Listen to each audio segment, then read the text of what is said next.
Recording in progress.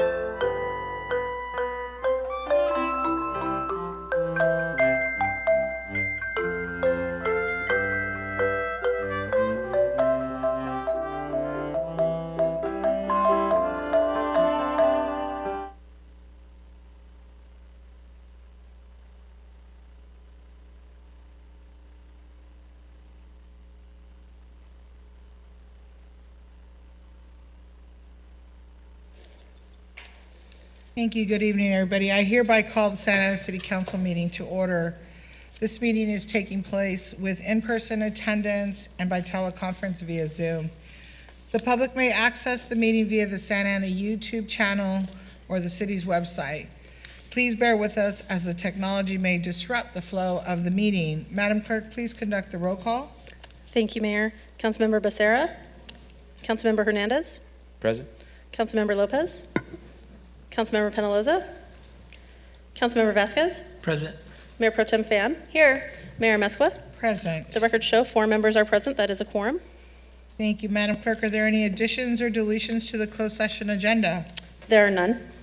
Do any council members need to announce their abstentions to any closed session items? Hearing none, Madam Clerk, do we have any speakers for closed session? Mayor and Council, there are no in-person or Zoom speakers for closed session, and we did not receive any e-comments related to the closed session agenda items. Thank you. We will now recess this portion of the meeting to consider the items listed in closed session. Thank you. Recording stopped.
Recording in progress.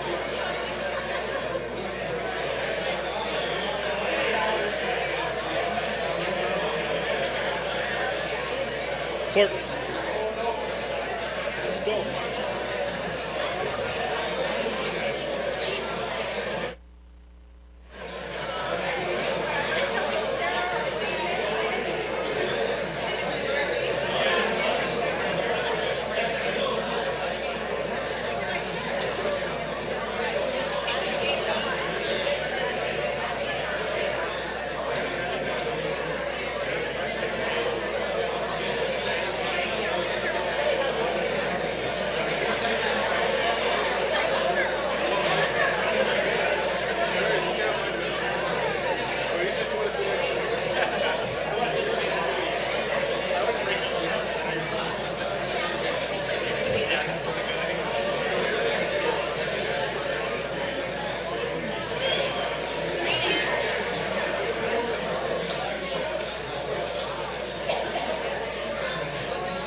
Madam City Clerk, please start the meeting.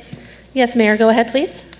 I hereby reconvene the Santa Ana City Council meeting to order. This meeting is taking place with in-person attendance and by teleconference via Zoom. The public may access the meeting via the Santa Ana YouTube channel or the city's website. Please bear with us as the technology may disrupt the flow of the meeting. As a reminder, this is a meeting to conduct the business of the city. As mayor, I am afforded the opportunity to call for a recess or a break or even to clear the meeting room if a meeting becomes too disruptive to properly conduct business. Warnings will be provided prior to any action being taken. We appreciate your cooperation. For everyone's safety, per the fire marshal, please do not stand or place objects in the aisles, in front of the dais, along the back wall of the council chamber, or in front of the entrances and exits. To ensure that all members of the public may watch and participate in the meeting without disruption, designated media areas for filming and photography are marked. If you have any questions, please see our PIO. Guidelines for members of the news media and anyone else who wishes to film or photograph the meeting are available in the lobby. During city council presentations and oaths of office, guests of individuals being recognized are invited to come to the front to take photos. Madam Clerk, please conduct the roll call. Councilmember Becerra. Here. Councilmember Hernandez. Councilmember Lopez. Here. Councilmember Penaloza. Present. Councilmember Vasquez. Present. Mayor Pro Tem Fan. Here. Mayor Mesqua. Present. And I see Councilmember Hernandez. That's correct. 7 members present. Madam Clerk, before we proceed to the Pledge of Allegiance, please make announcements. Thank you. For members of the public who are on Zoom or teleconference, to request to speak during public comments on any agenda or non-agenda items within the city's jurisdiction, you must dial *9 from your phone or click the button labeled Raise Hand from Zoom now in order to be in the speaker queue and called once public comments commence. Thank you. Thank you. The first item on the agenda is the Pledge of Allegiance. Councilman Penaloza, may you lead us in the pledge, please? Absolutely, Mayor. Thank you.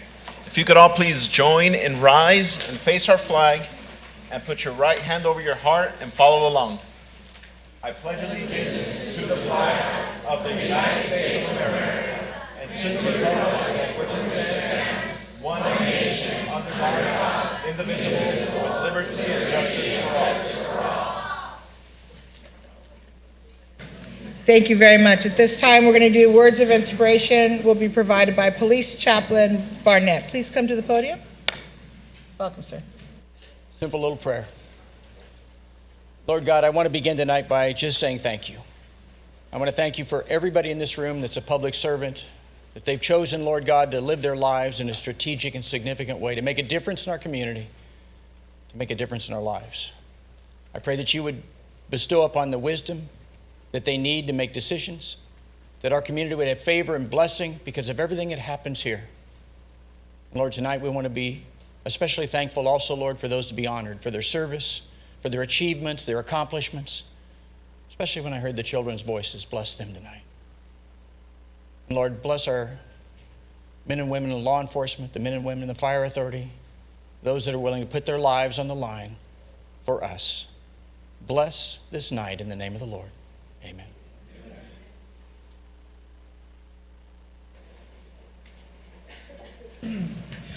Madam Clerk, are there any additions or deletions to the City Council agenda? Yes, Mayor, thank you. Just noting for the record that a revised agenda was posted on April 10th, 2024 with the following changes. A removal of the recipient for ceremonial presentation agenda item number 2 and withdrawal of agenda item number 7, the ACC-OC presentation. No other additions or deletions.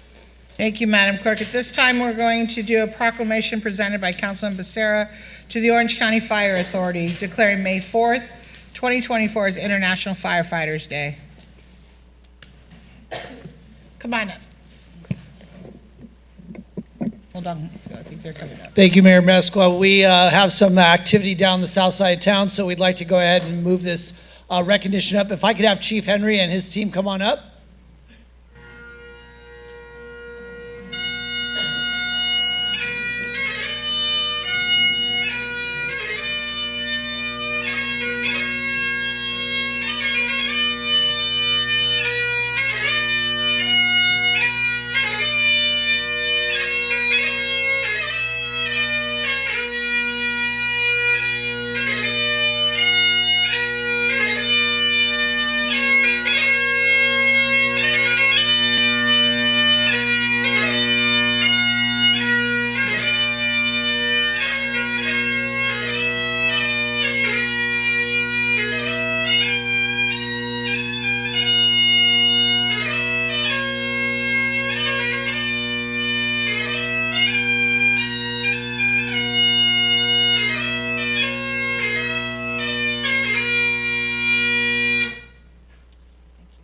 Hawk, how come Parks and Rec doesn't do that? Just kidding, guys, just kidding. So today we are recognizing International Firefighters Day, coming up on May 4th, which also happens to be the feast day of Saint Florian, regarded as the patron saint of firefighters. Saint Florian organized and trained an elite group of Roman soldiers whose sole duty was to fight fires. International Firefighters Day is an opportunity for us as a city to express gratitude to our current and former firefighters and to pay tribute to the courageous firefighters who have sacrificed their lives in the line of duty, such as Los Angeles City firefighter Jacob Fuerte, who tragically lost his life just a few days ago when he was struck and killed by a vehicle while helping a crash victim on the 101 freeway in Studio City. He was killed helping another person, doing what we know that every firefighter's instincts are. International Firefighters Day serves as a commemoration of the ultimate sacrifice made by firefighters, and for this reason, we express sincere appreciation towards our firefighters for their unwavering dedication and service to our community, often at a great personal risk. Firefighters display a personal and physical commitment and willingly place themselves in harm's way to protect lives and property. They have a rich tradition of honor, selflessness, and duty, exemplifying a steadfast commitment to serving others. We appreciate the exemplary dedication of Santa Ana's firefighters who responded to, get this, 31,872 calls within our city alone last year. We are most grateful for their swift response to emergencies, their diligence in mitigating risks, and their effort in preserving the safety and prosperity of our community. We encourage all residents to join in expressing profound gratitude and admiration for the dedication and sacrifices that our firefighters make. We urge our community to honor the memory of past firefighters who made the ultimate sacrifice and continue to support all firefighters who serve selflessly, especially those who serve the great city of Santa Ana. So today, on behalf of the Santa Ana City Council, it is my honor to declare May 4th, 2024 as International Firefighters Day here in the city of Santa Ana. So with that, Chief Henry, would you like to say a couple words? Not really.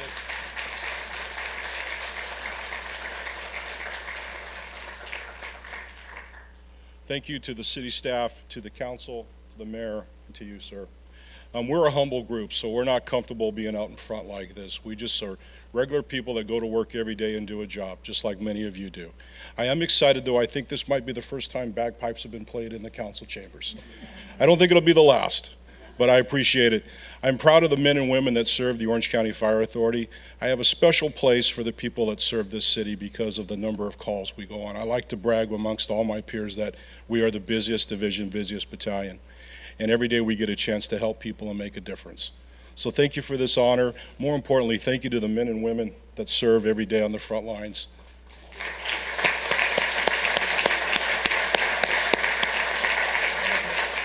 Take a picture? Sure, yes.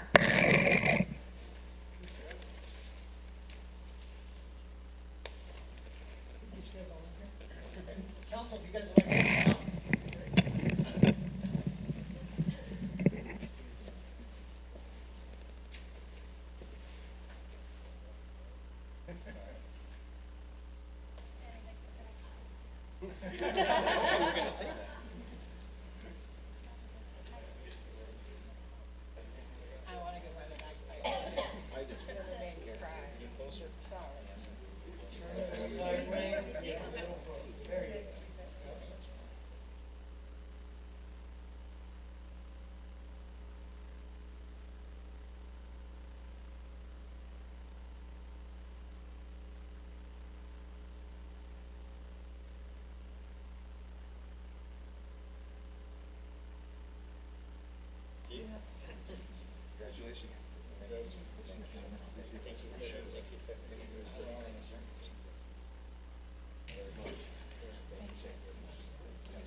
Wow, powerful, very powerful.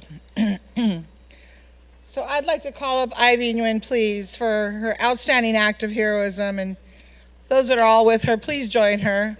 Mr. Boyd, Principal Boyd. I believe Brandon's in the audience, the young man that she saved. If you could please come up as well. Hi, Ivy. So I'm going to turn it over to the Girl Scouts. I just want to say, Ivy, I'm very proud of you, and I'm honored to recognize you up here, the certificate from the City of Santa Ana when we're done here, but for your act of heroism. So thank you. It's all yours. Thank you. Come on down this way. Mayor Mesqua and City Council members, thank you for this special opportunity to address you and to spotlight one of our amazing Girl Scouts on this public stage. She is so deserving of being recognized by her community. I am honored to be here today representing Girl Scouts of Orange County and on behalf of Girl Scouts of the USA Chief Executive Officer Bonnie Bartkowski to present the Medal of Honor and a congratulatory letter to Ivy Nguyen. As most of you know, the Girl Scout organization is dedicated to building girls of courage, confidence, and character who make the world a better place. Ivy exemplifies all of those characteristics, especially the courage part. Last year, a summer pool party almost turned tragic. Because of Ivy's calm under pressure, quick thinking, and most importantly, her actions, she saved a life. A while back, Ivy took part in our Girl Scout first aid training and used the skills she learned when her friend Brandon was in trouble and needed life-saving measures. She had enrolled in first aid training, thinking it would be useful to know, but never thought she would use it one day. That one day came, and I know Brandon and his family are forever grateful for her knowledge and courage. We at Girl Scouts of Orange County are also grateful and so incredibly proud. Ivy Nguyen is a hero.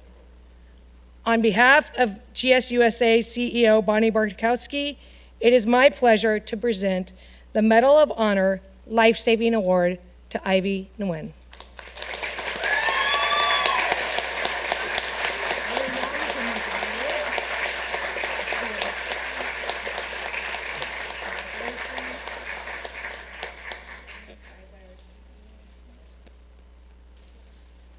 And this is also for you from the City of Santa Ana. Thank you. This is for you. So you want to say a few words? First off, I would like to thank my parents for raising me into the person I am today. I would also like to thank my sisters and my leaders from Troop 1255 for always challenging me and raising me and helping me follow the Girl Scout law. I would also like to thank my principal, Mr. Voigt, Brandon and his family, and everyone else who has been here today to support me. And thank you.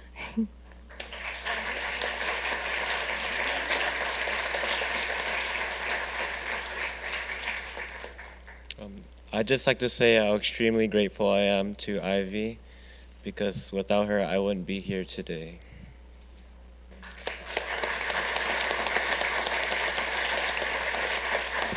Once again, congratulations from the City of Santa Ana, and thank you again for saving Brandon's life. We're all happy he's here with us, and thank you to your parents as well. So let's take a photo. Council, if you want to come down and join us.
I'm significantly shorter. Okay, hi, good afternoon, everyone. Mayor Pro Tem Phan here. And as many of you know, I'm the first Asian woman and the first Vietnamese American elected to the Santa Ana City Council. And as such, one of the things that I have always fought for, and that one of the things I want to highlight in the city of Santa Ana, is the history, culture, and heritage of the Vietnamese American community here in our city. April 30th is Black April. And I'm going to tell you just a little bit of the history of what that is. I actually know there's a lot of people who don't know what Black April means, what it stands for. So on April 30th, 1975, the nation of South Vietnam fell to communist forces, marking the fall of Saigon and the beginning of one of the largest mass exoduses in modern history.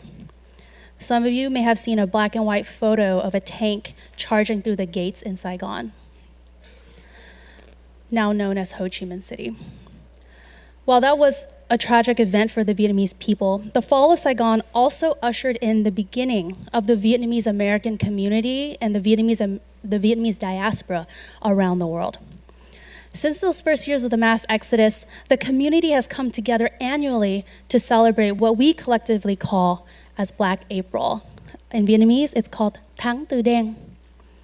So between 1975 and 1995, more than 3 million Vietnamese people would leave their homeland in search of a better life and in flight of persecution. And the majority of those would settle right here in the United States, particularly in Orange County and Santa Ana. Many people know it as Little Saigon now, but fun fact, if you had come over in the first or second wave, people still call it Santa Ana, because the first groups of Vietnamese refugees who settled in Orange County settled right here in Santa Ana, including my family. So Little Saigon is a marker of our resilience. It recognizes our past and in many ways what we hope for the future of our family and our community.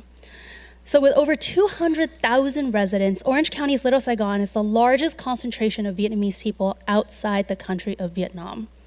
30,000 Vietnamese residents live right here in Santa Ana, as of the last census that I checked. That's more than in Fountain Valley.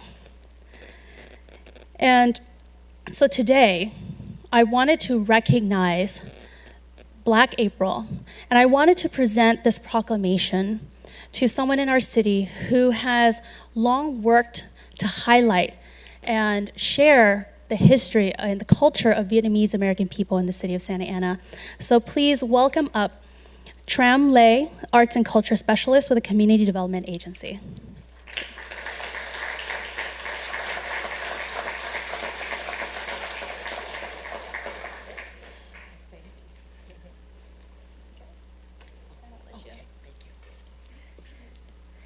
Wow, thank you, Mayor Pro Tem, Mayor, and the Council.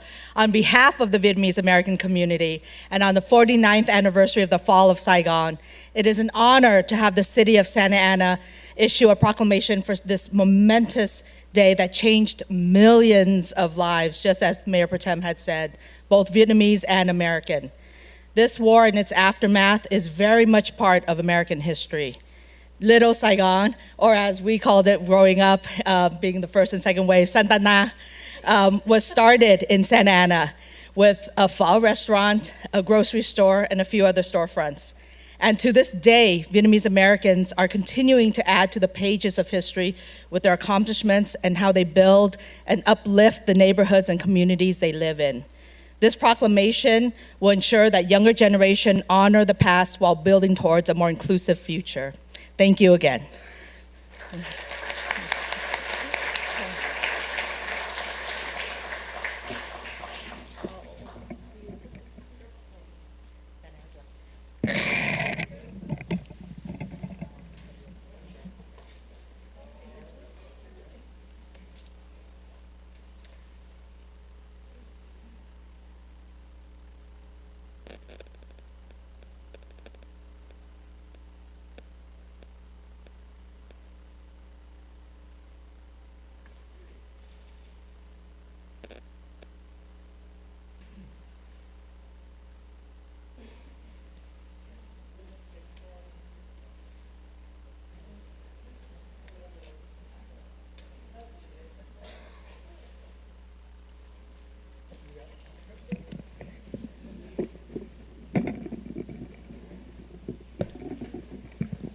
So next we have Councilmember Hernandez, who has a proclamation to present to the Southern California Coalition for Occupational Safety and Health, declaring April 28th as Workers' Memorial Day.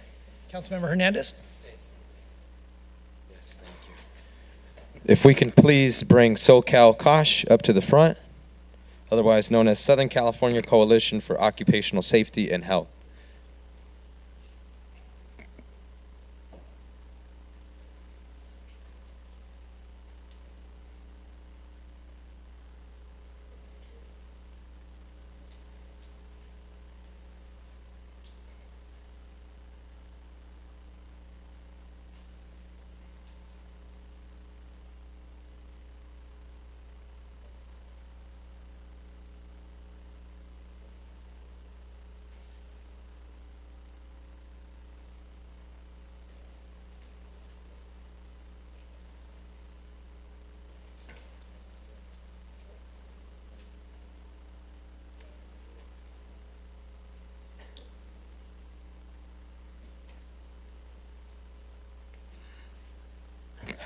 All right, thank you. Today, April 16th, 2024, we are presenting a proclamation declaring April 28th as Workers' Memorial Day.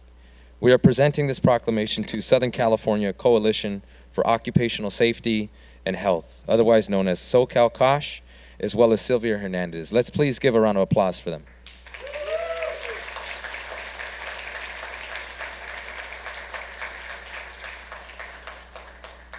We're in the beautiful city of Santa Ana, and Santa Ana is a workers' city, a community that was built by workers.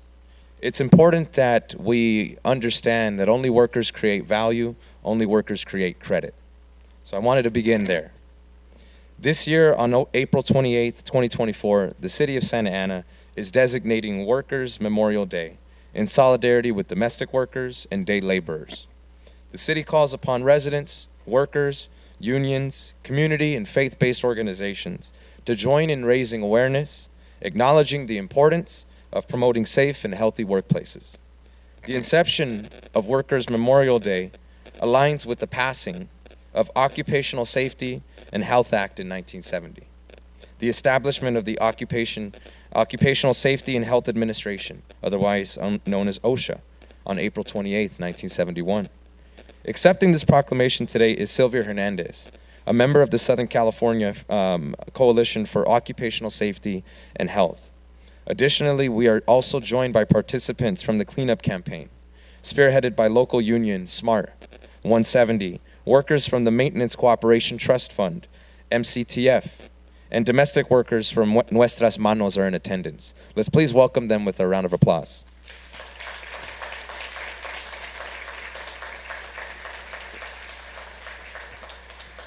SoCal Kosh is dedicated to advocating for safe, healthy, and secure employment for all of our workers. Their mission involves addressing the underlying causes of work-related injuries, illnesses, and at worst, fatalities. They do this through building coalitions. They do this through direct action. They do this through education. They do this through leadership development all throughout California.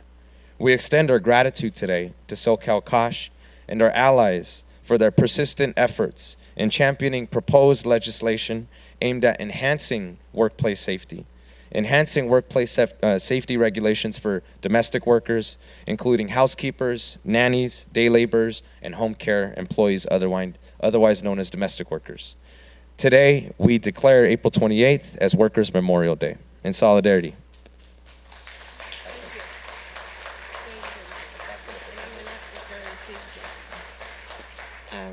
Good evening, everyone.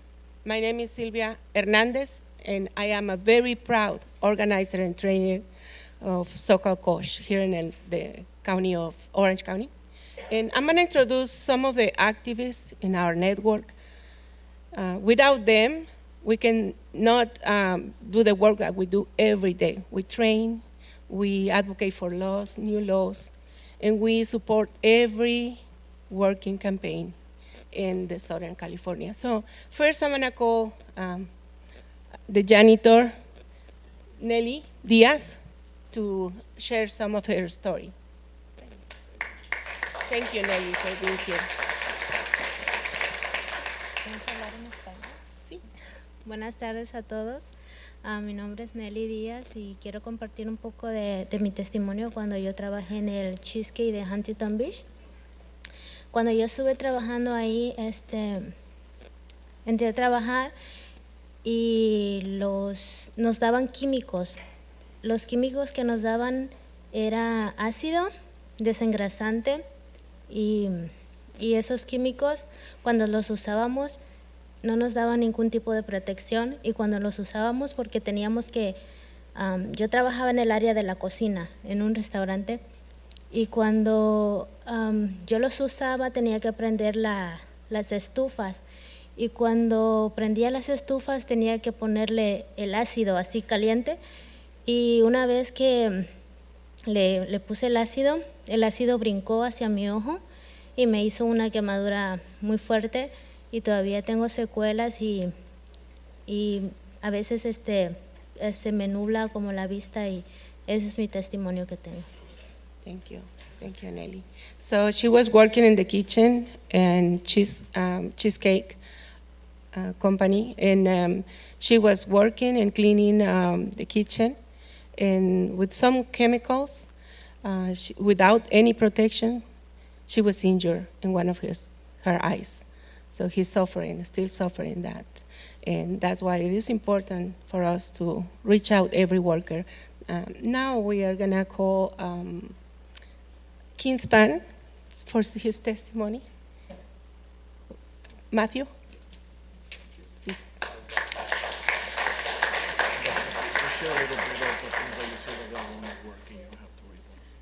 All right. Hi. Excuse me. Thank you for being here today, and I appreciate the opportunity to be able to speak in front of you guys. I represent Kingspan. I've been an employee for going on 2 years now, and you know, there's been a lot of injuries and stuff like that in the workforce, as well as my fellow workers who continue to struggle in this environment, trying to make the working areas a little bit better. Today we want to remember, you know, all the workers who, you know, continue to go into work day after day and try to, you know, provide for their families as well as, you know, take care of them themselves. And a lot of these people that go into work don't realize that it may be their last day. We want to acknowledge the families who have lost loved ones on the job. We also want to recognize thousands of workers in Santa Ana that continue to work under conditions that put their health and safety at risk. According to the U.S. Bureau of Labor Statistics, in 2022, there were almost 3 million occupational injuries and illnesses reported. How many more cases went unreported? In 2022, there were 5,486 fatal work-related injuries. 504 of those fatalities occurred in California. And although we don't know how many have occurred in Santa Ana, one death on the job is too many. No one should have to go to work wondering if it would be their last. We are concerned workers, and we urge the city of Santa Ana to bring awareness of health and safety issues on the job, not only on Workers' Memorial Day, but every day. Every day, thousands of workers are exposed to many health risks at work and many times without their knowledge. Workers are losing fingers, experiencing traumatic eye injuries, and inhaling chemicals at their workplaces. Workers are experiencing back, knee pain, any physical pain. Many times, even after legal battles and settlements and extensive medical treatments, these workers are left with permanent damage and chronic illnesses. How do we ensure we are creating good jobs? We, the workers at Kingspan, have experienced these health and safety issues at work. Our efforts to denounce issues has helped us create a safer work environment, but the fight continues. We invite you all to continue supporting our campaign. Throughout history, the labor movement has fought to create safer work environments and make workers whole. We want good jobs and safe jobs for all workers in Santa Ana. Thank you. Thank you.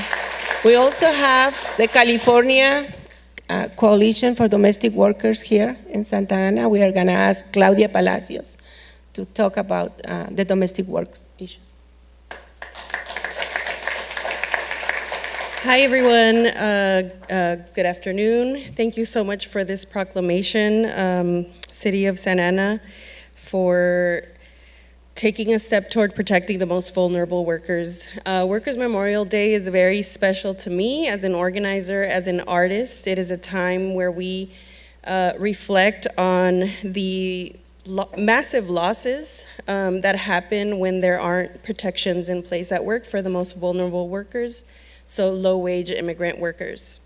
My name is Claudia Palacios. I'm the Education and Outreach Coordinator, Manager at the California Domestic Workers Coalition. We're a statewide coalition of organizations, community-based organizations that are reaching domestic workers and who are house cleaners, nannies, home care workers. We are advocating to expand and enforce the rights of these primarily immigrant women who do the work that is needed to do all other work. These are the people who take care of our homes, take care of our children, our elders as we go to work.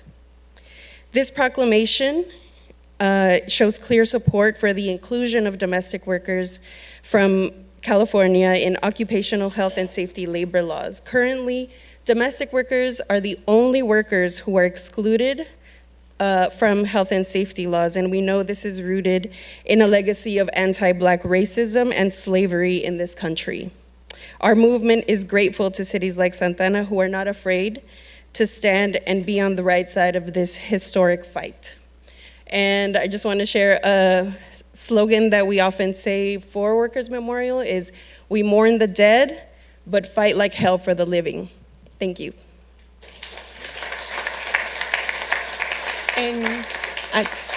And we just want to hear the words of our co-director from Southern California Coalition for Safety and Health here in Southern California, Eddie Sanchez. Hi, everyone. My name is Eddie Sanchez, co-director for the Southern California Coalition for Occupational Safety and Health, SoCalCosh. I first want to thank Sylvia Hernandez for pulling us together in this wonderful moment. Also want to thank the city for recognizing Workers' Memorial Day 3 years in a row, by the way. A special thank you to this council, special thank you to council members Hernandez and Lopez for your support. Just important to mention that Workers' Memorial Day is more important than ever. For folks here, I think some folks have been in this room for about 2 hours, maybe about an hour. It's important to know that a worker passes away on the job every 96 minutes. So in the time that some of us have been in this room, a worker has lost their life. So this proclamation is so important to remember the fight that we have to continue protecting those who do the work that keep our communities running, and additionally continuing to fight for those who are still here. So remembering those who we've lost and continuing to fight for those who are currently here still with us. Something that's important for us to remember is that work unites all of us. All of us have worked at some point, all of us are still working, and we have this common struggle and common effort or common interest in ensuring that workplaces are safe. And that commonality was once reflected in the United Farm Workers, and what they would do to represent that commonality or that unity is they would do this thing called the Unity Clap. Are folks in the room familiar with Unity Clap? I see some heads nodding. And the Unity Clap was a moment to remember the heartbeat that we all share as individuals. And we want to take a moment to do the Unity Clap to reflect that we are all together united and that we're going to continue protecting one another and empowering one another. So if you can join me in very slowly, we're just gonna clap. It's gonna get faster, faster, and faster.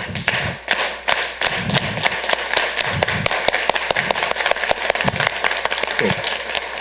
Thank you all.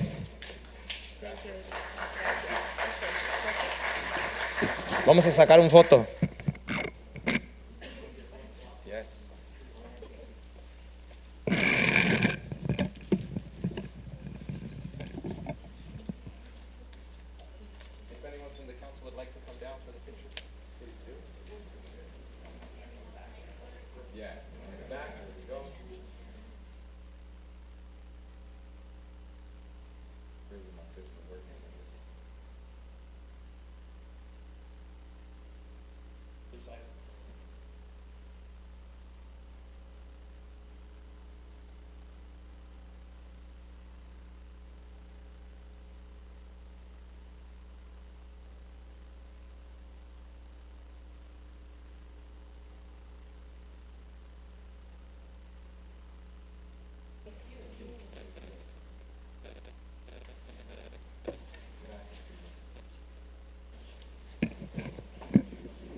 Next, we have Councilmember Lopez, please, to the OC Habitats declaring April 22nd as Earth Day.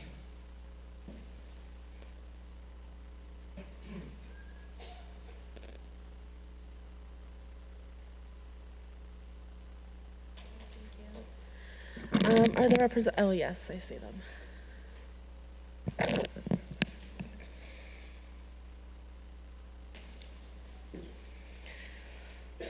All right, so bear with me.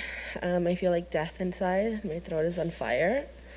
But I didn't want to miss tonight because I am very happy to be presenting this proclamation in recognition for Earth Day to OC Habitats. And every year on April 22nd, Earth Day commemorates the birth of the modern environmental movement in 1970. And today we extend our appreciation to Orange County OC Habitats for its dedication to diversifying, educating, and mobilizing the environmental movement within our community. And Stacey Grable's visionary leadership is founding in OC Habitats in 2017 demonstrates a deep commitment to the preservation and safeguarding of habitats and species within Orange County. And from humble beginnings with 7 volunteers and 3 board members, OC Habitats has grown into a beacon of environmental stewardship, expanding its monitoring programs to encompass inland areas. OC Habitats has forged invaluable partnerships with esteemed entities, including California State Parks, Orange County Parks, Bolsa Chica Conservancy, California Coastal Commission, USFWS, and CDFW, demonstrating a collaborative approach to protecting sensitive ecosystems and wildlife habitats. Since 2018, OC Habitats has provided educational programming to local schools, offering curriculum-aligned content that fosters environmental literacy and awareness among students. The organization's commitment to experiential learning enriches the educational experience and instills a profound connection to the natural world. OC Habitats collaborate efforts with like-minded organizations such as OC Coastkeepers, Project Grow, the Huntington Beach Wetlands Conservancy, and others have furthered the cause of environmental education and habitat restoration throughout the county. OC Habitat's dedication to habitat restoration, exemplified by a minimum of 1 restoration event per month in partnership with local entities, underscores its commitment to community engagement and environmental stewardship. The diverse and inclusive nature of OC Habitats volunteer base reflects a shared passion for habitat conservation and environmental sustainability, encompassing individuals of all ages, backgrounds, nationalities, and experiences. And I especially want to thank OC Habitats for all the work that they do in our city, for all the park cleanups that they help collaborate with my office, but more importantly, for the well-being of our residents. And I just want to thank them for their dedication to the city of Santa Ana. They are a Santa Ana-based nonprofit, and for those of you that work in nonprofits, you know that sometimes the work is very demanding and you don't get a lot of pay for it. So I really want to appreciate all the work that they do under the hot sun to pick up debris, really anything that we find in the creek month after month. And so to their board, to their local staffers, to Stacy, and to the members, I'm really grateful for your partnership and for the work that you do on behalf of our residents.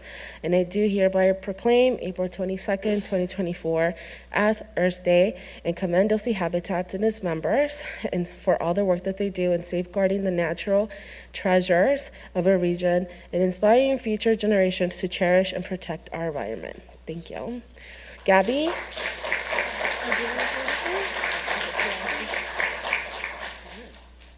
Hello, everyone, and good evening. I'm Lindsay, a staff member here at OC Habitats. First off, I would like to say thank you to Councilwoman Jessie Lopez and all the work she does with us to make the work we do in Santa Ana possible, and to all the representatives here from Santa Ana. We thank you. We couldn't do this work without the amazing community we have here. So a little bit about OC Habitats. We are a very small nonprofit here based in Santa Ana. Our mission is conservation, and we do this by restoration, monitoring programs, and our education programs. Our restoration programs, like Councilwoman stated, we work throughout Orange County. We work at Huntington Beach Wetlands Conservancy, the City of Santa Ana, and Upper Newport Back Bay with Project Grow. These are great opportunities to get young people involved and get their community service hours and also teach them a little about the environment. We have a couple monitoring programs going on. Our newest one is our sea urchin monitoring. We go out to all the tide pools in Orange County and we look at population sizes of sea urchins. We use that then to determine the health of our kelp forest, which is a very important habitat for our marine systems, and also for us, it's a very valuable carbon sink. Finally, let me get on to our education programs. Our education programs is by far the most important work we do. We travel all over Orange County and we visit Title I schools who are underserved, and we provide them free programs to help supplement their next-gen science standards. We also provide Girl Scout and Boy Scouts programs and public education by doing guided hikes. Most of these programs are free and available to anyone who is interested. A lot of our work, since it is nonprofit, is funded through our dedicated hard work of our volunteers, the community around us, and our amazing government agencies. And I'll throw it to Gabby to talk about our work with the City of Santa Ana. Hi everyone, my name is Gabby, and I just want to say thank you again to Councilmember Lopez and also the council and the mayor here to recognize us today. I want to move forward first with saying that we do have a lot of staff members and interns who we want to recognize. First off, they couldn't be here with us tonight, but as we've stated, as a nonprofit, we heavily rely on volunteers as well as grants and donation in order to keep the work we do going. A little bit about how we started in Santa Ana.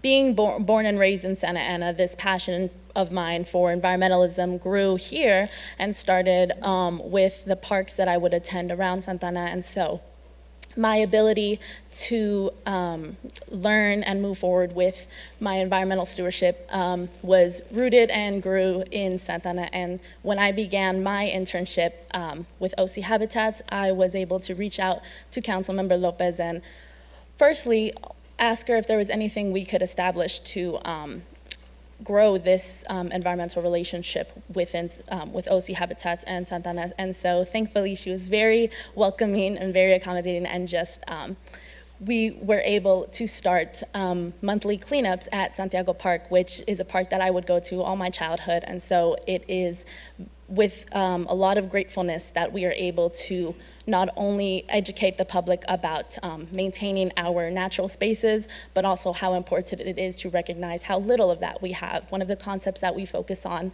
is the concept of poor park regions. And so essentially what that means is the parks to resident ratio is quite low in Santa Ana. What that means is that there isn't enough park or natural space to accommodate how many residents we have, especially in comparison to other Orange County cities. And so to not only have these events where we emphasize how important it is to take care of the environment, but we also emphasize how important it is to take care of what little natural space we have within Santa Ana, and also to provide that autonomy back to the residents of Santa Ana of how they can care for their environments and how that can spread back to the community in social settings and education about environmental stewardship. And so once again, thank you again to Councilmember Lopez and the City of Santa Ana for not only growing into this partnership, but also recognizing the work that we do and the importance of environmentalism and also Earth Day. So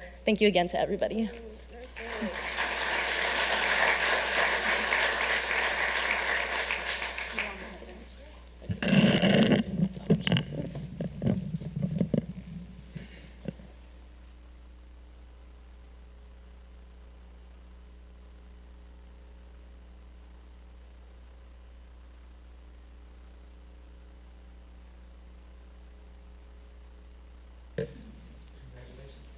Congratulations. Thank you. Councilmember Vasquez at this time, representing Latino Health Access, declaring National Child Abuse Prevention Month. Thank you.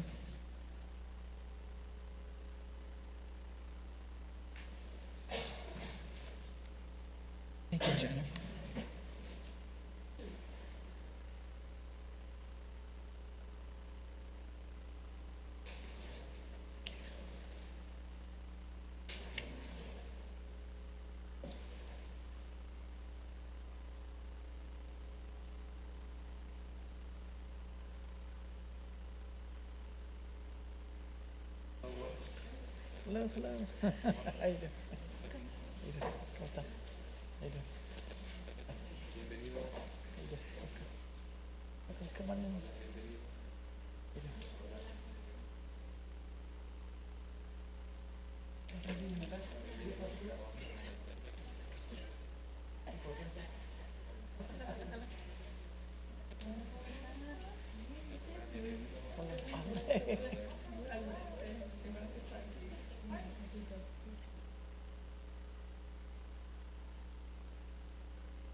Hola, hola. How you doing? All right. April marks National Child Abuse Prevention Month, a designation initiated in 1983 through presidential proclamation. Concurrently, the Orange County Child Abuse Prevention Center was established under the Reagan administration, marking a pivotal moment in our commitment to safeguarding children. Throughout this month, families and communities unite in a concerted effort to acknowledge and prevent child abuse, recognizing its profound impact on society. Creating an environment that prioritizes the safety, health, and security of our children and families necessitates collaborative efforts across all sectors of our community. A community that prioritizes early childhood development, parental support, and maternal mental health lays a foundation for nurturing families and fostering the well-being of children. For over 30 years, Latino Health Access has been an integral part of the Santa Ana community, dedicated to ensuring that our children and youth grow up in environments free from violence, where they feel secure and protected. Embracing a holistic approach, Latino Health Access has not only raised awareness about child prevention throughout workshops, resource fairs, and programs, but also has empowered families with the knowledge and resource to identify and disrupt cycles of violence for future generations. Today, the City of Santa Ana proudly acknowledges April as National Child Abuse Prevention Month, calling upon each member of our community to unite in our shared responsibility to protect our children and protect their well-being.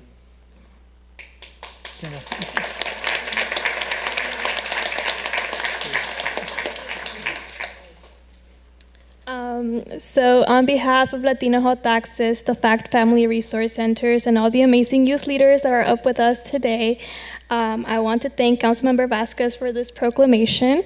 Thank you for raising awareness and helping us preserve the wonder of childhood, which is the slogan of our yearly campaign. Even though our monthly campaign is coming to a close at the end of this month, we provide services and resources all throughout the year. And we hope that the council and the city citizens can join us in the remainder of our Blue Ribbon campaigns and our resources. Thank you, and we hope that you continue to support the safety, happiness, and well-being of our children and youth.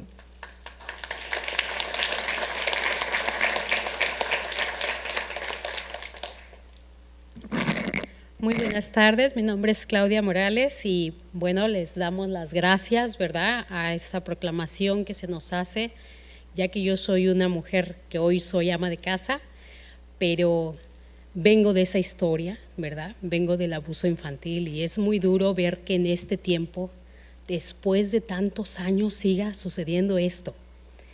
Es triste, apenas conocí a una niña de 8 años, abusada a los 4 años, y no hubo una buena respuesta para ella. Su mamá también es abusada, joven abusada de los 15 años, y este es un quiste muy fuerte en la sociedad, donde se guarda silencio, donde creo que todavía hay mucho trabajo por hacer. Es duro, pero por eso hoy digo, wow, un día de proclamación, de prevenir. Pero yo creo que tenemos que enforzar fuertemente el cuidar a nuestros niños. Hoy yo me declaro madre porque tengo un niño de 4 años al que yo cuido, protejo su infancia, su inocencia, y un día quiero mentes más sanas, no trastornadas por el abuso infantil. Así es que gracias, señor Vázquez, gracias a todos los que se enfocan en que los niños y los jóvenes tienen que ser cuidados fuertemente. Así es que esperemos que este sea solo una proclamación y el trabajo sea día con día, por hablar, por generar la empatía y la confianza para el niño y para el joven y aún para el adulto lastimado. Muchísimas gracias y bueno, el trabajo está aquí. Gracias.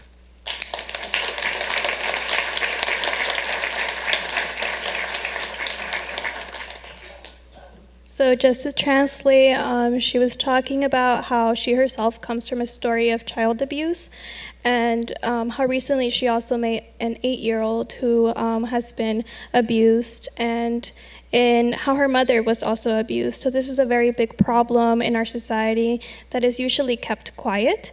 And she mentioned that now is the time to take action. It's time to step up and make some changes. And she wants to thank Councilmember Vasquez for taking that step and helping us bring awareness to this issue.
Great, thank you all for the presentations. Madam City Attorney, do you have anything to report out of closed session? Yes.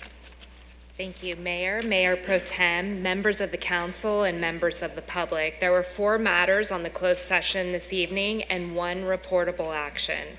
On item number 1, the City Council voted 6-0 with no abstentions to approve settlement in the amount of $153,017.12.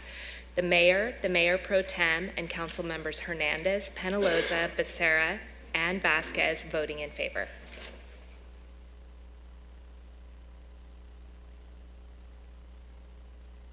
Is that it? We're good? All right. Yes, thank you. This is the time of the meeting for the City Council to receive comments from the public on agenda and non-agenda items. Madam City Clerk, please explain the public comment procedures. Thank you, Mayor. Excuse me. Pursuant to Resolution Number 2023-047, speakers are requested to address the City Council directly and to refrain from profane language, racial epithets, and libelous or slanderous statements that disturb the decorum of the meeting. Pursuant to the Brown Act, the City Council may not enter into discussion at this time. Per the Mayor's direction, speakers will have 2 minutes for comments to a limit of 2 hours. Before calling speakers, I'd like to report the following summary of emails provided as of today.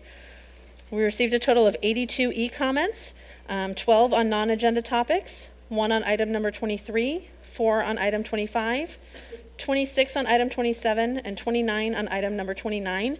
Those comments were distributed to the City Council and posted to the city's website. We will now hear from members of the public that are physically present in the council chamber, followed by those on the conference call or Zoom, to provide comments on the agenda and non-agenda items. Please state your name and the ward or neighborhood that you reside in for the record. I'll be calling speakers 3 at a time. If you could please line up in the center aisle when you hear your name.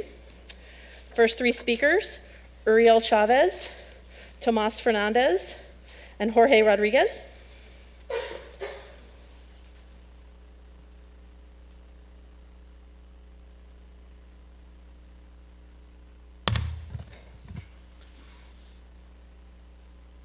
Buenas tardes, noches a todos,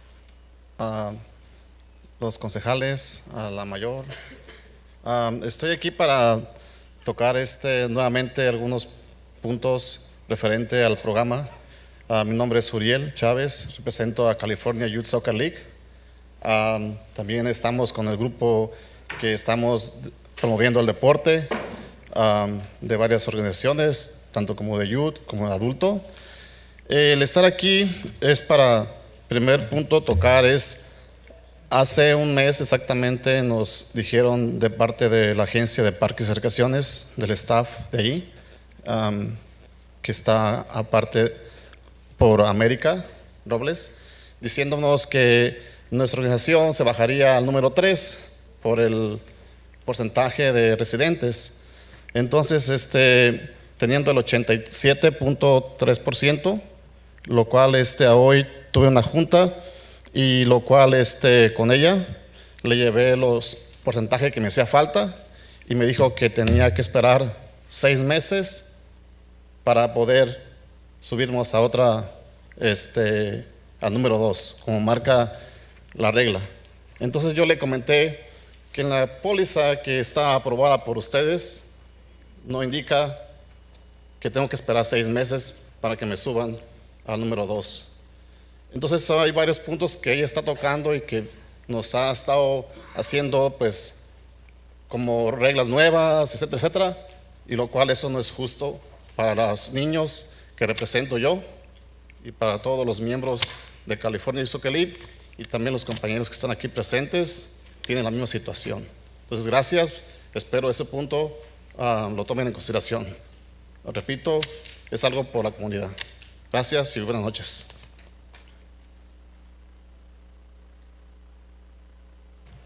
Good evening, everyone, council members, mayor, here again to bring some items regarding the program.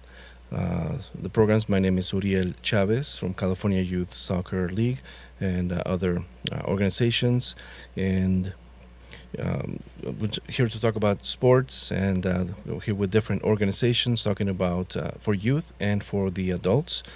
I was here about a month ago and met with the Parks and Recreation staff with America, and we were told that our organization was going to be put down to number 3 due to the percentage of residents of the city.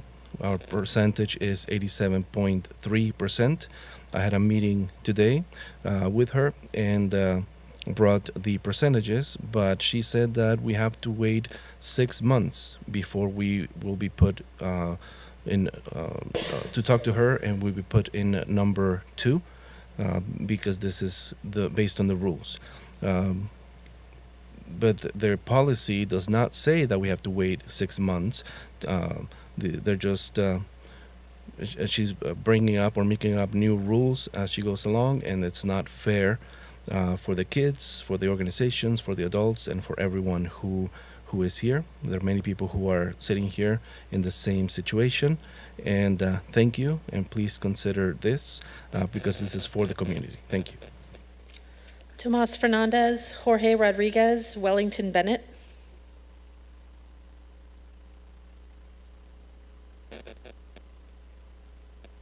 Good evening, my name is Thomas Fernandez. I represent United Club Soccer League, which is the oldest soccer league in the city of Santa Ana.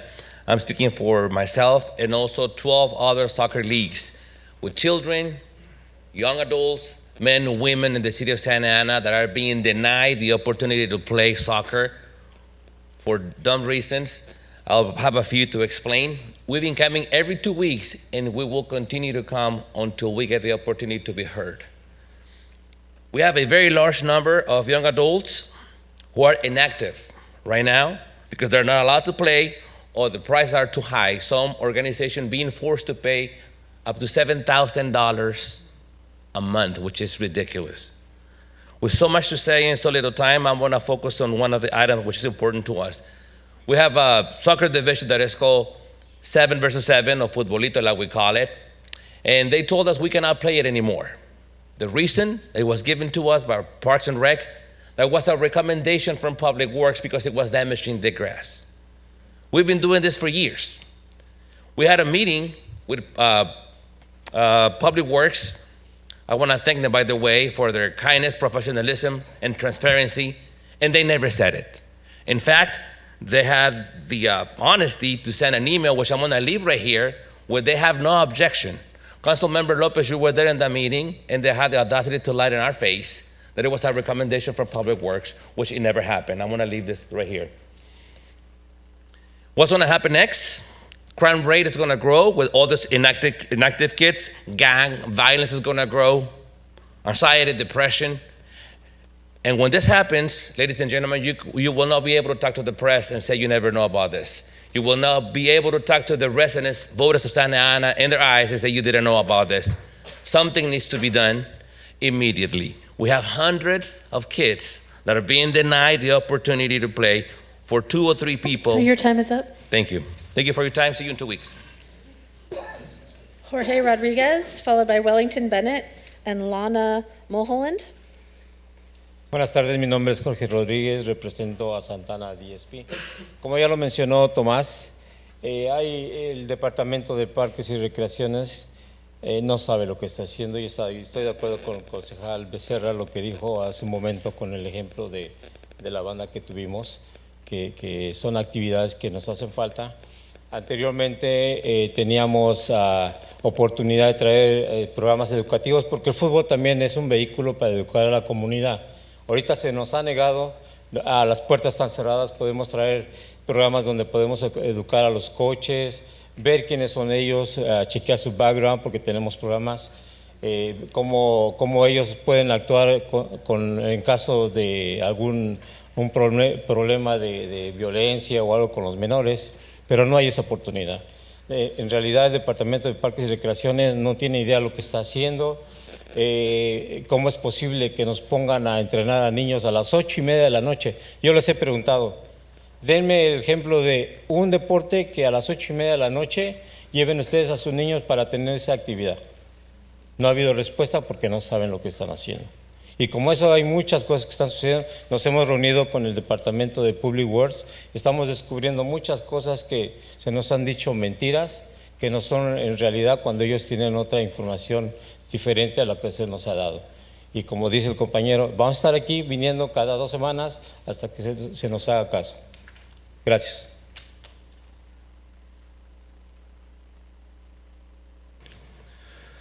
Good evening. My name is Jorge Rodriguez, representative of Santa Ana DSP. And like Tomas said, public Parks and Recreation does not know what they're doing. And as Mr. Becerra, Councilmember Becerra said, these activities are needed, very well needed for our community. Because these are educational programs. Soccer is education for the community. The doors have been closed on us. Now we're not able to bring our coaches to check their backgrounds as if for them to prevent any violence among the youth. And Parks and Recreation does not know what they're doing. They want us to train our kids at 8:30 in the evening, 8:30 at night. And I'd like to ask you this: what sport is there that you will take your kids starting at 8:30 p.m., 8:30 at night? We've met with Public Works as well. We found out many lies. There's lots of other different information. So as he said, we're going to be coming every 2 weeks until you listen to us. Thank you. Wellington Bennett, Lana Mulholland, Janet Brown. Good evening. Buenas tardes. I'm here. My name is Wellington Bennett, and I'm here to talk about the Juneteenth. I hope the mayor and the city council will reconsider their idea of not having us run our Juneteenth program event. I've been in this city for 44 years, and in 44 years, we have always run the Juneteenth, not some outsider that come in and tell us what to do.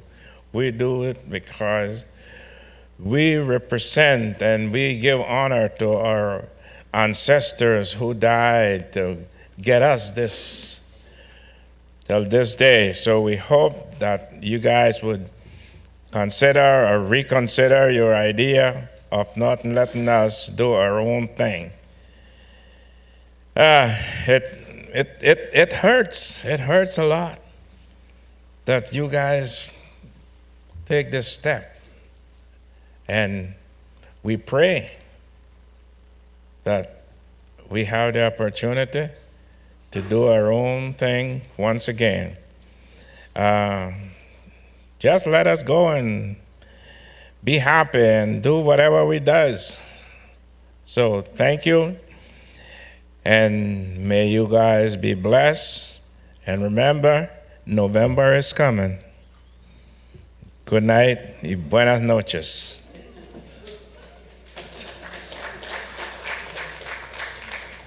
Lana Mulholland, Janet Brown, Joe Andrade. Hello, Honorable Mayor Amezquez and members of the Santa Ana City Council. Thank you for allowing me the opportunity to speak this evening. My name is Lana Mulholland. I'm the property manager at Metro Town Square, which is located adjacent to South Coast Plaza. On behalf of nearly 100 tenants at our 41-acre center, one of the largest and most important sales tax producing shopping and dining centers in Santa Ana, nearly 2 years ago, Related of California started meeting with every single tenant at the shopping center, small and large. They presented the vision for a dynamic, highly walkable, mixed-use makeover of our once bustling shopping center. All the tenants were excited.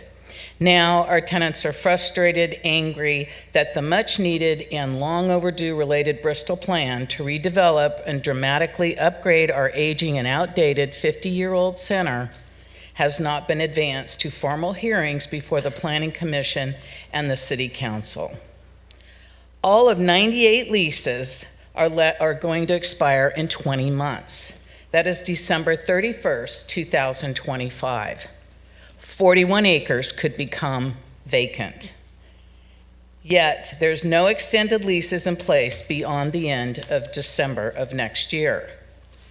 We're risking the take of having a vacant 41 acres in Santa Ana. To prevent this, tenants, I need to be able to renew their existing leases this calendar year, but until Related Bristol is approved, we can't be moved forward on any of this. Uncertainty, failure, creating, relocating tenants. I have people coming in all the time that are saying that they possibly want to leave. Related Bristol will generate nearly $11 million annually and much needed. Lana, your time is up. Can I say one more thing? Please advance this project now. Thank you. Thank you.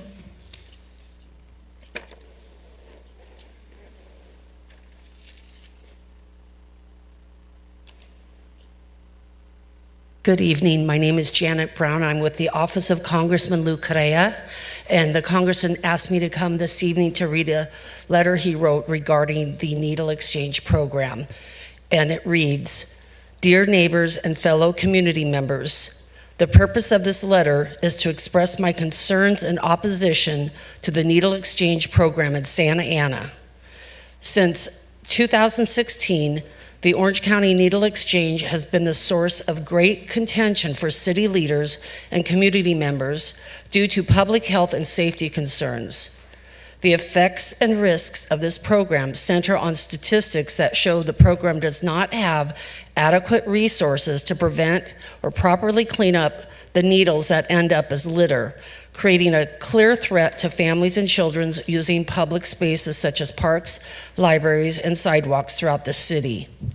The Harm Reduction Institute in the state of California states that out of the 300,000 needles that are provided to 500 people annually, only about 180,000 are collected, leaving 120,000 needles unaccounted for.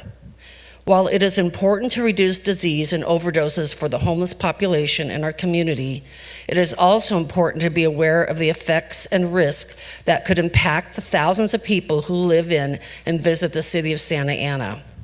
I join with Mayor Valerie Amezquez and community members to urge the Harm Reduction Institute and California Department of Public Health to find an alternative way to provide clean needles to those the program is intended to serve, and one that keeps used needles out of our parks and playgrounds. Respectfully, J. Luis Correa, Member of Congress. Thank you.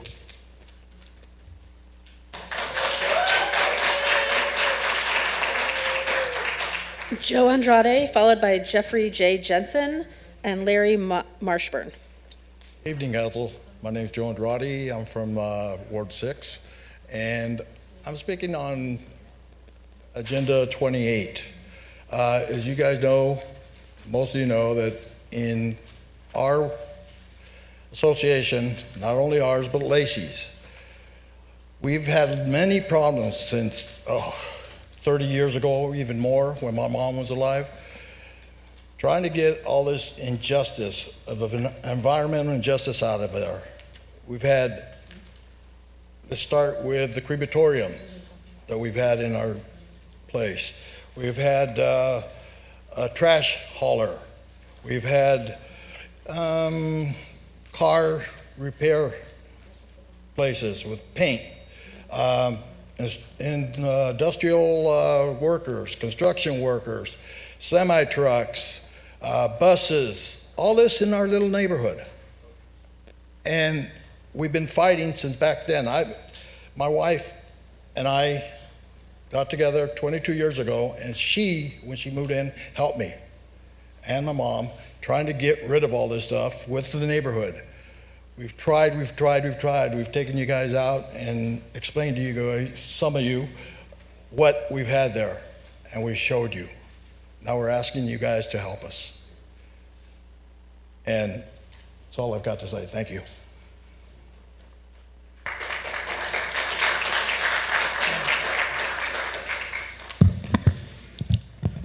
Good evening, Mayor, City Council, staff, Chief. My name is Jeff Jensen. I'm a business owner and resident of downtown Santa Ana. I sent an e-comment earlier with all the information that's on the document that I have here for you guys to read at your leisure. And this is just some real quick rapid fire info going into budget season. I want to talk about parking meters. Downtown Santa Ana has 3 parking meter zones. Willard Zone, 8 a.m. to 8 p.m. Monday through Friday, $1 an hour, $1.40 with the app. Midtown Zone, 8 a.m. to 8 p.m. Monday through Saturday, $1 an hour, $1.40 with the app. Downtown Zone, 8 a.m. to 10 p.m. Monday through Sunday, $2 an hour, $2.40 with the app. Downtown is the only zone that goes till 10 p.m., is 7 days a week, and costs $2 an hour. More than most Orange County beach cities during peak season, more than downtown LA. We make it easier and less expensive for customers to visit and patronize downtown to spend money on retail, food and beverage, and events. Between the cost of parking and the Measure X tax, it costs more for everything in downtown. Most expensive cup of coffee in Orange County. City Hall, Civic Center, and the courts are closed after 6 p.m. After 6 p.m., people are here to spend money in downtown. Here's how we fix it. It may sound counterintuitive, but it will generate tax revenue. 2 different suggestions compiled with input from over 30 businesses in downtown. Suggestion 1, amend the 2 ordinances, 2015 and 19, that created this mess. Relax or eliminate parking enforcement, ticketing so heavily that it's deterring customers and business from returning to downtown. Mass ticketing on Art Walk nights on 4th Street all the way till 9:59 p.m. Make all meters the same hours, 8 a.m. to 6 p.m. at the same rates as the lower Willard Zone. Make all zones free on Sunday. All meters should have the ability for credit card, debit card capability. Simplify signage. Your time is up. And a lot more for you guys to go through at your leisure. So thank you. Larry Marshburn, followed by Lisa Magana and Yadira Carrion. Good evening, Honorable Mayor Mezca and City Council members. My name is Larry Marshburn. I'm a retired fire marshal and a proud Santa Ana homeowner living in the beautiful neighborhood of South Coast Shores. I'm here tonight to urge you to do everything possible to advance the proposed related Bristol project to formal hearings before the Planning Commission and the City Council. Like many residents and local businesses in South Santa Ana, I'm excited about what this visionary project will mean for our community and the entire city of Santa Ana. I have really familiarized myself with this project, actually, and it's a wonderful mix of apartments, dynamic new retail, restaurants, everyday services, as well as senior housing and 13 acres of much-needed open space. And I believe, as proposed, Related Bristol will be transformational in many ways. What really caught my attention about this project, as a career first responder, and of course I saw my fellow lads tonight, is how this Related Bristol project will improve our public safety in this area. The access to it is excellent. It really is good as far as reaching every part of it. And also, the developer plans to establish a 24/7 security and maintenance of the project, as well as they're offered to, at their cost, a substation for city law enforcement within the project to ensure that all the Santa Ana residents can visit it without concerns for their safety. As a local resident and a career public safety officer and a homeowner, and I plan on living my remaining years here, so I'm going to tell you that, I really strongly encourage you to move forward and set hearings for the Related Bristol project and approve it, this important project for us. This is very special with the multiple economic and community benefits that I feel that the community really could miss out on if they don't approve it. So please take action now. I really would love to have you do this. But I do want to finish by saying how much I appreciate every single one of you and the effort and time you people put in doing this. Watching this tonight is educational in itself. So thank you very much for hearing me. Lisa Magana, followed by Yadira Carrion and Senorino Gomez. Hi, I'm Lisa, and I live on Logan and Stafford, and I just want your guys' help because we have so many companies coming in.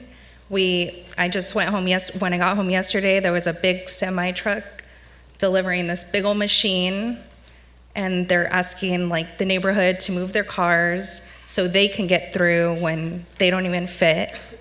The city just fixed up Lincoln, and the other day, a truck crashed into it and kind of messed it all up. You guys are spending so much money, fixing it, and these companies are coming in and destroying it. I can't even let my kids go out because these men are driving so fast in these trucks. I don't feel safe with my daughter or my son playing outside. My grandma has been fighting for these companies to get out of here, and all of you guys always say, oh, it's so historic, this neighborhood, but you guys are letting all these companies come in and kind of destroying it. Like, it's not staying as beautiful as it should, and I hope we have your help and get them out of here, because, I would like my kids to go to the park that is named after my grandma. I can't even let them go because they're not safe, These trucks are going so fast up and down, and they're drinking in their yards, and if you drive by, you can see the beer cans on top of the wall because that's where they choose to leave them. And I just ask for your guys' help. Thank you.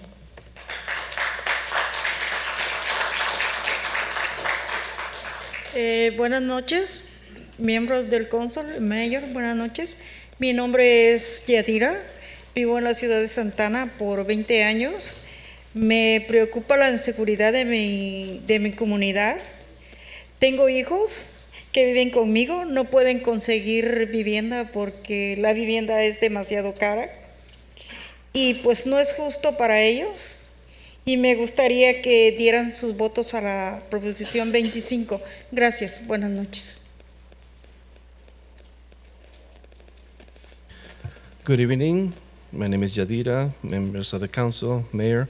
I'm a resident of Santa Ana for 20 years, and I'm concerned about the safety of my children. The safety of the community. My children live with me, and they cannot afford housing because it is very expensive and it is not fair. So I'm here to ask you to vote yes on 25. Thank you. Next three speakers, Senorino Gomez, Maria L. Gomez, and Oscar Gamero.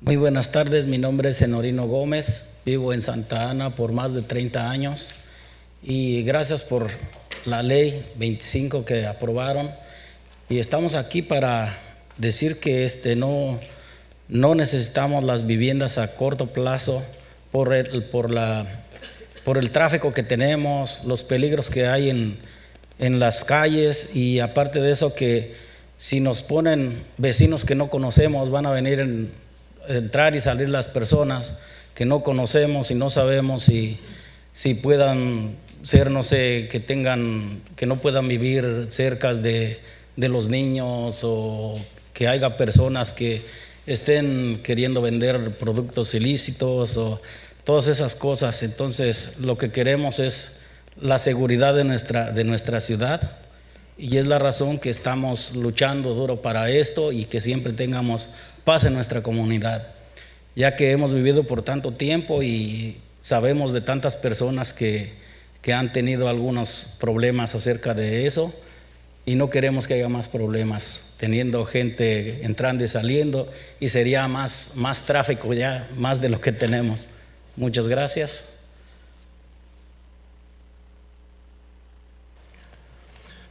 Good evening. My name is Efraino Gomez. I've been live in Santa Ana for 30 years, and I want to thank you for having passed number 25. We don't need that. We don't need short-term rentals. There's a lot of traffic that comes with it. There's dangers in our streets, and if we have neighbors that we do not know, I don't know who's going to live there, who's going to be near our children, or if they might be selling illegal items. We are concerned about the safety of our city, and we're working hard to keep the peace in our community. And we know many people, over the years, many people have had issues with this, and we don't want any more problems. We don't want to cause any more traffic. Thank you very much for listening.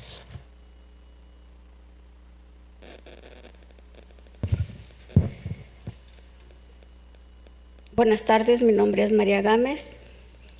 Trabajo en el Convention Center en Anaheim por 10 años. Vivo en la ciudad de Santa Ana. Y debido a que no hay vivienda accesible, a precio accesible para las personas en Santa Ana, tengo que vivir en la casa con mi hijo, su esposa, sus 2 hijos, mi hijo, mi hija, su esposo. Y por eso les pido por favor que prohíban el alquiler a corto plazo, porque como dijo mi compañero, llegan personas a vivir a la comunidad, personas que no sabemos de qué lugares vengan, y pues por eso necesitamos que prohíban el alquiler a corto plazo. Gracias.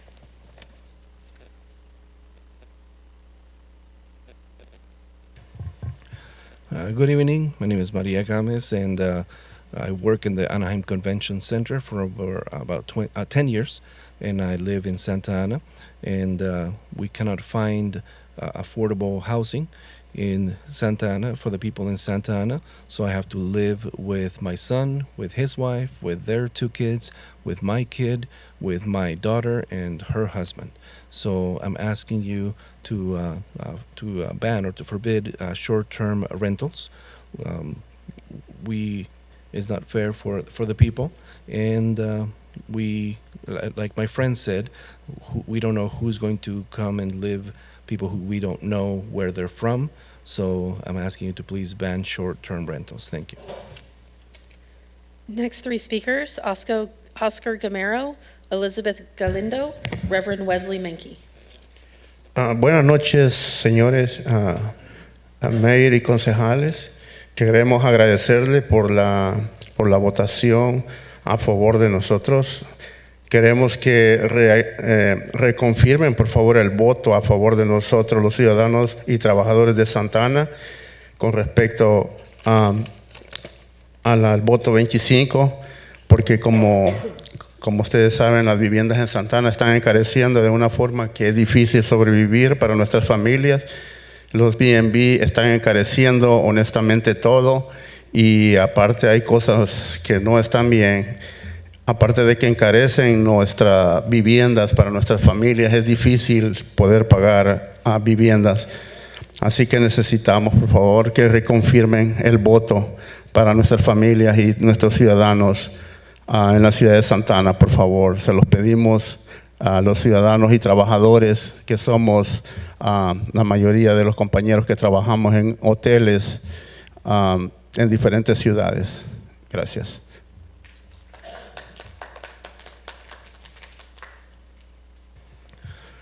Good evening, Mayor and City Council. I want to thank you for voting for us. I'd like to ask you to reconfirm your vote for us for Santa Ana on number 25. As you know, housing is very expensive, and it's very hard to find good housing. Everything is getting too expensive. Housing is very expensive, and it's hard to pay for our housing.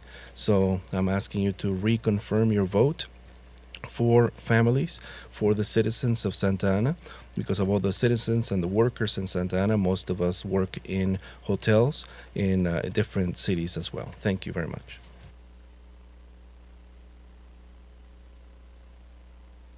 Buenas noches, damas y caballeros. Mi nombre es Elizabeth Galindo. Trabajo en el Hilton de Anaheim como recamarera por 7 años. Gracias por prohibir la alquiler de corto plazo en la última reunión aquí en Santa Ana. Yo soy madre soltera y vivo con mi madre. Para poder pagar una renta necesito tener 2 trabajos o más. Esto me impide muchas veces que yo pueda llevar a mi mamá al médico porque las rentas son muy costosas. Mi mamá tiene unas enfermedades crónicas y esto hace que vaya recurrentemente al médico. A veces tengo que elegir en trabajar o llevarla a ella al doctor porque el dinero no me alcanza para cubrir mi renta. Por favor, esta noche vote sí a la medida número 25. Gracias. Good evening. My name is Elizabeth Galindo, and I'm a worker for Anaheim Hilton for over 7 years. And I want to thank you for the ban on short-term rentals at the last meeting. I have to live with my mom, and I have to have at least 2 jobs in order to pay for the rent. Sometimes I cannot take my mom to the doctor because I have to pay the rent. The rent is too high. Sometimes my mom has chronic illnesses, and sometimes I have to choose between going to work and taking my mom to the doctor because I don't make enough money. So please vote yes on number 25. Thank you. Reverend Wesley Menke, followed by Ana Gomez and Ana Romero. Wesley Menke, Morrison Park. Mi casa es tu casa. Buenas noches al concilio, los trabajadores de la ciudad y especialmente a los trabajadores de los hoteles. Nosotros también queremos vivienda accesible, queremos vecindarios seguros. Hay trabajadores como ustedes que trabajan en alquileres de corto plazo. Una prohibición total va a lastimar muchos trabajadores como ustedes. En vez de prohibir totalmente, ¿por qué no unimos? ¿Por qué no desarrollar una regulación justa? ¿Por qué no crezca tu unión con más miembros en vez de quitar sus trabajos totalmente? Yo muevo que punto número 25 de la agenda cambia. Tallamos un poquito para permitir una cantidad fija de alquileres de corto plazo, como hoteles, en regulación y impuestos. Había una vez una pareja de inmigrantes, llamaron Abraham y Sara, que no pudieron tener hijos. Un día recibieron a 3 desconocidos como huéspedes a corto plazo. Eran ángeles, eran Dios. Los huéspedes dijeron que finalmente la pareja van a tener su bebé, que se llamaba Isaac. Mira qué bendición pudiéramos recibir en nuestra ciudad, vida nueva, renacimiento. Si nuestra ciudad bonita reciban a huéspedes de corto plazo en una manera ética y responsable, por favor, talla punto 25 para no solamente prohibir, sino regular una cantidad fija de alquileres.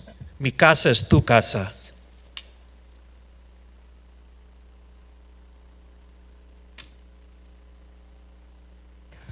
Good evening. My home is your home. I'm talking to the hotel workers and others.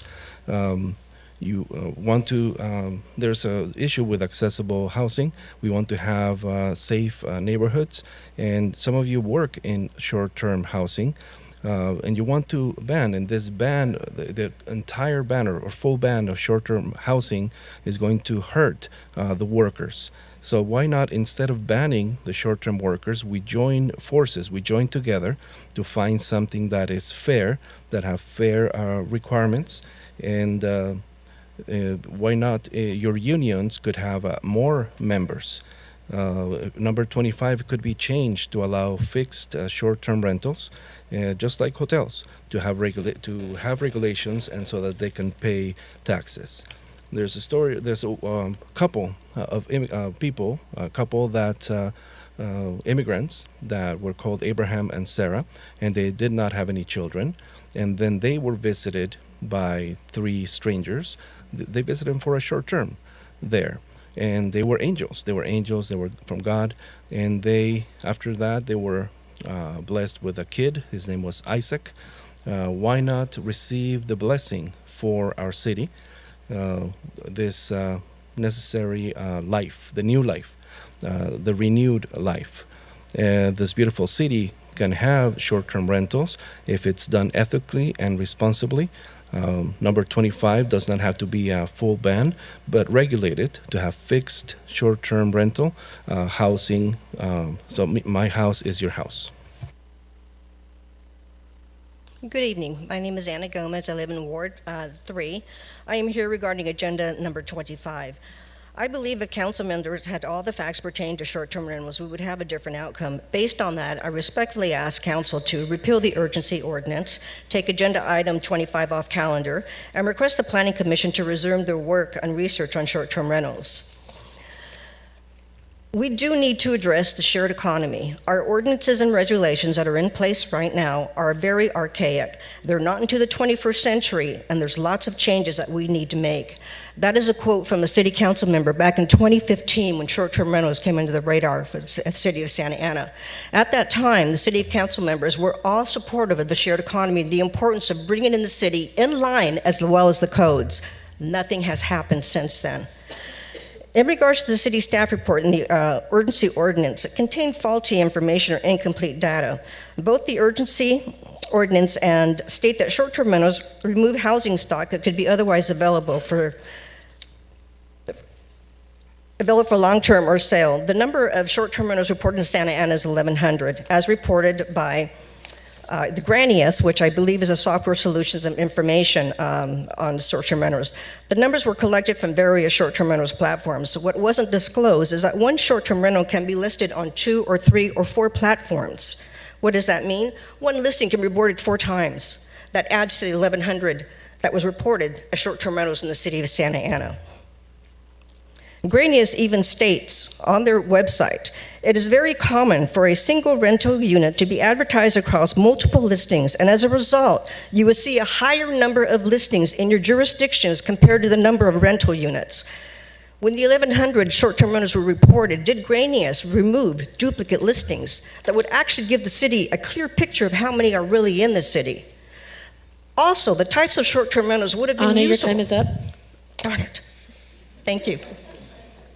Next 3 speakers, Ana Romero, Mario Alvarado, and Richard Austin.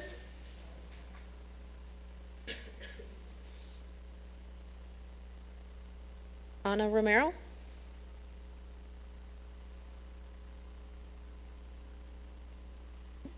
Mario Alvarado.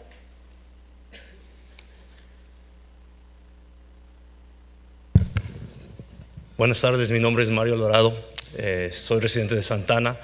Nací aquí, vivo en el Distrito 5.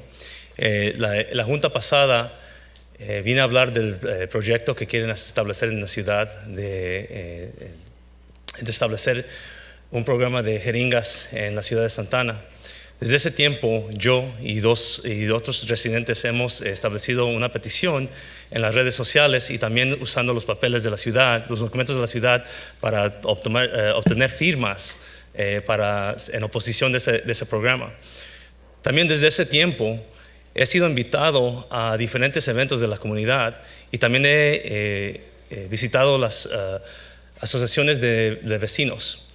Y algo en común que tienen esos eventos son de que los participantes de todos esos eventos están contra ese proyecto que quiere establecer el intercambio de jeringas aquí en Santana. Me pidieron que viniera a hablar hoy en español, porque muchos piensan que para firmar esa petición necesitan ser residentes, necesitan ser ciudadanos. Y invito a los residentes de Santana, a la comunidad de habla hispana, que firme esas peticiones, que no necesitan ser ciudadanos, no necesitan ser residentes para firmar esas peticiones. Que nos ayuden, que nos apoyen, para que también este concejal y los trabajadores de la ciudad, los líderes de la ciudad, podamos mandar esa petición a nuestros representantes del Estado. Hoy escuchamos al representante de Lou Correa, que también está contra ese proyecto. Por favor, ayúdenos, firmen las peticiones y únenos para que este programa no llegue a Santana. Mi nombre es Mario Alvarado y yo soy de Barrio 5.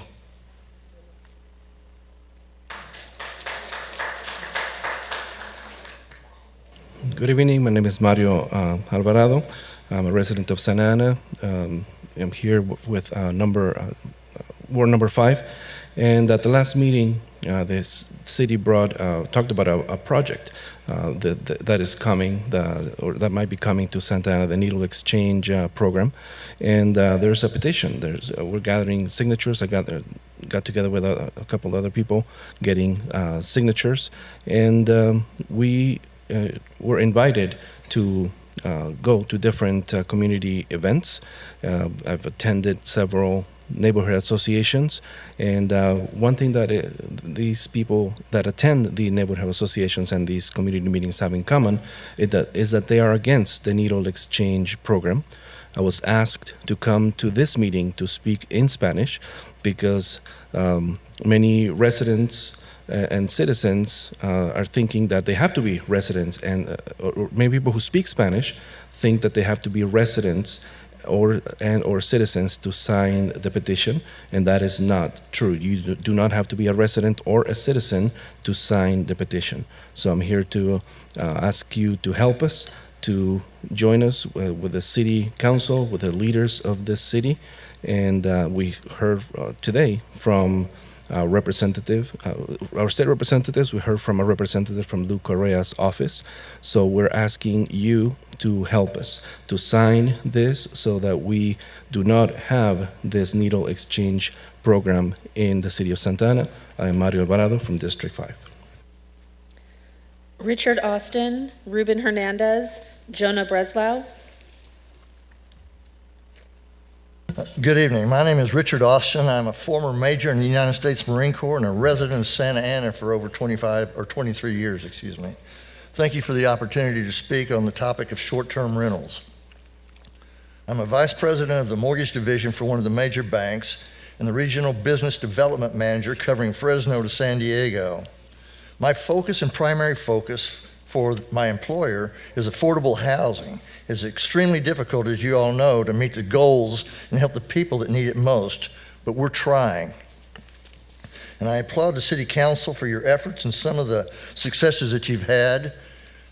Projects in downtown around Main Place Mall and the future Brandywine project coming on First Street. I work with them. There's so much more to do. Those are just to name a few of the projects. And looking at short-term rentals, it's easy to say that they contribute to our lack of housing, but the facts do not support that. The facts are supply and demand. That drives everything. So low supply of resales because people do not want to give up their sub 4% interest rates, and that is a fact. Low supply of new homes. The builders miscalculated and made a mistake 2 years ago when rates started to rise, that sales would be impacted and they would have standing inventory. But because of the lack of resales, it didn't happen. And now they're scrambling to catch up so that there's a lack of developed lots, unfortunately. So now they got to get them all through all the red tape. These facts mean that there's a lack of rentals because there's no houses. If you don't have houses in the resale and you don't have houses, they're scrambling for it, then there's not going to be enough for the rentals. It's not going to happen. Short-term rentals had nothing to do with getting us into the situation or exacerbating the problem, regardless of what the opponents say. I get my facts from... Richard, your time is up. Thank you very much. Ruben Hernandez, Jonah Breslau, Michael Andrade.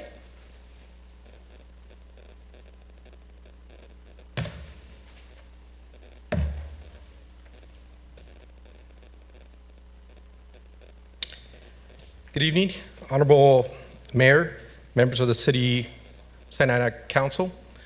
I think tonight I'm here on behalf of SAU Local 721 to strongly oppose the needle exchange program. Now, there's members here that represent the community. I'm here representing City of Santa Ana workers, and this obviously letting this slide in our community is going to put our membership, our workers in harm's way. Just wanted to keep it simple. I hope you take consideration in not allowing this in our community. Thank you.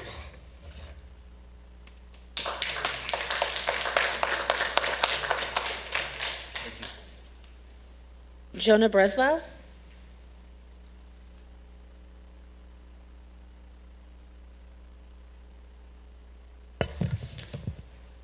Good evening, Honorable Mayor and council members. My name is Jonah Breslau. I'm a research analyst at Unite Here Local 11, and we are here tonight to thank you all for supporting a ban on short-term rentals in Santa Ana. And when you took those votes, that really stood up for the long-term residents, like our hundreds of members who live here in Santa Ana and who work here and work all over the county. It's very important that we stand up for housing. We're in a housing crisis, and as you heard, one of the issues is supply and demand. Short-term rentals take housing off of the long-term market and reduce the supply of long-term housing. So for that reason, we thank you again for all your support. You'll hear more from our members about their stories, their struggles with housing. You'll hear about the impacts of these policies in other areas and the success they've had, for example, in Irvine. So thank you all for your time and attention, and have a good night. Michael Andrade, followed by Hung Nguyen and Miguel Bautista. Good evening, all. My name is Mike Andrade, resident of Logan Neighborhood, legacy of Logan Neighborhood, a strong community.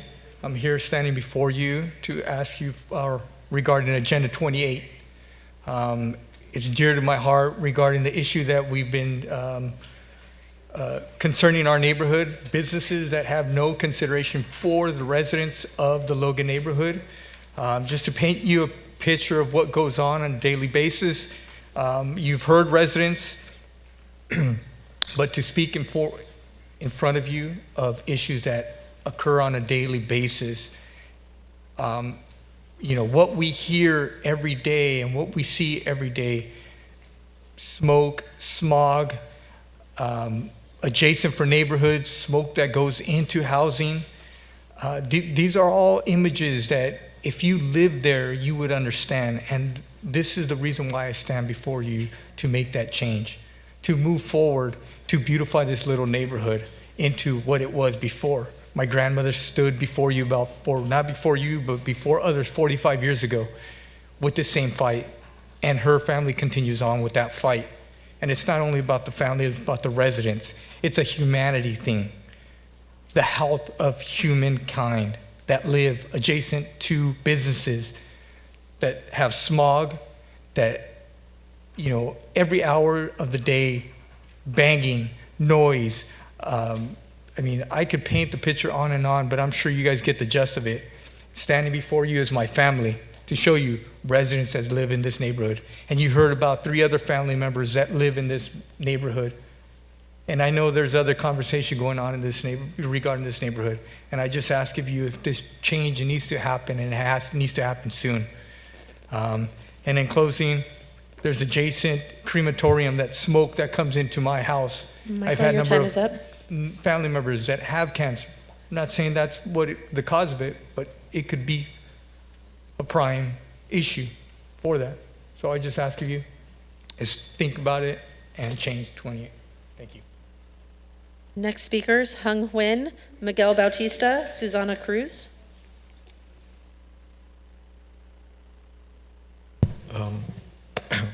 Apologies for my nervousness. Good morning, Mayor, or evening, Mayor and council members. My name is Hung Huynh. I'm from Fisher Park. 2 years ago, I was fortunate enough to purchase that property, that house, with the intention of providing a home for my 2 boys once they're grown. Recently, we made the decision, my wife and I, to put this property for short-term rental to both maintain it as well as generate revenue enough to secure that property for my kids. We prioritize keeping in touch with our neighbors, ensuring they're well informed of our situations and our rental agreement. I personally walked my neighbors through my property and talked about highlighting the efforts to preserve it for our children. Just to let you know, my sister lives 2 blocks from that property. My brother lives a little bit away, half a mile away in Main Place Mall, the new apartments in Main Place Mall. That's why we love it here in Santa Ana, and that's why we want to keep it. We meticulously screen our tenants. We inspect the property each and every single time after the stay, maintaining a pristine condition for the benefit of our neighborhood. We've never encountered any issues with any of our tenants, and we talk to our neighbors regularly. I'm here today in hopes that the city find an equitable solution regarding short-term rentals. I strongly believe that we provide a valuable service to the community by offering lodging options for families that visit Southern California, thereby boosting tourism and revenue for the city and the surrounding areas. I understand the city's need for revenue. I think with models of short-term rentals such as those implemented in the city of Orange, it provides a successful examples of collaborations between single-family homeowners like myself and the city to generate revenues through taxation. With proper regulations, we Your time can is up. contribute this for our neighborhoods and really solve the issues of shortage of properties. Thank you.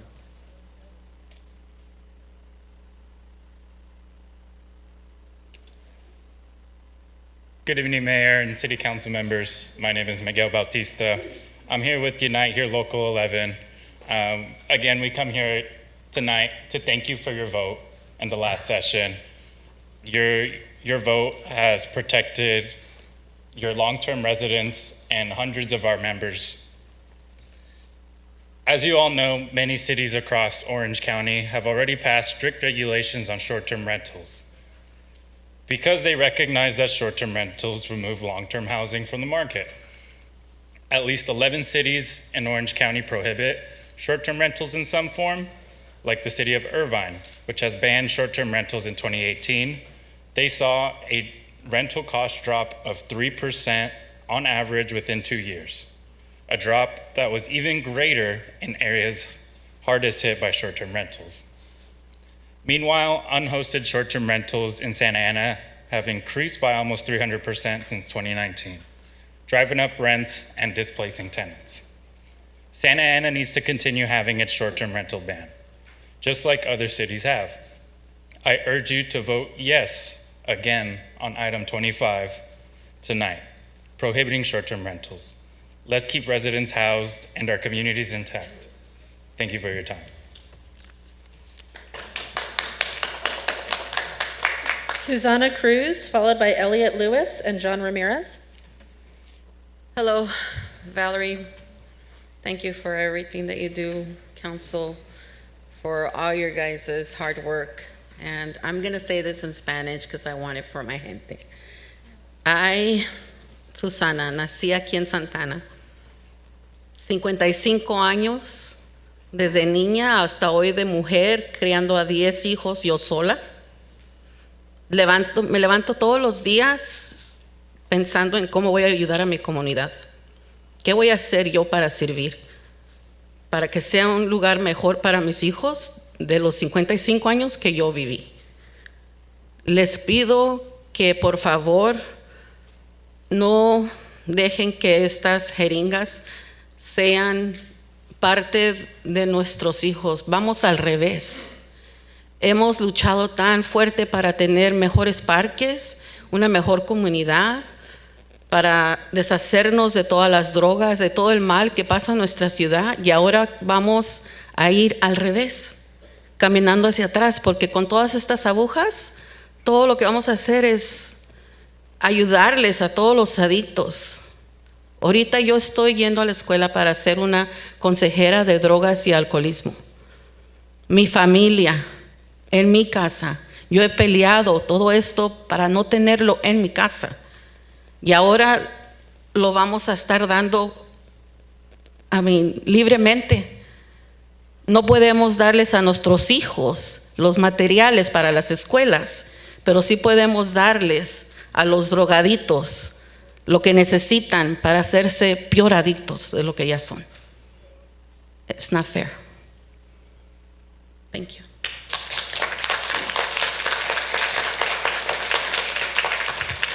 I was born in Santana, 55. I've lived for 55 years. I have 10 kids that are raised by myself as a single mother. And I get up every day thinking how I can help my community, thinking how I can serve my community to make a better community for my kids that I've been living here for 55 years. I'm here to ask you to please don't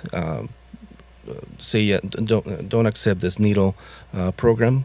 We don't want needles to be part of our children, part of our community.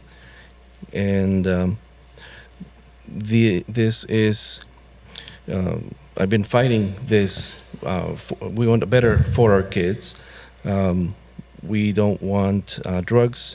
We don't want anything bad for our kids. We've been fighting drugs and evils, and now we're going backwards. We've done a lot for our parks and our community, and for drugs, eliminating drugs, and now it seems like we're just going backwards. The needles are just going to help addicts. I'm going to school right now to be an alcohol and drug counselor, and I'm fighting at home to not have this, to not give these. Now they're going to have free or be given freely these needles, and our kids need to be protected. We don't have enough we don't give our kids enough school materials, but we are giving the drug addicts what they need to use drugs. It's not fair.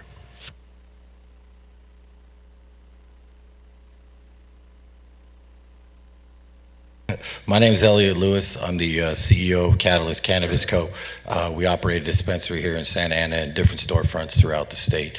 I want to compliment City Council and your bold and progressive move that you guys took in December of 2022, reducing the tax rate for cannabis business here is much needed relief in Santa Ana. We always want more, but we appreciate what we got. It was 1% that was automatic, and 2% was something that you had to qualify for. We qualified straight away. This is January of 2023. We turned our paperwork in straight away, right? This is something that would take 30 minutes, an hour tops to verify, and it has not been done. And we've had a great relationship with staff. I don't want to go out of my way to throw them under the bus, but at the end of the day, if this was a tax, it would have been collected. It's a tax credit. It hasn't been honored. And here we stand a year and 4 months later from when it's passed and we haven't got it. It amounts to about $280,000 in an industry that's suffering. Now, keep in mind the state has rated us twice at gunpoint for being late, once over a misunderstanding. When you don't pay your taxes on time at the city, they threaten to suspend your license and they take other action. And when there's a new tax and a new fee, they are all over it as fast as they possibly can be. So I would just humbly ask that this issue get taken care of.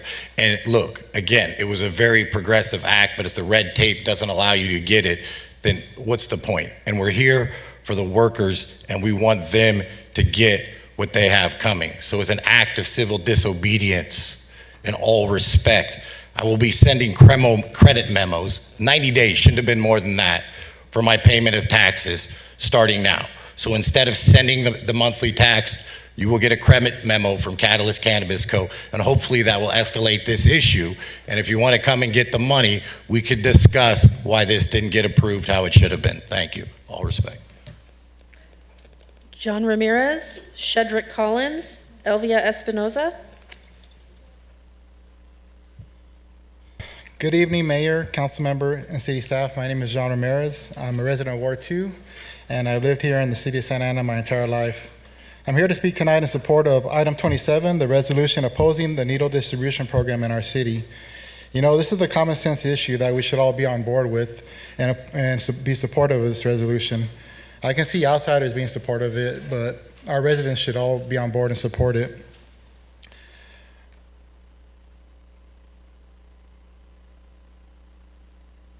I lost my place. A needle distribution program just means more needles will end up in our public parks, our sidewalks leading to schools where children and teens walk to and from every day. I'm in the Neighbors of Santa Ana Facebook group. Most of you are familiar with that. And just last year, one of our residents in that group posted a video of a transient throwing a used syringe over the fence into her friend's backyard where her friend's child plays every day. That child could have easily picked that syringe up and let curiosity get the best of them. But luckily, that didn't happen this time. We don't need stories like this repeated, but that's exactly what's going to happen if this needle distribution program comes to our city. Council members, I encourage you all to vote yes on this resolution opposing this program from being implemented in our city. This is a matter of public safety, and public safety should be your number one priority to us residents as our elected representatives. Lastly, to Councilman Becerra, I want to say thank you for declaring May 4th as International Firefighters Day. My uncle was a firefighter his whole life, starting with the Santa Ana Fire Department, then eventually with OCFA before retiring. I'm going to let him know about this, and he will appreciate it, and I appreciate it. So again, thank you, Councilman. And that was a beautiful entrance and exit with the bagpipes too. Maybe we have more of that. And this concludes my comments. Thank you, Mayor, council members, city staff, and to all our fire and police personnel present tonight. Have a good evening and stay safe.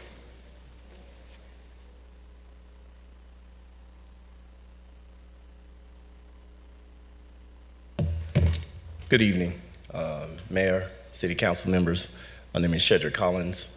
I'm a longtime member of Orange County. I've been here 30 years. I came here by way of Texas, joined the Marine Corps, and I've stayed in Orange County since I've been here.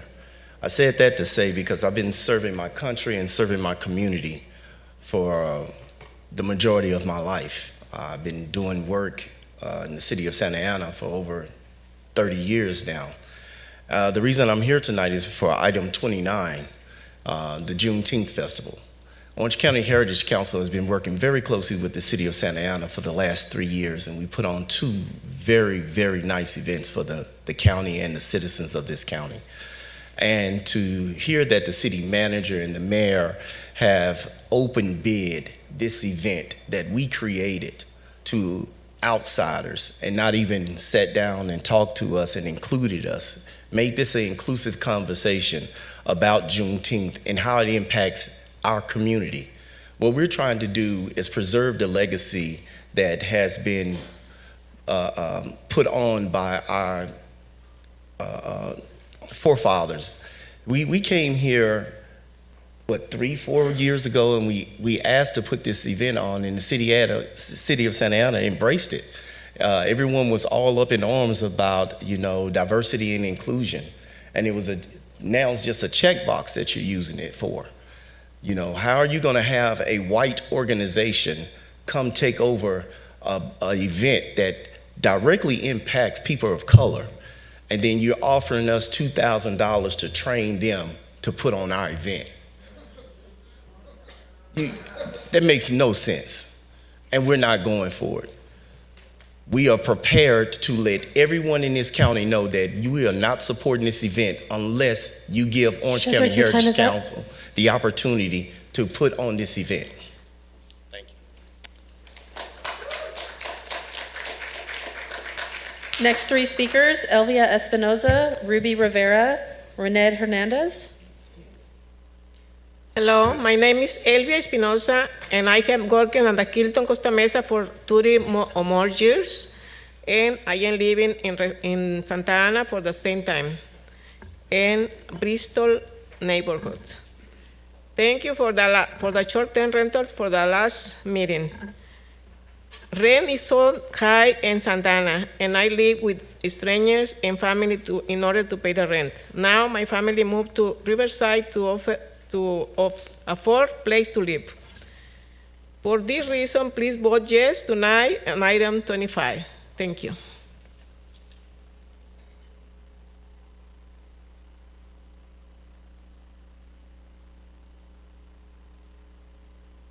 Hello, City Council and Honorable Mayor.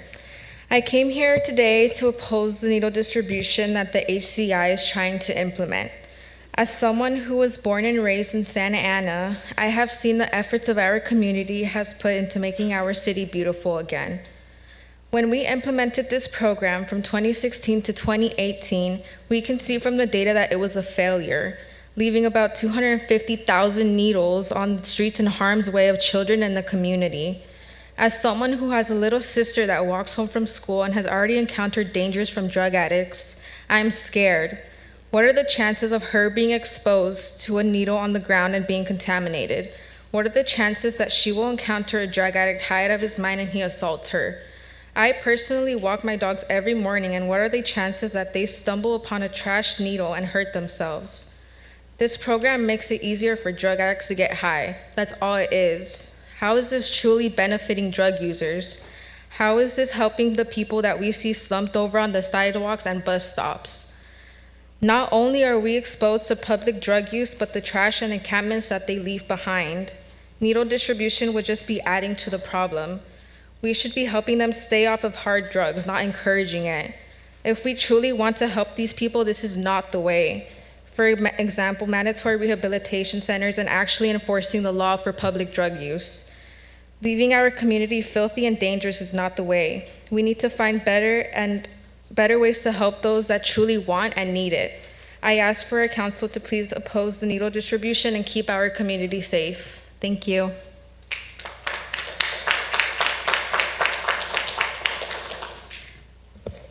Good evening. My name is Renee Hernandez, born and raised in Santa Ana, a long-standing city employee. I'm here on behalf of SEIU. I represent the part-time bargaining unit. I wanted to express our concern about the needle exchange program, on how the program is unsafe to our employees as well as our residents. I'm going to share a couple of situations that we employees have encountered. There's been several needles that have been found at City Hall in the toilet seats dispensers, which was unsafe for any resident as well as an employee that wants to go to the bathroom safely. Needles were found in City Hall, the library area, in the bushes. The program brought hundreds of unhoused individuals. Also, in the area of the flag of the plaza, where they had camped. Unfortunately, there was situations where they didn't have any restrooms, so they went in buckets. One of our employees that's coming out of the garage happened to be coming out, and someone happened to dispose of their waste on the side of the wall, or just dumping it over, and apparently our employee got splashed. One of our employees also, on their way to work at the library, her lunch got snagged while walking to the library on her way to work. So I want you to consider some of the safety issues that this needle exchange that causes. So we oppose this needle exchange program. Thank you. The next three speakers, Lizette Arachiga, Danny Vega, John Kaczynski.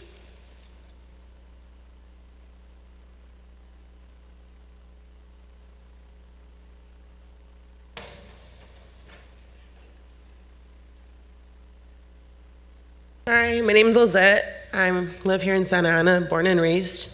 I just am very opposed to the program. There's other failed programs like in Pittsburgh, Indiana, San Francisco. And didn't you guys do this a while back? So I do it again. Why are we providing needles to drug addicts? Coming from a family member that is a drug addict, I don't think this is a solution. And also, like Susanna over there, she pays $3.95 for a needle. She's diabetic. Why don't you have programs for diabetics? I'm sorry, I just don't feel like that's fair. So, I mean, like even on Main Street, there's a bunch of drug addicts like literally shooting up, and I'm seeing them like do heroin. How come you guys don't do anything about that? Just saying. And there's like a lack of cleanup. Do you really want kids exposed to that? I don't, honestly. So I just feel like that personally, I do not want to see that in my city. And I just feel like it'll increase more of like people having overdoses versus actually helping them. Maybe actually give programs to prevent them from doing drugs in the first place. That's all I wanted to say. Thank you.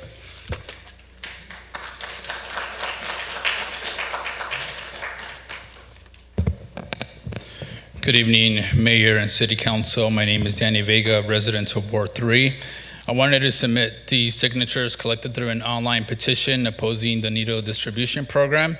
It was created by Commissioner Mario Alvarado, Floral Park Neighborhood Association President Jeffrey Katz, and myself. In just over a week, we collected over 1,200 signatures. I would also like to submit these signatures that a Ward 5 resident, Carla Hernandez, collected from her neighbors. So thank you, Mario, Jeff, Carla, and all the residents who really stepped up this past week. So now I'll make my public comments, and I speak on behalf of myself and my family. I read the e-comments submitted by the executive director of HRI, and I'm saddened to hear that they felt unsafe coming here because of internet insults. But I'll have to be honest, I am actually glad they didn't show up, because HRI said that they would win because they were more relentless than their enemies, meaning Santa Ana residents. And they went on to say that they were done mincing words and playing politics with these people. So I was afraid of what they meant by that and what they were capable of when entering a room full of said enemies. There is a failure on the part of HRI and people, especially those outside of Santa Ana, to understand why Santa Ana residents are opposed to this. Anytime a program comes to our city, just as this, there's always a negative impact to the community, whether it's expected, unintended, and sometimes because of the utter failure to operate the program as promised. If you don't know what I'm talking about, visit MHA on Main Street, the Methadone Clinic on First Street, or the many shelters we have. Look around and you'll see what I'm talking about. So when HRI mentions in their e-comment that we hope that 60% that the 60% return rate is an understatement, and we hope that we will be able to collect more, and that we hope people are going to use our program, will use disposal kiosk in the community. I'm sorry to say, it doesn't give me confidence. It's time that other cities do their part. Thank you. Next three speakers, John Kaczorowski, Chuck Elms, Ronnie Carmona. Good evening, everybody, and Honorable Mayor Mescua and council members. I'm here to speak on behalf of Agenda 27. My name is John Kaczorowski, and I'm the POA president for the Santa Ana Police Officers Association. I represent 500 members, a third who are non-sworn, and that's dispatchers, correctional officers, parking enforcement officers, and that's just to name a few. And right now we're understaffed. I'm here to oppose the needle exchange program. One, it's harmful for the community. And two, it's harmful for our members. We're gonna have more calls for service, longer response times, and right now with our dispatch being so understaffed, there's gonna be more 911 calls. I have the opportunity to be the PAL coach. I've been doing this for the last 3 years. I coached the Grasshoppers for the last 3 years, and I'm currently the coach for the Sluggers. I have to be there before we have practice, before we have games, and it's unfortunate. It's unfortunate that we found paraphernalia, people slummed around, and this is going to be continuing. If this goes through, we're going to have even more of it. And it's unfortunate that our youth has to witness this. I think we're all here together, and we all could agree with something. We all care about Santa Ana. So if we oppose this, because the reason being, we need to make sure that we all believe and Santa Ana deserves something much greater. I'm happy to be here with SCIU, with Salma, with CASA, and PMA. Yo me llamo Jan Kachiriski y soy el presidente de la Policía de Santa Ana. Y yo vengo a oponer este intercambio de jeringas. Y gracias y buenas noches. Chuck Elms, followed by Ronnie Carmona and Monica Suter. Good morning, or good afternoon, or evening. You've been here so long. Madam Mayor, members of the council. My name is Chuck Elms. I've been a city employee for over 25 years. I serve as a police commander in the Investigations Bureau, and I'm also the Police Management Association president. I'm here tonight on behalf of the men and women of the PMA and, quite frankly, the entire police department and our community to speak in opposition to establishing a needle exchange program in the city of Santa Ana. The PMA, in solidarity with the other bargaining units here, including the POA, oppose the needle exchange program for two reasons: the negative impact and safety concerns to our community, first and foremost, and then to our city staff. When I was a young police officer, I was stuck by a hypodermic syringe. As a result, I was required to undergo 6 months of blood tests to ensure I was not exposed to any life-altering, potentially deadly disease. Needless to say, this was a grueling 6 months for me and my family, and I would not wish this on anyone, not anyone in our community or the police department. Introducing 300,000 plus needles a year into our Santa Ana community will increase the safety risks to all city staff, including our police department employees. Not only are there communicable disease concerns, but at present day, there are many synthetic drug variations that require injection with a hypodermic syringe that have proven to be fatal. The most obvious is the current fentanyl crisis. Even fentanyl residue from a discarded syringe can kill a human being. 300,000 plus needles per year in our community will surely cause a safety concern. Needles used to inject drugs are commonly discarded in public places, parks, parking lots, schools, bike paths, and public transportation. This is frequented by our community members and our children. And I ask that we oppose this exchange program. Thank you.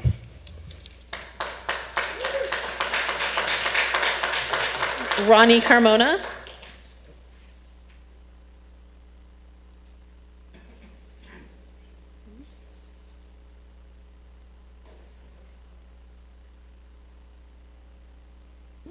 Monica Suter.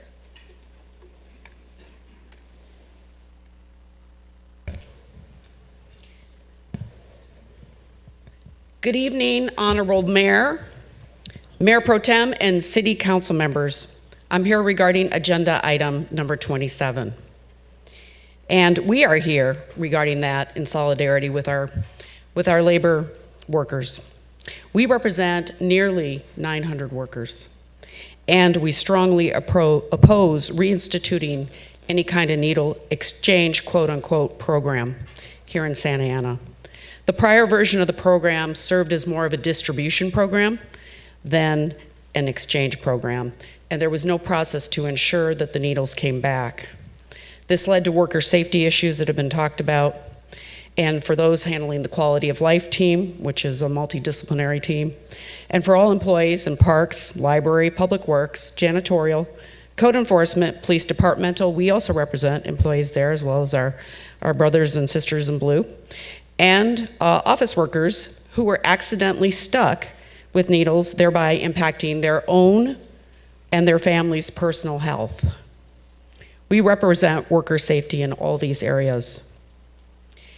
You've heard about other statistics on the program. I don't need to repeat those. But the bottom line is that the program lacked transparency with no public records of incidents. And despite all of those bad incidents, the heroin addictions and so forth did not decline, unfortunately. And we do understand and have empathy for the serious drug issues in this country. That does not change, but unfortunately, these types of programs do not lead to the results that we need for a positive result, and even kids and libraries and things have been impacted. So it's bad for workers, children, and the Santa Ana community. So we do not support that program coming back in respect to item 27. Thank you very much. Have a good night. Next speakers, Dale Helvig and Celeste Rivero.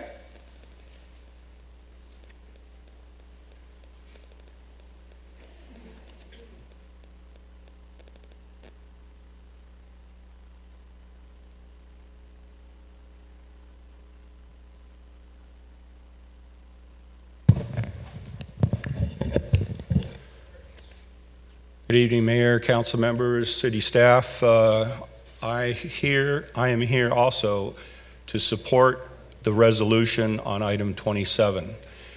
6 years ago, this program was there. We were told as a community we could not pick up the used needles. We didn't stand for that, and we weren't going to stand for having the needles in the playgrounds and letting them pick them up and getting injured. And as you heard, 6 months of testing if you get stuck by one. So we picked them up. We filled up jars, 2-liter jars of needles in one day on Santiago Creek.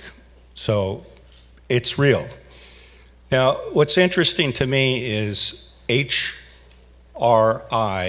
has said they're basing their information on the rate of incidents, and Santa Ana has the highest rate. What's also interesting is the Orange County Health Agency publishes this data yearly, and they say that there's 270 new HIV cases that were listed. Santa Ana has in the neighborhood of 50, so they have a rate of 14 or something. They exclude communities that are less than 9 instances. But what is real is they may have a higher rate, and they don't show that.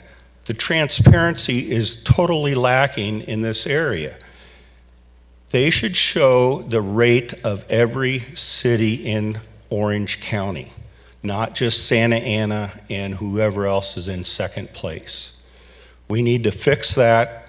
And what's also interesting is nobody talks about what goes into the needles. Where are they going to get their drugs to go into the needles? We're going to be a shop for the drug dealers as well. Dale, your time is up. Thank you. Next speaker, Celeste Rivero.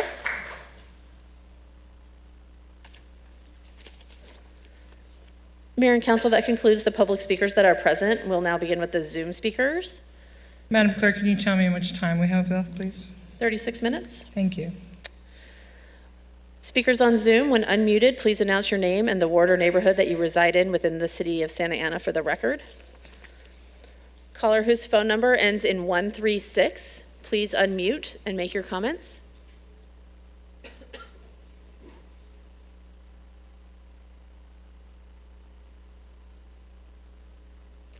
Phone caller ending in 136. Sí, hola, buenas tardes, mi nombre es Alondra Salazar, nací y crecí en Santana y soy estudiante de medicina. Sorry, can you hear me? Yes, go ahead, please. Soy estudiante de medicina y nada más quería decir que no se me hace justo que se le dé información falsa a mi comunidad, especialmente a los que hablan español, acerca del programa de intercambio de jeringas. Las personas que han hablado y también las personas que están detrás de la petición y nos está colectando firmas para que no se haga este programa, se le están dando información falsa, se le está mintiendo, y lo que yo sinceramente le pido al público es que no se deje manipular por esas personas.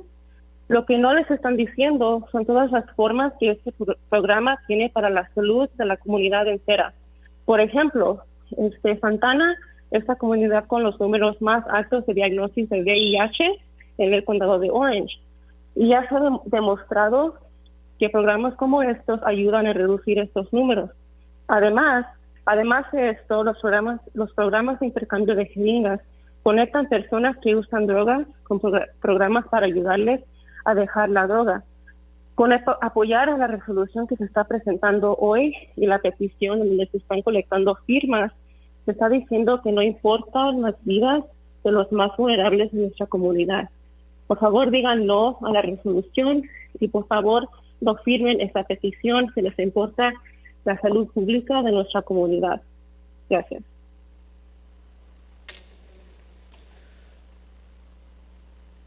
Next speaker, Natalie Dempster. Please Good, unmute. Good evening. My name is Alondra Salazar, and I am Santa Ana born and raised. I'm a medical student, and I'd like to say that it is not fair that you're providing false information to the community regarding the needle exchange program. The people who are behind this, the people who are asking you to sign the petition, are presenting false information. I'm asking people not to let themselves be manipulated. This program supports the community. Santa Ana, there's many ways that this program supports the community. Santa Ana has the highest rate of HIV in Orange County, and it's been demonstrated that the numbers can go down with a program such as this. The Needle Exchange program has programs to help drug users to leave drugs, or anti-drug programs connected to it. So the people who are collecting the signatures are not telling the truth. Say no to this. Do not sign the petition if you care about public health in the community. Natalie Dempster. Hi, thank you. My name is Natalie Dempster, and I live in Park Santiago in Ward 3, and I have been a resident of Santa Ana for 8 years. I am speaking on behalf of my family, who is adamantly opposed to the needle exchange program. I just want to thank Council Member Becerra and Mayor Amezcua for their proactive work in opposing this program. My 18-month-old frequents the newly renovated park in Park Santiago and loves it there. I thank you for your work daily in keeping that park so nice for all to enjoy. It is incredibly dangerous and puts public safety at risk, bringing this needle exchange program to the city of Santa Ana once again, and I cannot believe that we're actually having to fight this again. Nowhere else in Orange County would this program even be proposed, so the fact that it's even being proposed here is infuriating. Children should be our first priority, and their safety specifically. It makes my stomach turn thinking about a child picking up a needle and contracting some kind of lifelong injury. And frankly, children just shouldn't even be exposed to having to see needles around the places that they frequent. The needle exchange program would ruin any kind of progress the city has made in improving public spaces and parks. And the city of Santa Ana has taken the brunt of programs for the entire county, and I say no more. So I urge you to support item 27. Thank you. Next speaker on Zoom, Layal Bata. Please unmute and make your comments.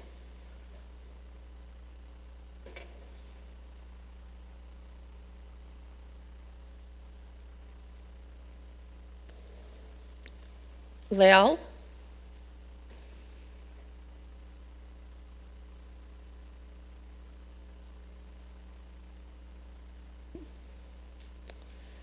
Next speaker, David Carbajal.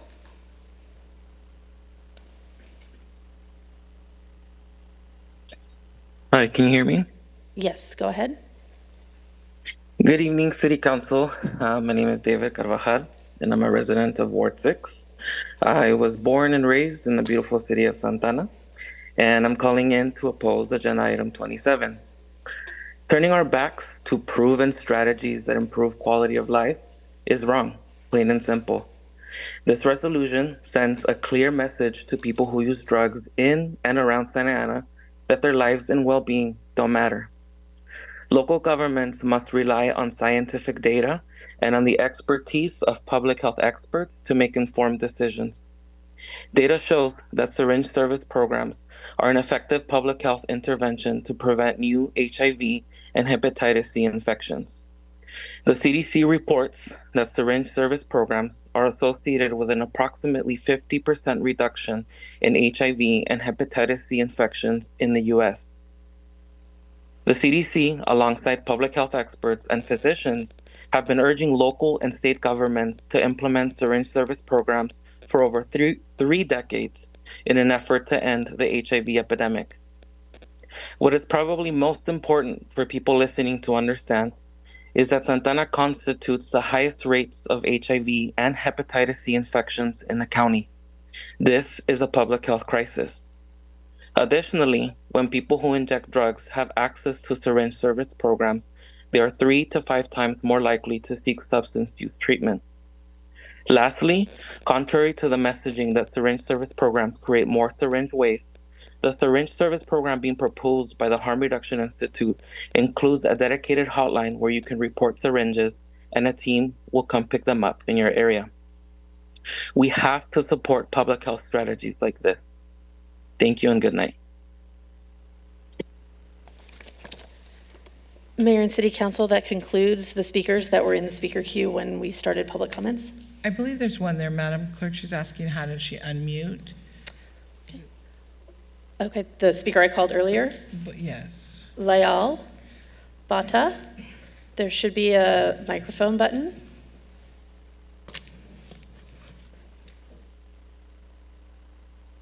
It appears unmuted, but we cannot hear.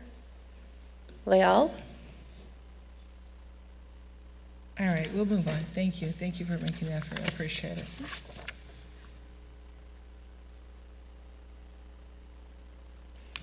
That's all the speakers?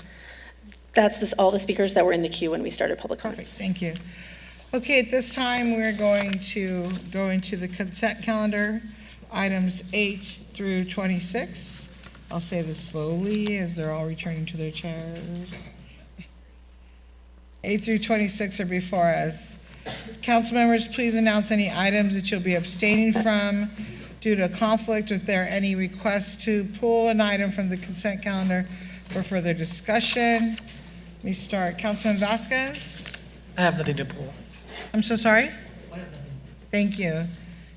Councilmember Lopez? Item 12. Councilmember Penalosa? Nothing, Mayor.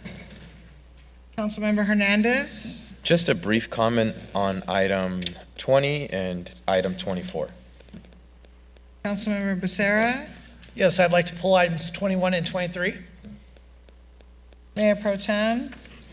Nothing to pull, but I will announce my recusal from item number 21 as the City of Irvine is a client of my employer, Ratana Tucker. And since it's been pulled, I will leave the room while it's being discussed. Thank you. Thank you. I'm going to pull item 21 and 22. That's it. Go ahead, Madam Clerk. Is there a motion to pass? Mayor, I'll make a motion to approve the rest of the consent calendar. Second by Councilman Hernandez. Let's prepare to vote. Actually, I want to go on record. I'm sorry, Madam Clerk, before you go. I want to go on record for item 25 that I'm a no vote. I understand it's a second reading. I just want to be clear.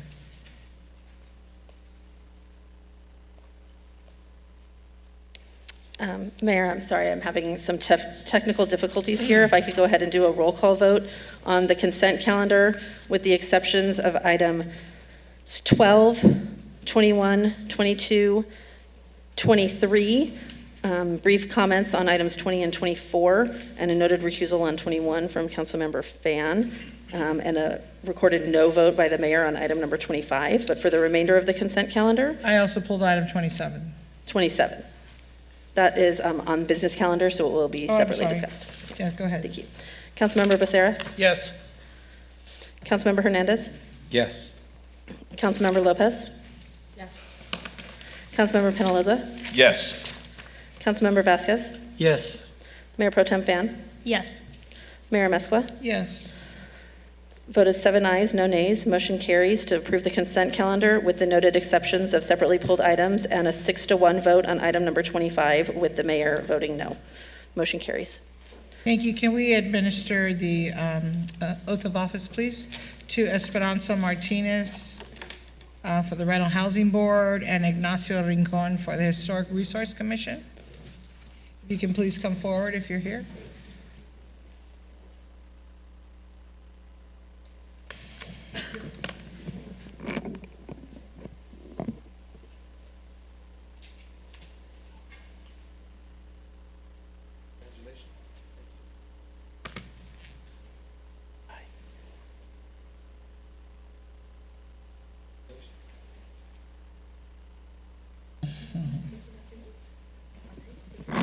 I, Esperanza Martinez, do solemnly swear that I will support and defend the Constitution of the United States and Constitution of the State of California against all enemies, foreign and domestic,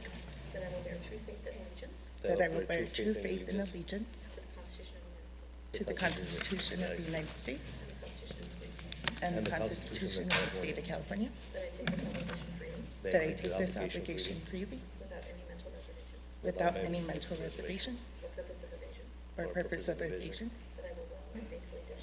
that I will well and faithfully discharge the duties upon which I'm about to enter. Thank you.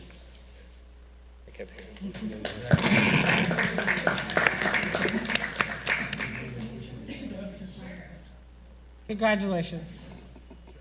Congratulations.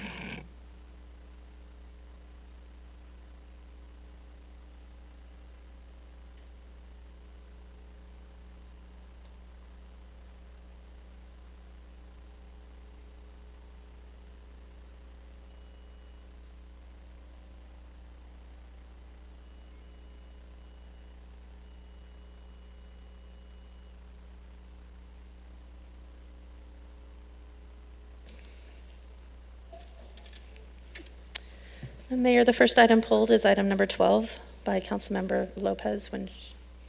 Wait till she returns to her chair to get started.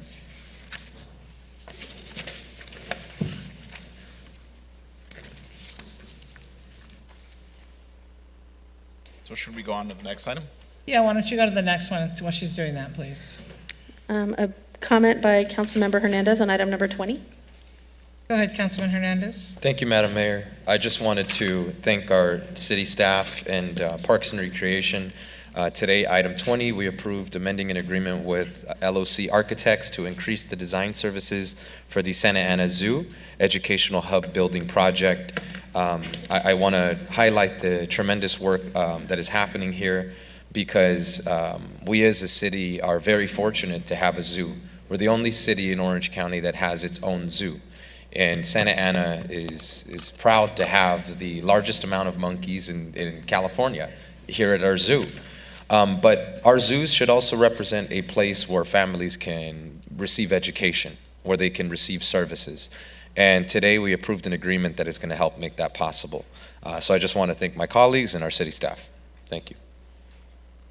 Go ahead, Madam Yes, Clerk. and then Director Hawk Scott, did you have any comments that you could share about this project? Thank you, Director Saba and Public Works. The public's going to be a beneficiary of the good work that is happening between these two agencies, so thank you. Madam Clerk, we'll go back to 12, please. Yes, Mayor, pulled by Councilmember Lopez. Yes, thank you. I just really wanted to thank staff and the neighborhood leaders from Fisher Park and the residents from Morrison Park. This work began about 3 years ago with a small group of residents who approached our office and sharing concerns about the speeding and the traffic safety issues for pedestrian and cyclists. And so I really want to thank everybody for their patience. It's been 3 years in the process, and I'm really glad to see that Public Works went out and got grant funding for this, and I'm really excited about the intersection changes that are going to come, not just to Flower and Memory Lane, but all along that corridor to help prioritize the safety of bicyclists and pedestrians. I'm very excited about the ADA sidewalks, the curb ramps, the bulb outs, the raised medians, crosswalks, and the traffic signal modifications and the bike lanes. I think They're going to be changes that are hopefully welcome and used by our community members. And I want to thank again the neighborhood leaders that were involved in this and our staff for pursuing this project. And 3 years later, here we are finally discussing it at the council level. And so thank you very much for your support and for your help. And I'll make a motion to move the item. I'll second the comment. Nabil, thank you to you and your staff. I know we had a conversation about the ball belts, I think they're called. I'm not a fan, but I hear you're going to make them look really, really pretty, and put nice flowers and trees and things of that nature, because somebody's going to run into them. I hope it's not me.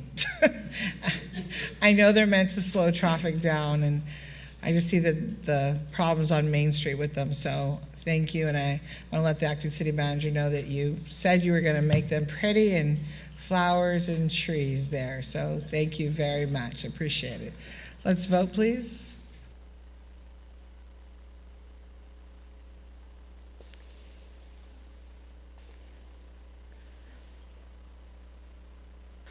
The vote is 7 ayes, no nays. Motion carries.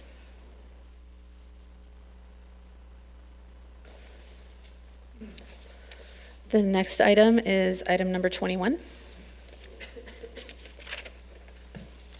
Thank you very much. I pulled this item. I just have a quick question.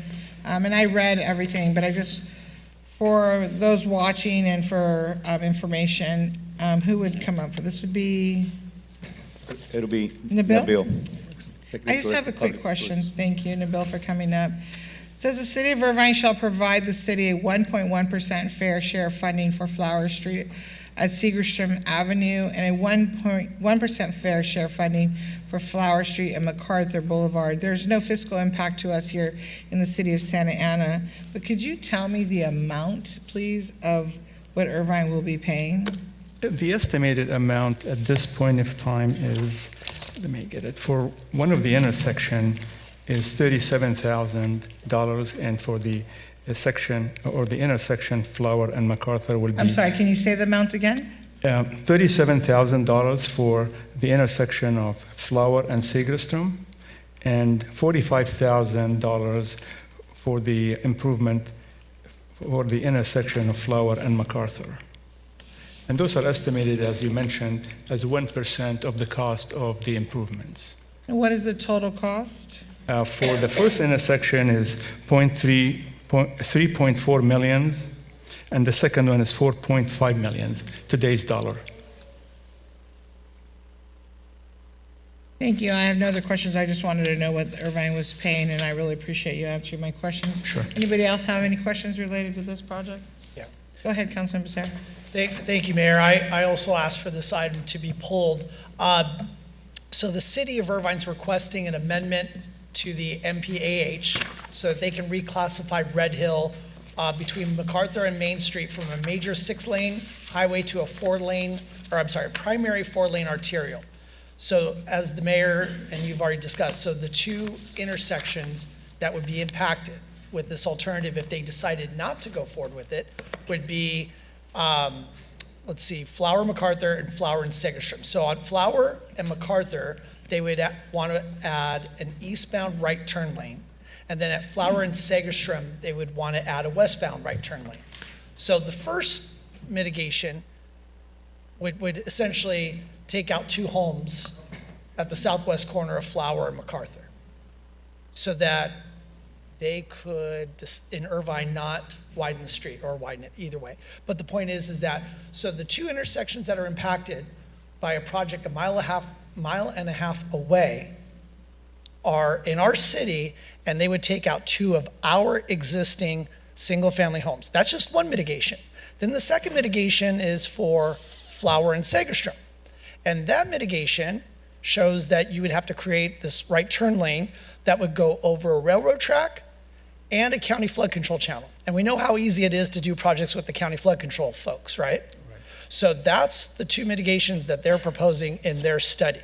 And then on top of it, in the study, and I know you didn't give us the full study, it's just select pages of it, they don't even know what intersection is in which city.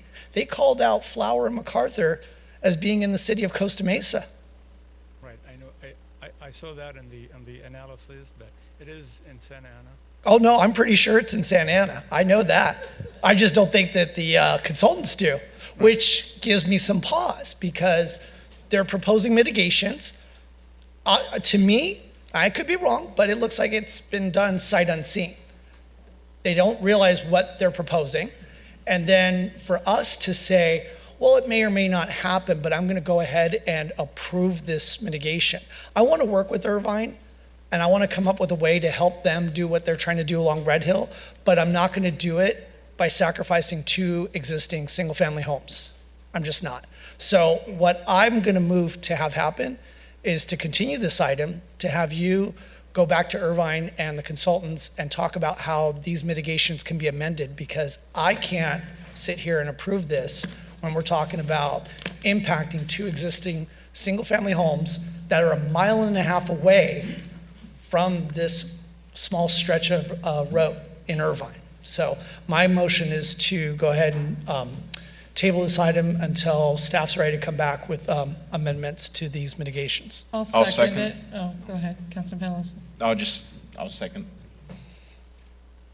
And I'd like you to ask Irvine for some more money. All right, let's take a vote, please, if there's no other comments.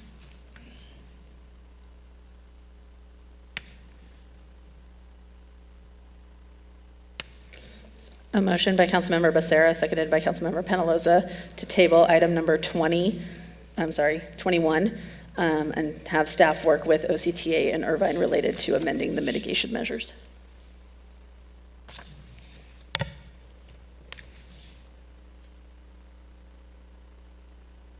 Councilmember Hernandez.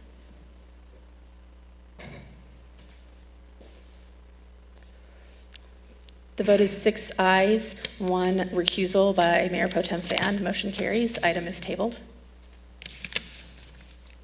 Thank you. We're going to go to item 22. I pulled that one. And Bill, I just have a really quick question. Maybe Councilman Becerra is going to jump on this. Nabil, for item 22, can you come up, please? Is that okay, Mr. City Manager? So in here it says the scope of work includes installing a 2,000-gallon diesel, and then you're removing the existing 4,000-gallon diesel. Can you tell me why we're going from 4 to 2? Sure, it's on item 22. How does that benefit our community?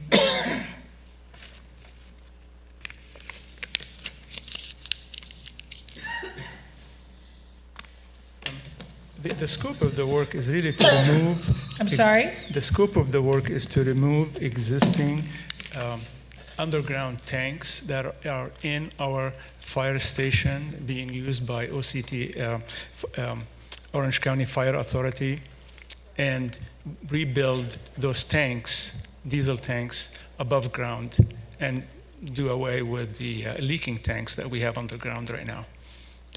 Well, actually, it does benefit the groundwater because leaking tanks are bad news for groundwater, and it's to our benefit to remove all these tanks that are leaking.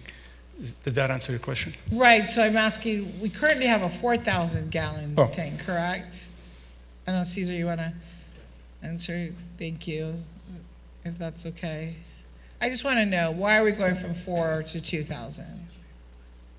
No, it was based on a request from OCFA, and probably the footprint of the tank or the station itself would not allow for a larger tank, higher profile tank. I see DC Henry behind you. Sir, you want to come up?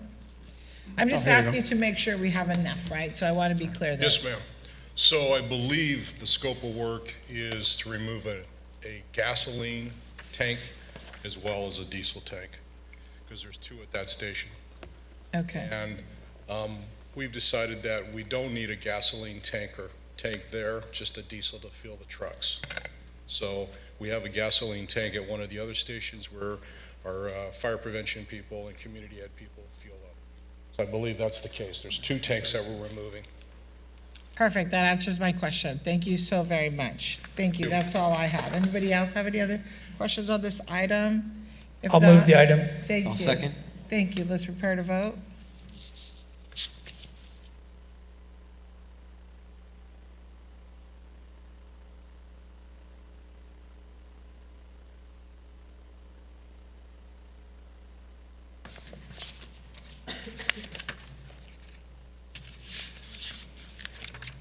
Councilmember Hernandez? Councilmember Hernandez, we're waiting for your vote. Yes. Is it not working? Vote is 6 ayes, no nays, with a temporary absence by Councilmember Penaloza. Motion carries. Mayor, the next item is item number 23, pulled by Councilmember Becerra. Thank you. So this item is the amendment to agreement with Protection America to provide security at transportation drop-off and pickup locations used for the Santa Ana Navigation Center guests. So who would this be? Would this be Director Garcia? Mike Garcia, yes, correctly. So the front page of the staff report states the security guard is placed at the shuttle location 12 hours a day, 6 days a week to engage with clients disembarking / awaiting awaiting the Navigation Center shuttle and ensure that these clients do not loiter, engage in criminal activity, or cause issues or concerns for surrounding businesses. So where is this shuttle location? Because the staff report, is it deliberately ambiguous, or where is this location that they would be servicing other than the Navigation Center? So it's also servicing the bus stop that serves bus line 59, which is in front of Sonesta Suites, which is at the northwest corner of Dyer and Red Hill, 2600 Red Hill in Santa Ana. And the reason I'm asking is because, again, the report was ambiguous, but also, too, we received communication in regards to the security at the Santa Ana train station. And I just want to clarify because, yes, it is important to have security at the train station, but I want to make sure this contract does not cover the security at the Santa Ana train station. It does not cover that anymore. And They it are would- now strictly working at the Sonesta Suites. And it wouldn't need to cover the train station because we're not transporting folks That's from the correct. Navigation Center over to the train station, correct? That's correct. Okay, great. That's all I had, thank you. With that, I will go ahead and move the item. Is there a second? I'll second. Thank you. Let's prepare to vote.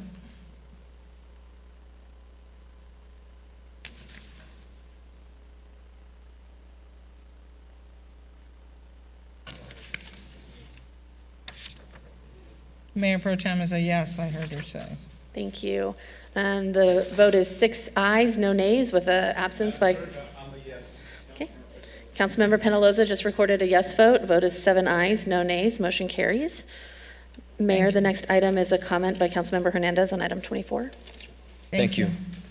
Thank you, Madam Mayor and our clerk. I just wanted to pull this item because today we approved a contract with Patrol Solutions LLC for event security services at city events to update the rates and amend compensation terms from annual amounts to not to exceed $450,000 for the entirety of the agreement. This is going to ensure that the City of Santa Ana events that we have, many of which are loved by the residents, whether it be the summer concert series, Mid-Autumn Festival, Movies in the Park, Juneteenth, Chicano Heritage Festival, 4th of July.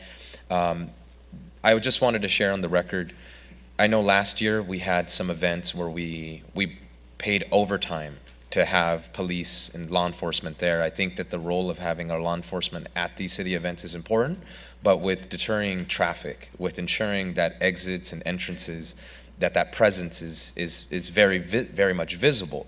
But having this contract that we just approved, we increased it. I just wanted to be on the record. I'd like for us to ensure that we're utilizing our security guards. We just approved a contract, so that way if we have a city event where we need an abundance of security on the ground, this contract should help us fulfill that need so that we can be more fiscally responsible when it comes to spending our monies on overtime. Just wanted to be on the record about that. Thank you. Madam Clerk, I'd like to make a comment, since this item was pulled just for a comment. I'm supportive of the item, but I don't want to mistake the two. At the Chicano event, there was a stabbing and multiple fights, and we do need police presence. And so it's very important that we have police presence on top of the security, in my opinion, because security may not be able to handle some of the situations that our police department can. And so, although I do support the item, I also do support our Santa Ana officers being present to keep our community safe. Those are all the comments I have. Thank you. Mayor, if I may. Go ahead, Councilmember Becerra. Thank you. I just kind of want to echo some of what you just said. I don't want to, pun intended, handcuff our cops when it comes to how they determine how to keep an area safe or keep an event safe. I think this is meant to be something that augments your ability. It's not meant to supplant or replace your presence there. And as the mayor mentioned with the one event, I was under the understanding that officers were asked to stay kind of on the peripheral of the event. And I would ask that if you believe there's a reason to be throughout the event and not just on the edge of it, I would ask that you go in there so that we don't have a repeat of what happened last year. Those are my comments. Thank you. Thank you. I see no other comments. Let's prepare to vote. I have my hand up. I'm sorry? I have my hand up. Oh, I don't see her. Go ahead. I just want to state that if, well, this is going to move forward, but that you speak with them, because when that incident happened at the park, they did not intervene. It was other community members that stepped up to separate people. And so if we're going to hand out a contract of almost $500,000, then I expect a little bit more. Thank you. Mayor, this item was already approved on the consent calendar. Perfect. Let's move forward. Thank you. All right, we're going to go to the business calendar now. It's the end of the consent calendar. Item number 27. Go ahead, Madam City Manager. Sir, not madam. Oh, I'm so sorry, Mr. That's City Manager. I was looking over here. Thank you, Mayor, City Council. We have a presentation by the City Manager's Office regarding a resolution opposing the Needle Exchange Program, and presenting for us is our good Ken Gominski. Thank you. Go ahead.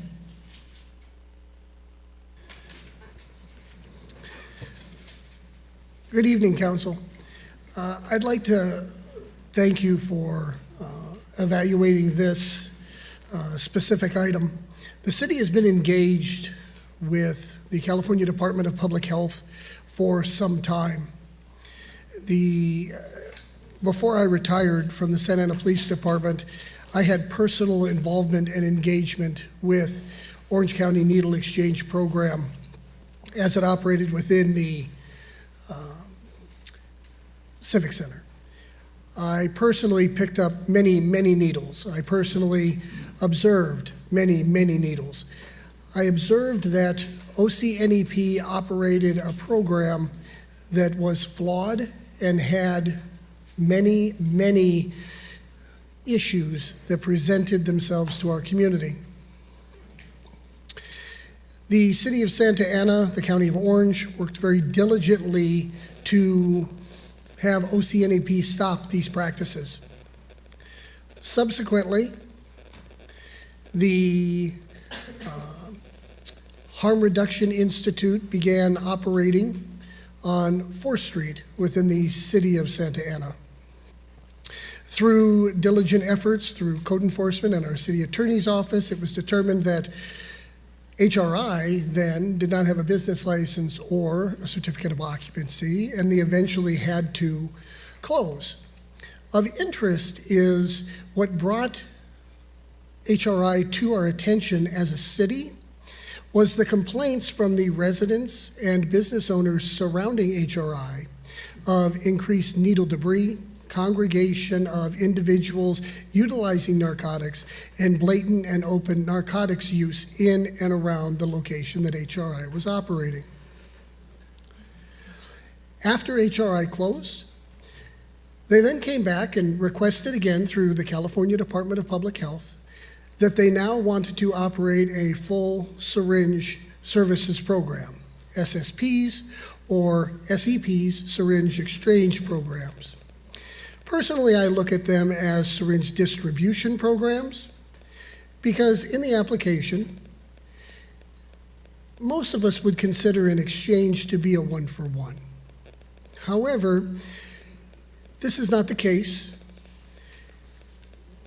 HRI believes that if a person shows up on a needs basis, they can request as many needles as they want, and HRI will provide those needles. No questions asked.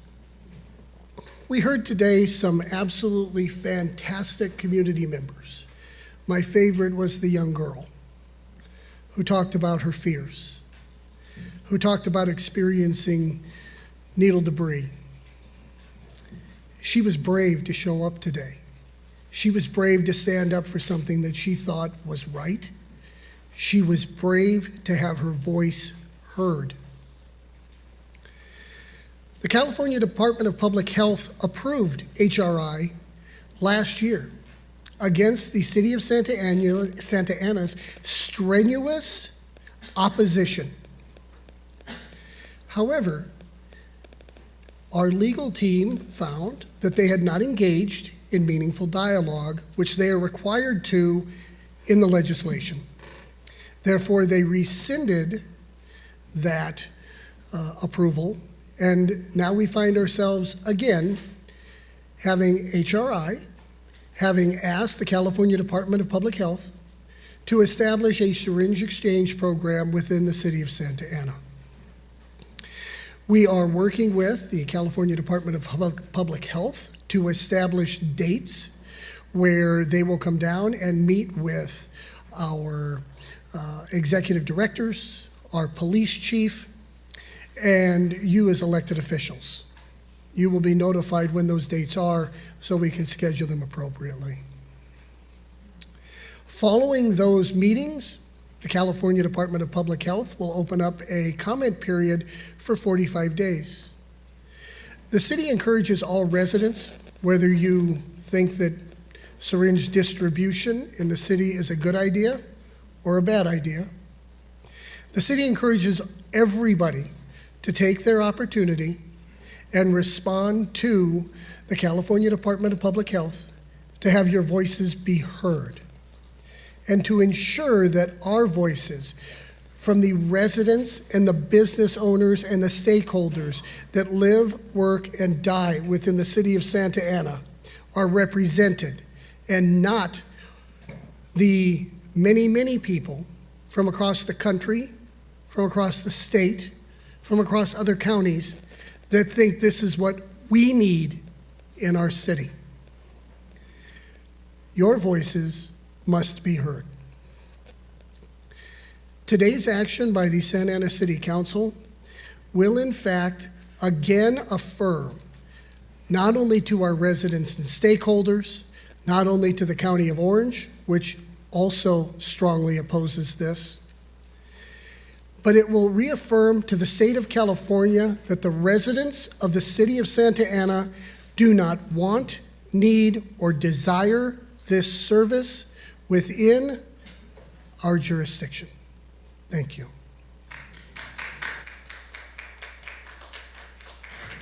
So thank you. Before I open it up, I'm going to make some comments. I just want to say that on April 6th, we had a neighborhood association meeting, and thank you to the city staff that were present, as well as Councilman Becerra and Councilman Penalosa.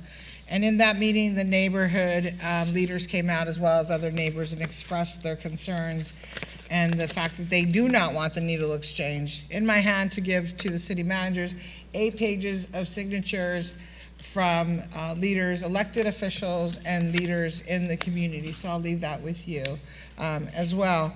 Also, I have a letter of opposition from the Orange County Firefighters Association, from the Orange County Sheriff's Department, who not only sent us a letter of opposition, but he's also forwarding to the governor's office, from SEIU, from the mayor of Tustin, the mayor of Mission Viejo, because I sent a letter to every mayor in Orange County asking for a letter of support for opposition.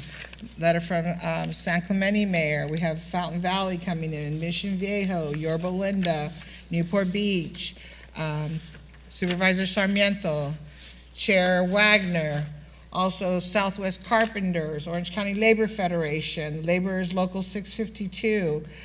The list goes on and on and on, and I want to thank the city staff, Commander Andrade, and all those that were there, Mike Garcia, to give a presentation, because this is not something that we want in our community. I think Ken, you made it very clear.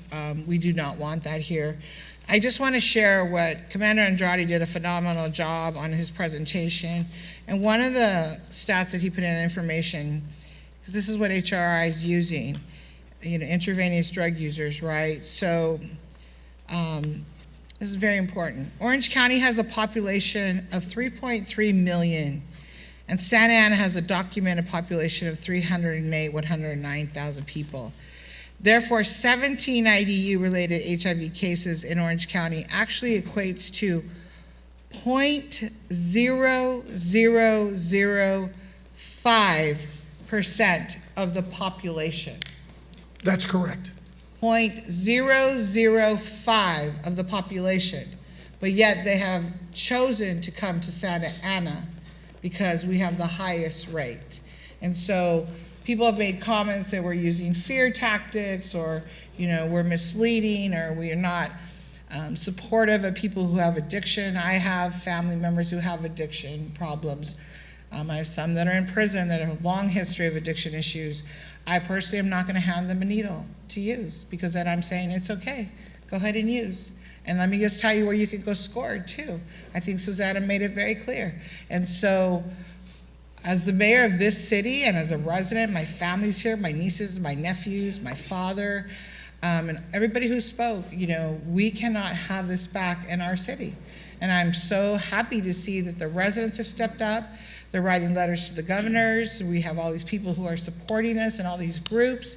And you guys have done a phenomenal job addressing this, and the city attorney's office has done great. Thank you very much. And Tamara, you were with us that Saturday, and we really appreciate it. And it's really about the community. The community is speaking very loud, Mr. City Manager, very loud. There's a small percentage that is not, and I'm not using fear tactics, and it's not for optics. It's the right thing to do. We are the county seat, and as I said in that in that forum, but we get nothing for it, other than we're the county seat. Rah, rah, we get a cookie.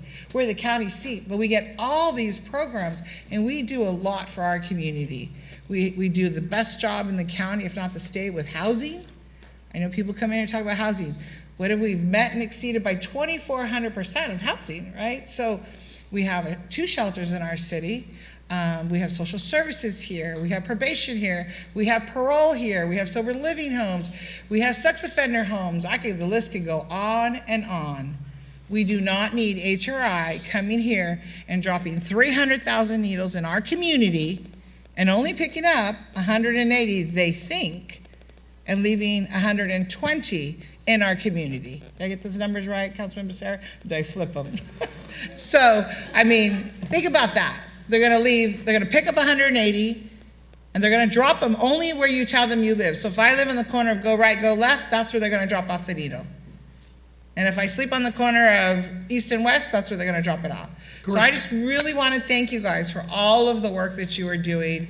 I wanna thank all the mayors throughout the county who have sent in letters. I wanna thank all of my labor brothers and sisters. I wanna thank, POA, the commanders, it was a PMA.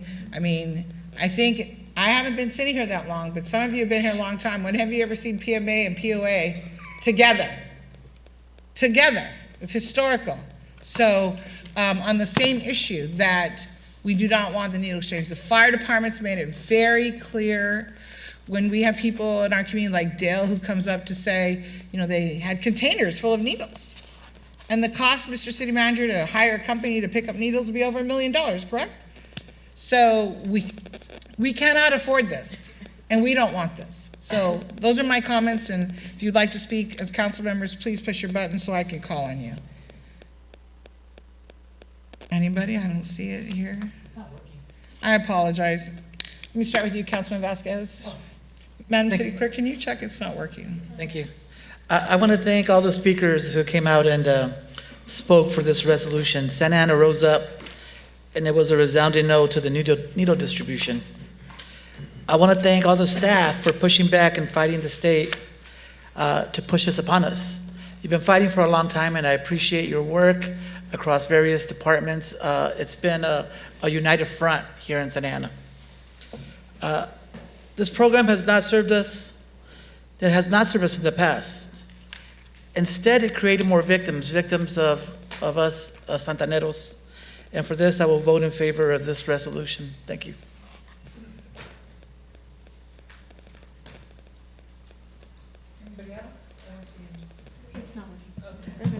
Well, we can just.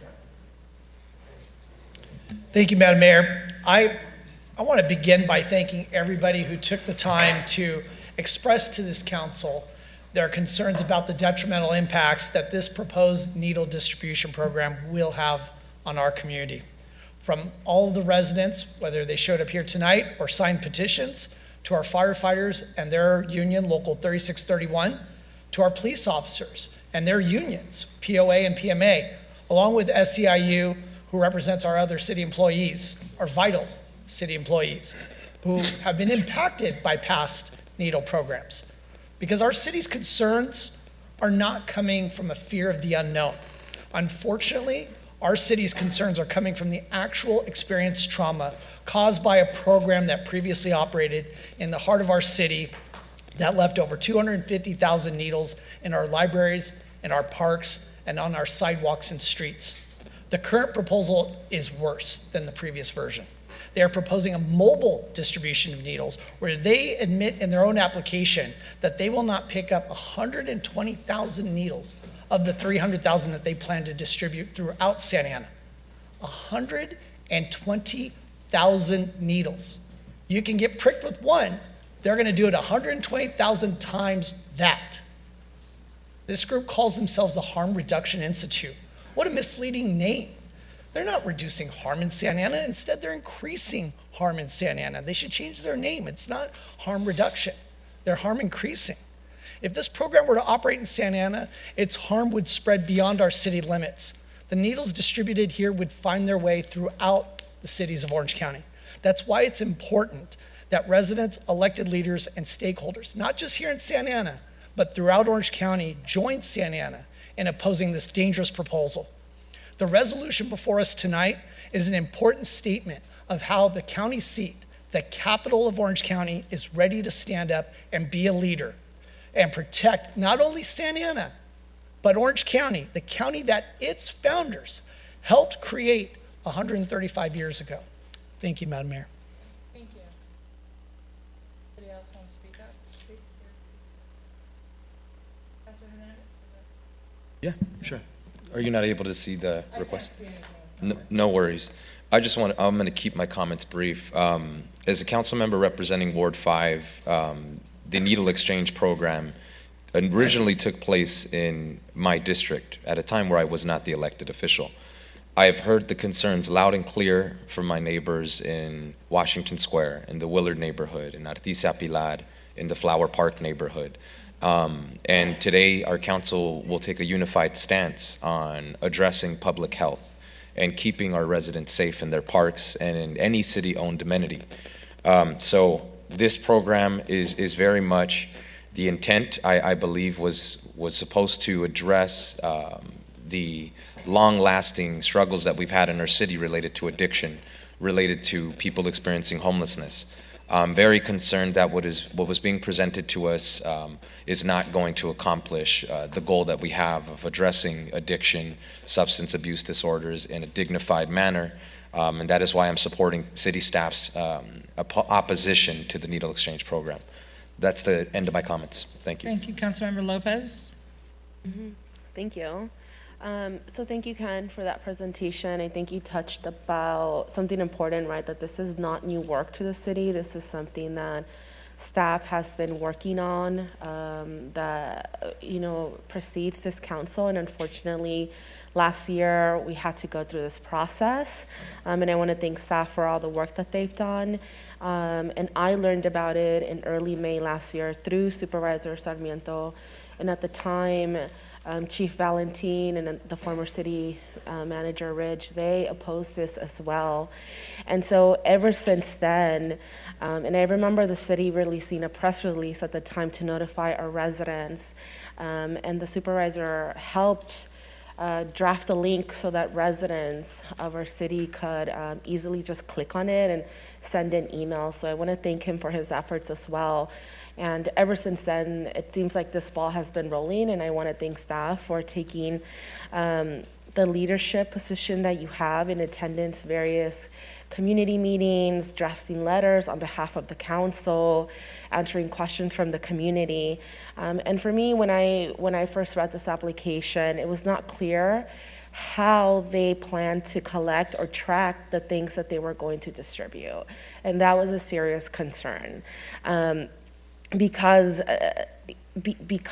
I think of the demographics of our city and the history that we have with the implementation of the program. And people know that I do a lot of work in the creek.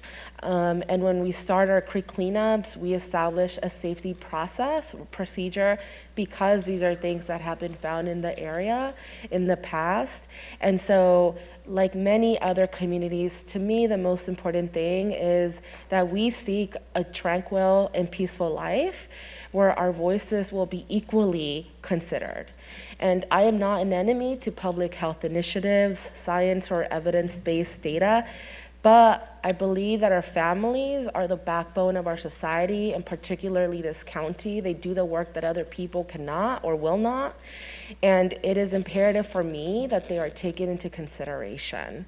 And when basic questions around their application cannot be addressed, that's a serious concern that nobody here can ignore. And I know nobody from our staff can ignore either.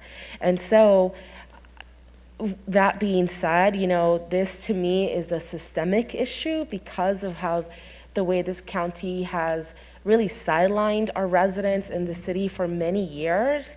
And we know that this would not be allowed to operate in any other city in this county. And for those reasons, that is why there's been so much, I think, attention brought to this issue from different people up here and from staff members. And I want our staff to work with the county's health officer as it has been offered to us, because I think that line of communication should always remain open. I encourage residents to get involved. I know that the CMO's office is going to be providing template letters, so thank you for, again, going above and beyond, creating that extra work that you don't have to. Go ahead. Just so you know, Councilmember, the template letters are already in the city website, both as a petition and a sample letter, as well as the information who to direct those letters to. Perfect, thank you, I really appreciate it. And I also, just in closing, I want to thank the Board of Supervisors. They passed a resolution last year, in May of last year when we first learned about this. So it's it's a new thing that we feel supported by the County of Supervisors, and I see you laughing because I know you know it's true.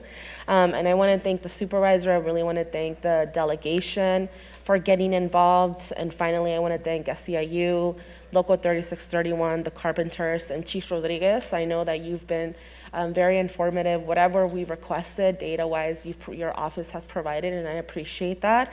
And again, to all of you that help carry this work on an everyday basis, that are not at the front lines or often highlighted on social media, I just want to thank you. Councilor Penalosa.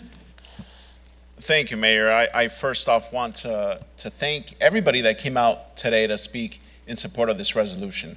Unfortunately, this isn't anything new, and this is something that we've had to do multiple times in the city. We keep having to fight this battle. I don't know why, but it seems that we have to do it every year. I want to thank every single representative that came out today to speak, every neighbor, and the members of our city staff that have been working tirelessly over the last couple of years to put this resolution together, and as well as our mayor. One of the things that is stated by the Harm Reduction Institute is that they hope to have a 60% recovery rate of their needles. That is a D. As the mayor said it, there will still be 120,000 discarded needles left in our streets. And I'm just going to say it, shame on the Harm Reduction Institute, and shame on the executive director, Carol Newark, who can't even manage and take the time to show up today. She goes on Twitter, she goes on Instagram, berates Santa Ana residents, berates the city, and causes enemies. Well, if protecting my residents, our parks, our neighborhoods, and our kids makes me an enemy, then I'm your worst nightmare, and I'll happily be it. So please continue the fight, Santa Ana residents. We are relying on all of you to stand up and fight for our city. With that, I will happily support this resolution. Thank you, Councilman Panelista. Mayor Pro Tem? Thank you, Mayor. Thank you to staff as well as all the public speakers. I try really hard whenever we're making decisions regarding policies to focus on facts, the data, think about them, weigh them, and the facts and data just isn't here to support this type of program. Number one, they say that Santa Ana has the highest rate of HIV and AIDS infections in the county. Okay, but when they break it down, right, in Orange County, the transmission of AIDS and HIV, only 6.6% is transmitted through needles. So you're looking at 93.4%, I'm sorry, I can't do math, I'm an attorney, is from other sources. So why are they not reducing harm by addressing the 90% that is getting HIV and AIDS? And how is this happening? It's a sexually transmitted disease. We have facts. The county has done research. It shows us that in this case, maybe sex education, condoms, PrEP, all these other options are available to educate our community and to provide for those who need it to ensure that this is not passed along. Except they want to do a needle exchange program in a community that does not want it. And I think, Councilmember Peñalosa, you mentioned, why is it that we have to fight for this every year? You know what? I'm just gonna come out and say it. It's because they think it's easy to pick on a working class community of color. They think it's easy to demand to put a program here by folks who don't live here, have nothing to do with this community, don't have to go to the parks, schools, and live at home here every single day because they think we're not gonna show up and fight. They think we're not going to bother to say anything because we're busy working 2 jobs, because we have to speak multiple languages and translate for our parents and, do all the things we need to do to get by. They think that they can just force us to do this. But I think what we've seen in Santa Ana is that it's not so easy to bully us and to force us to have programs that's going to benefit other cities. And, again, let's talk about facts, right? Drug and alcohol deaths between 2018 and 2020, this is also from ochealthinfo.com.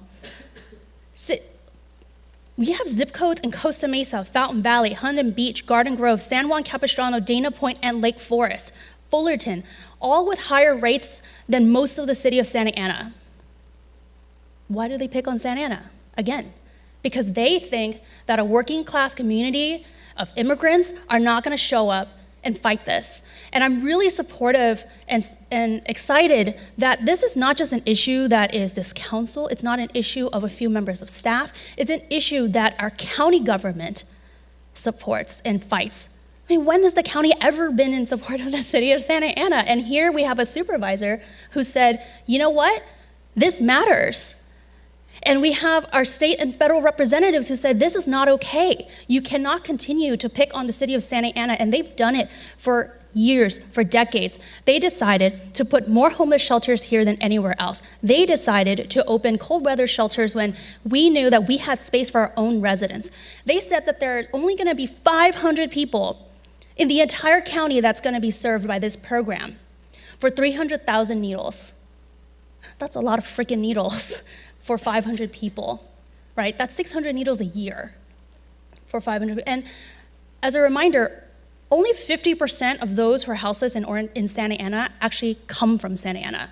So you're, again, demanding that the lowest income community, the community with the highest percentage of people of color, bear the burden for the rest of the county who refuses to step up, who refuses to put, skin in the game, who refuses to do the right thing by their community members.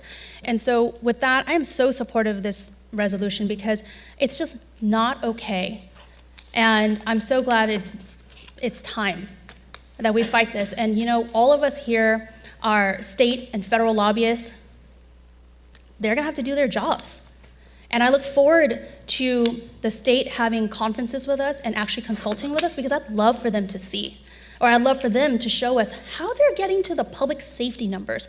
Who's the expert on their staff who's gonna tell us that they know Santa Ana public safety issues better than our residents and our staff members and the members of this council? Thank you. Thank you, Mayor Pro Tem. Ken, I believe they have to have meaningful conversation, correct, or meaningful communication? Meaningful consultation, ma'am. Meaningful consultation. So they want to meet with city staff, the police chief, the city manager only. Mr. City Manager, I think Ken had talked about a 45-day window for the community to be involved. And I know at the town hall, the community was very specific to say, and I'm sure people tonight would agree, that they want to have an in-person meeting with HRI if it's meaningful. Correct. So for us, and like we said it at the meeting on Saturday, right? So there's two formal and informal aspects to address this, right? The city is in discussions. In fact, city staff, both Tamara and Ken from the city spoke already to the Department of Public Health on October 15 to discuss and request more dialogue. And that's exactly the issue. How do we define minimal consultation? We feel that has to be person to person, live. That means the state of California in Sacramento has to come to our residencies here. So to the intent that we maximize and open that dialogue, that's the key component. We obviously want to make sure that local law enforcement and public health officials are involved because that's the requirement of legislative action. But more importantly, to make sure that executive directors, city council members, mayors also impacted, not just from Santa Ana, right, but from Orange County, supervisor's office, and of course our residents are also involved. So we are very diligently, adamantly requesting more face-to-face meetings here in our city. And thank you, and I'll go back to say that I understand, they were here last year when I was the first elected, and we pushed back, the city did, I did, we all did, right? And so supervisor did. And again, I'll hand you these letters, and whether it's Supervisor Foley, Supervisor Sarmiento, Chairman Wagner, and Sheriff Barnes is also here, so please include him in meaningful conversation if they come to town, because it's very important, because it's not just, as you indicated, it's not gonna just affect Santa Ana. And then all the mayors that are writing letters of support, because everybody understands that if it comes to Santa Ana, which we're not going to allow it, knock on wood, we're all gonna wear shirts, right, that say not in Santa Ana anymore. Mikey doesn't live here anymore. And so we need to make sure that all of the mayors are aware of that day, that we have the meeting, the date, so that they can also be present. Because they are all writing letters of opposition, because they know it may start here, but it's going to bleed into their cities. It's not gonna just stay here. And so we do not want that. And so I really appreciate all the work. And I really want to thank you, because we had the community town hall. We had a town hall on Saturday, and on Monday afternoon by 2 p.m. The template letters were up on our webpage. The signatures, the template for signatures was up. It was all posted. There's the email for no needles, santaana.org. And so your office really worked hard and followed through with all the city staff. And so I want to thank you for that. And with that, we are going to, it sounds like, Madam City Clerk, if you can do a roll call.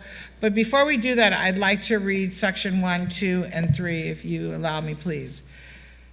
So here is, the City Council does hereby resolve as follows. Section 1, the city manager is hereby directed to take all necessary steps to work with key stakeholders, including city staff, elected officials, and members of the community, to strenuously oppose HRI's application and provide CDPH during the consultation process the following relevant and material information.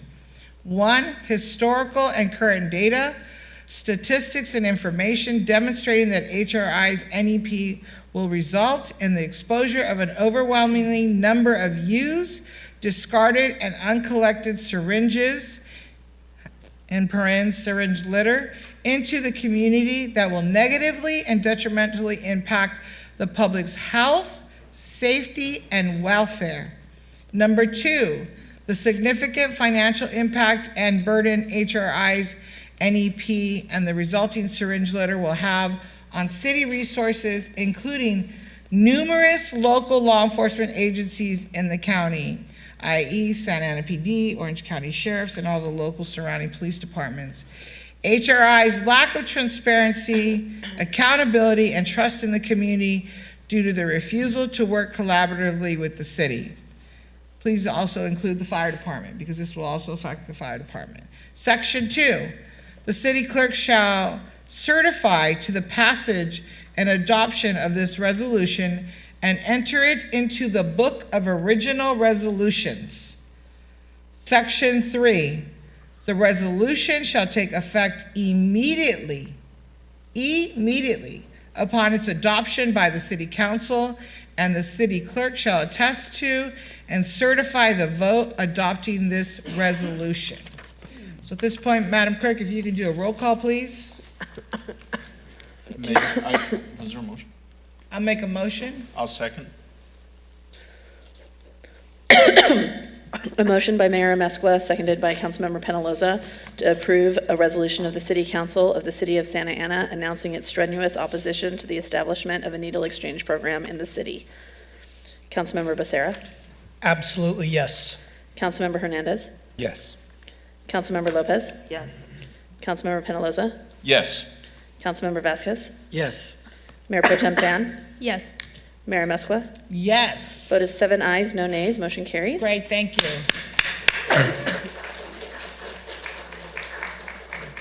Mr. City Manager, thank you very much, and I'll leave all these with you. If you could just share with the council members the letters, please, appreciate it. Thank you. Thank you, Mayor. Item number 28 is related to a 45-day moratorium. Mr. City Manager, do we have a presentation? Yes, we do. From the Planning and Building Agency, at least the planning manager presented an ordinance request for a moratorium. Go ahead, thank you. Thank you, Mayor. Good evening, members of the City Council. Up for discussion this evening is item 28. This is a proposed 45-day moratorium on industrial activities and permitting in the Transit Zoning Code area. The recommended action this evening before the council is to adopt an urgency interim ordinance by a 4/5 vote. In other terms, this is a moratorium. And the area to be covered by the proposed moratorium is specific development number 84, also known as the Transit Zoning Code. The purpose is to address current and immediate threats to public health, safety, and welfare due to irreconcilable land use conflicts within the area, and due to a growing increase in community complaints resulting from recent severe incidents in this planning area. For reference, the Transit Zoning Code, or specific development number 84, is highlighted in the map on this slide and encompasses about 450 acres in the center city of Santa Ana and 100 blocks of some of the oldest neighborhoods, including Lacey and Logan in downtown. For background, a 45-day moratorium would go into effect immediately if approved by the City Council this evening. What it would do is effectively establish a pause on the issuance of permits, business licenses, certificates of occupancy, and other types of permits such as land use entitlements in the Transit Zoning Code area. During this 45-day pause, it enables staff to evaluate options for either extending the pause or returning to City Council with permanent recommendations to address the growing health, safety, and welfare issues that are increasing in the Transit Zoning Code area. To do so, to extend the pause or the moratorium, it would require a 4/5 vote of the City Council, as well as a report back from the City Council within 45 days.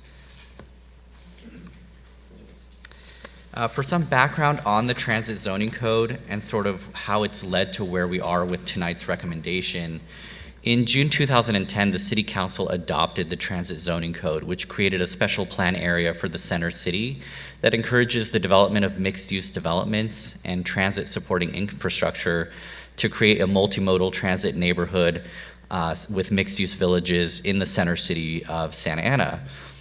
In doing so, in 2010, the City Council adopted general plan amendments to set up new land use designations, such as district center and urban neighborhoods, that supported that vision.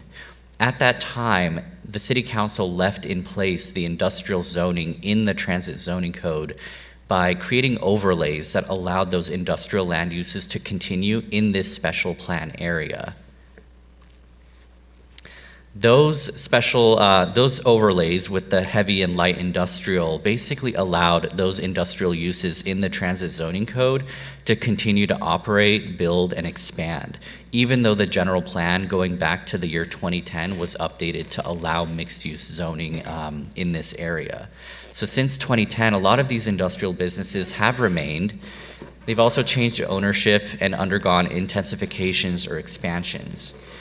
As the transit zoning code has built out with new residential land uses, like projects like Rafferty and Lacey Crossing that we've seen growing in the area, the amount of conflicts between industrial and residential mixed-use land uses has begun to increase and become more noticeable, as resulting and evidenced by growing code enforcement complaints and community complaints in this area. Some of the areas that the community has cited as being impactful are impacts from odors, dust, traffic, noise, vibrations, and other documented impacts. In 2022, the City Council adopted the Comprehensive General Plan Update, and at that time, the city was forced to take into account environmental justice policies required by Senate Bill 1000. And thanks to community advocacy and the vision of the City Council at the time, the general plan that was adopted, which is in place today, includes 77 actions that are meant to specifically address environmental justice.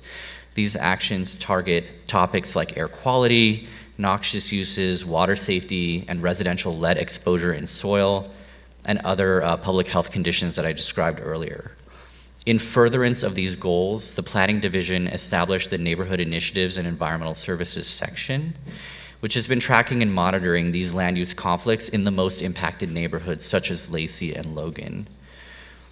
As part of this action to create the NIS section, Environmental Justice Action Committee has been created and actually recently had its first kickoff meetings. But more importantly, the NIS section of planning has been helping collaborate with outside agencies such as the county and Orange County Fire, Southern California Air Quality Management District, and other outside agencies that are tasked with tracking industrial uses and their own permitting and evaluating how they're affecting quality of life and contributing to environmental harm in this area. Regarding code enforcement, in the past 9 months alone, code enforcement has investigated 33 commercial and industrial properties in the transit zoning code area. These investigations include site visits where staff, not just from code enforcement, but also planning and outside agencies have gone to specific industrial sites to investigate community complaints. We've also been joined by partners from outside agencies like Southern California Air Quality Management District, as well as the Orange County Fire Authority. There are 17 active open cases that have resulted in notices of violation in this code area, and these are dealing with topics like illegal storage, land use violations, zoning, property maintenance, unpermitted work, business license and certificate of occupancy issues that all stem from impacts that have created impacts in the fields of odors, dust, traffic noise, vibrations, and other impacts mentioned earlier. As an example of like a zoning violation, this includes when a business, for example, has a conditional use permit and is operating outside the scope of what the Planning Commission originally approved.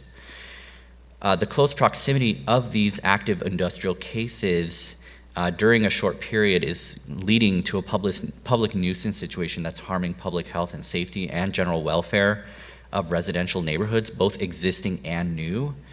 That are stemming again from this concentration of code enforcement cases in the surrounding vicinity. So how this fits into where we're at today, in October of last year, the City Council approved a contract with MIG, a reputable consulting firm that is assisting the city with its comprehensive zoning code update. And MIG and city staff have already conducted extensive interviews with stakeholders such as members of the City Council and the Planning Commission to learn more about topics of importance to these bodies, as well as community members and important stakeholders in the city. And even at this stage, so early on in the zoning code update process, it's become extremely evident that these land use conflicts in the transit zoning code are requiring immediate addressing due to the exigent circumstances. And failure to immediately address these land use conflicts that is the target of this proposed moratorium will further exacerbate the demographic and environmental justice challenges that these neighborhoods in the transit zoning code, such as Lacey and Logan, have grappled with since their founding, which often predates the practice of zoning even as we know it today. Based on a CEQA review as well, this effort, if adopted by the City Council tonight, would not be subject to CEQA or further CEQA analysis pursuant to sections 15060C2 and 15060C3, because they're not projects that would result in any new physical damage or physical changes to the environment. And so if approved this evening, a notice of exemption would be filed, and there's no fiscal impact associated with the action tonight. So based on this information and background, staff is recommending that the City Council adopt the urgency interim ordinance for the 45-day moratorium as stated in the recommendation, and find that it's not subject to CEQA or further CEQA review as stated on the slide. I'm happy to answer any questions that you may have this evening. Thank you. Thank you very much. Councilor Becerra? Thank you, Madam Mayor. And Ali, thank you for the presentation, and thank you, staff, for bringing this item forward. Also, thank you to the residents of the Logan and Lacey neighborhoods, especially Sam Romero, Joe Andrade, Michael Andrade, and your family, for your tenacious vigilance in defense of the residents in your neighborhood. The residents of these neighborhoods have been experiencing a growing amount of code enforcement violations from these non-residential uses that are in conflict with the existing residential properties, as Ali mentioned, that have been there long before these non-commercial uses, and I like that, Ali, long before even zoning. I mean, long before zoning. So our council adopted a general plan update that prioritized environmental justice and taking actions to implement tools that address the public nuisances caused by some of these industrial businesses that are harming the public health, safety, and general welfare of the residents of these neighborhoods.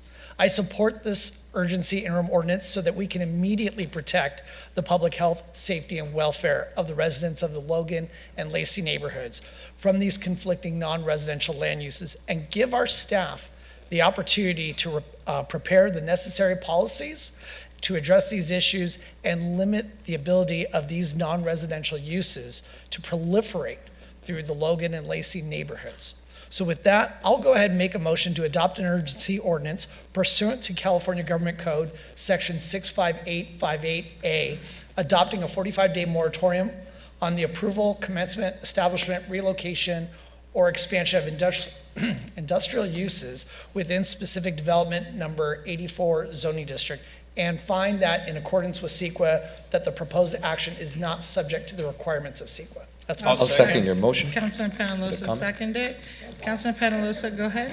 Thank you, Mayor. I just want to, before I thank staff for all the work they've done, I got to give a shout out to the Andrade family for their years and years and decades, actually, of advocacy for this neighborhood, as well as every other resident that has spoke up. It's been years and years, way before I was even on the council, way before any of us were on the council, way before staff was even here. And Ali, you said it best. That this has been an ongoing, never-ending problem in these neighborhoods. And I know that back in 2020, when this general plan was getting, was moving, through the city staff, there was an effort by many of my colleagues, who none of them are here anymore, to approve the general plan. And I knew that there were still many things missing there that would fail to protect neighborhoods like Lacey and Logan.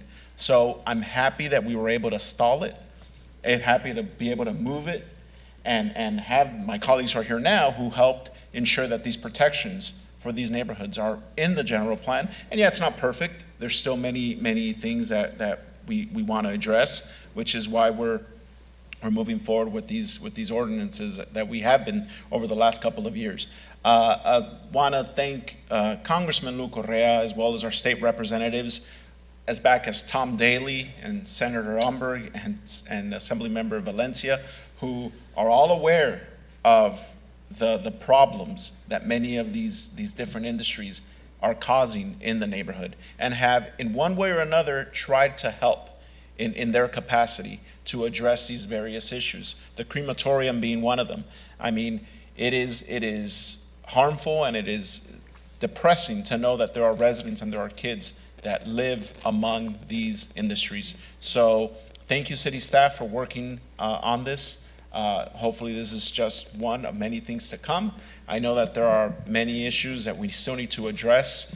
I know Mr. Andrade calls very often, and whether I answer or not, just know that your message is relayed to city staff daily. And Alvaro, our acting city manager here, will not let me lie. They know, and Chief Rodriguez knows about the numerous, not just the industry problems that we have in these neighborhoods, but everything from traffic to the loitering, the crime that goes on among these areas. So thank you, and I hope us, code enforcement and city staff is looking into the alcohol consumption on these businesses and the loitering and open drinking that was mentioned by one of the speakers tonight. So thank you for that, and thank you, Mayor. Councilman Hernandez. Thank you, Madam Mayor. I want to thank my colleagues. I agree with Councilman Becerra and Peñalosa. This has been a long-standing issue for residents in the Lacey and Logan neighborhood. I want to thank my colleagues who were here on the council when we approved the general plan, as well as our former mayor, Vicente Sarmiento, and now supervisor. I specifically want to thank Councilmember Becerra because we walked the Logan neighborhood. I remember when I was first elected, Logan was part of my district, and I remember that walk vividly where we talked about the crematory being behind residents' homes. We talked about at the time there was two-way streets behind the railroad. And since then, it has been a collective effort for us to address those quality of life issues. But what we're able to accomplish today in supporting the urgency interim ordinance is we're going to be protecting disadvantaged neighborhoods. Neighborhoods like Lacey and Logan rank at least 90% or higher in heavy air pollution attributed to indicators describing exposures to particulate matter, diesel particulate matter, air toxics, cancer risk, toxic releases to air, and hazardous water proximity. In addition to that, residents in the Logan neighborhood are also exposed to fire incident and other pollution concerns. Some of those concerns are as recent as August 29th of 2023. There was a fire that happened at the crematory. And this facility, this fire lasted for 10 minutes. And all of those ashes, then linger above people's homes. The very place where they're supposed to raise their kids, have their barbecues. That's the quality of life that we're giving our neighbors? I don't think so. But what we're also doing today is we're also uplifting the neighborhoods. Lacey and Logan neighborhoods are more dense than the city as a whole. Combined population density is 15,531 persons per square mile, whereas the city's is 12,471 people per square mile. And lastly, I just want to touch on how Logan is a historically disadvantaged community. It is the oldest Mexican-American neighborhood in Santa Ana. It's one of the oldest neighborhoods that is predominantly Mexican in Orange County. Originated as early as 1886, it was largely settled by 1900 before the practice of zoning was enshrined by Village of Euclid versus Ambler Reality Co. in 1926. Restrictions and covenants based on race during the first half of the 20th century limited Mexicans and those of Mexican descent to buy land in very few places. One of those places was Logan. There was an all-Mexican school that once existed in Logan. By the early 1920s, Logan neighborhood comprised of residential, industrial, commercial, related land uses, and issues further exacerbated by the rail lines, fuel storage depots, and the construction of the Santa Ana Freeway between 1947 and 1956. It's time that the Logan neighborhood and the Lacey neighborhood take their community back. Those are my final comments. Thank you. Councilmember Lopez. Yes, thank you. I just really want to thank our staff, and I want to thank all the organizations like OCEJ and PNA UCI, all of the organizations that I'm not naming right now that are not coming to the top of my head that really pushed for a meaningful general plan. I know that was not, I know it made staff a little crazy, but we really had a vision of what we wanted, what the safeguards we wanted to see in the general plan. Because, when we're talking about the Logan and the Lacey neighborhood, these two neighborhoods have experienced over 90%, have been burdened by over 90% of pollution. So just think about that, how that compounds time and time and time again. And now with the new EPA rulings, regulations that clearly have verified, right, what so many advocates have talked to and linked about the public health issues living next to like industrial uses are now, I think, solidified. And so this is a really great moment for the city. And I want to thank our staff, our planning department for all the great work that they've done. And I know that, we often talk about the bad businesses, but there are good businesses in the neighborhood too, mom and pop shops that I want you to be mindful of. So thank you. Thank you. This is not working. Mayor Pro Tem, did you have anything you want to say? So I'm going to be really brief. Thank you to the city staff. Great job on this. Thank you to the Andrade family and everyone else who came up. And yes, Joe, I do answer your calls, even on Mother's Day. Councilman Penalosa does not, but I do. I just had to remind you that it was Mother's Day. It was Mother's Day, and I needed a break and to be with my family. But it's wonderful to see your son Michael here with his family and all the other families that spoke, and your mom and my grandma and my family go way, way back. And so I just want to take a moment that this council, before I came on here, you guys passed a general plan back in 2022. We're now in 24. So Mr. Acting City Manager, I want to thank you and the city staff for bringing this forward today.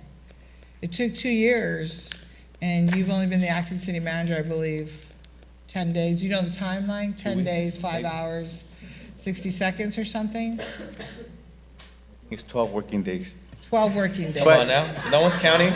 But I will say this though, it is a very definitive moment as far historical as moment. It's a historical moment. We are addressing our historic environmental justice area. We committed to this some time ago. This is a testament to the planning and building staff, our executive director, Mentai, our planning, our code enforcement division, not because that's where I came from, but the reality is that we were determined to make this one of our top priorities. And that's why I wanted to say this, is that it is a historical moment. And you've only been here, 12 working days, you said? Did I get that right? But you knew, and your staff, everybody knows here what this means. Yeah. And so, from the before I was elected, I used to talk to Joe and Sam because I was on the school board, right? But the moment I got elected, I got the phone call, okay, it's time, you gotta get to work now. And so I'm glad that they hold me to that and they hold me accountable. And so I really appreciate it that in your few days that you've been here, you and the staff made this a priority. This is historical. And I will say that, when Councilor Hernandez mentioned the fire, I got a phone call, and when I hung up, I sat there for a minute in my living room and I thought, imagine if you're barbecuing outside during the fire, and what is falling on your food?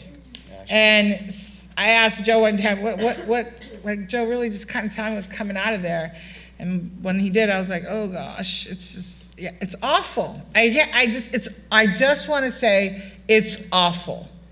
It is so bad. And the fact that I'm glad we're doing it today. It's historical, and it should have been done a long time ago. But I'm very happy that we're doing it today because the families deserve that. They deserve that and so much more. And I know, Joe, your mom is watching from above saying, it is about damn time. That's what she's saying. That is what she's saying. It is about damn time, and thank you. She might say thank you, but I know she's saying it's about time. And so I don't know who has their phone on, but please turn it off. And so I just want to say that, this is a historical moment for the Santa Ana City Council and for the families that live in Logan and Lacey. And again, in the short time that you're here, you and EMT, all the city staff, you knew that this was a priority, because I know Joe calls you as much as he calls me. So, and I don't know if you pick up your phone, but I pick up my phone. And so, Alvaro doesn't pick up his phone? Okay. Am I the only one up here that picks up the phone? I just want to know. But no, I just really, in all seriousness, I want to say thank you. Thank you for the Logan and Lacey families for pushing this, and Joe take a vacation for a few days. Just let the city staff deal with this now. And so to all the city staff that worked on this, thank you all very, very much, because now I know that it takes time to get things going, but now we can get going, and the people that live in that Logan and Lacey can know that they know now that we're going to do something about it. And so, Acting City Manager, I do want to thank you, because when this came up and we had agenda review, I was like, wow, it's about damn time. And so you made it very clear that it was a priority. So thank you. With that, there's a motion on the floor and there's a second. Mayor, really quick, I just wanted to state for the record that I just called Joe to let him know, and he didn't answer. So.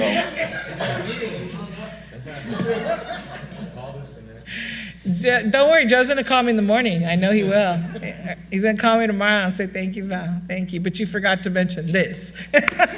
So anyways, with that again, to the Andrade family, to all the families in Logan, in all seriousness, the Andrade family, I know your mom's watching from above and she's very pleased with all of this. And so I don't want any more fires at the crematorium. That is absolutely just unacceptable.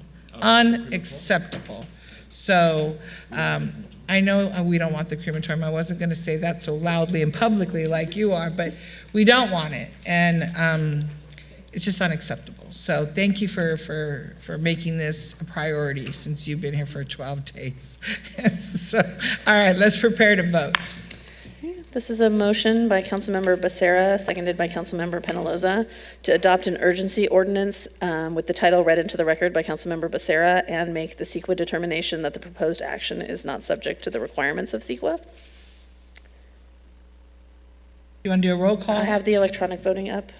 Is it working? So far. Mayor? I voted. Councilmember Lopez? It's not working. Would you like to voice your vote? Yes. Okay, perfect. The vote is 7 ayes, no nays. Motion carries. Urgency ordinance is adopted. CEQA determination made. Bravo. Bravo, bravo. This is the end of the business calendar. Next item is item number 29, was requested by Councilmember Hernandez. Councilman Hernandez, let me turn it over to you. Thank you, Madam Mayor.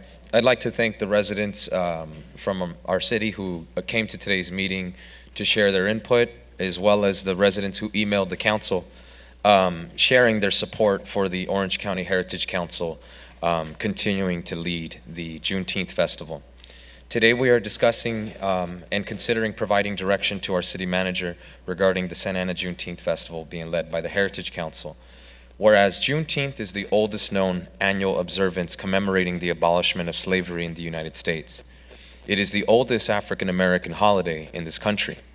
Juneteenth independence celebrations took place on June 19, 1865, when Major General Gordon Granger led Union soldiers into Galveston, Texas. It was there that Union soldiers delivered the news that the Civil War had ended and enslaved African Americans were free within any state. In 2021, the Orange County Heritage Council brought a Juneteenth festival to Santa Ana. The event was led independently by their organization. This event pulled permits from the city of Santa Ana and was hosted at Centennial Park. The event brought together educators, businesses, black churches, performers, and Santa Ana families. The event was sponsored by members of the Santa Ana City Council at the time, Santa Ana electeds Jesse Lopez, my office of mine, as well as Mayor Vicente Sarmiento. The event was a tremendous success. It brought multiple generations of Santa Ana families together, and it highlighted the many contributions to the city from the African American community.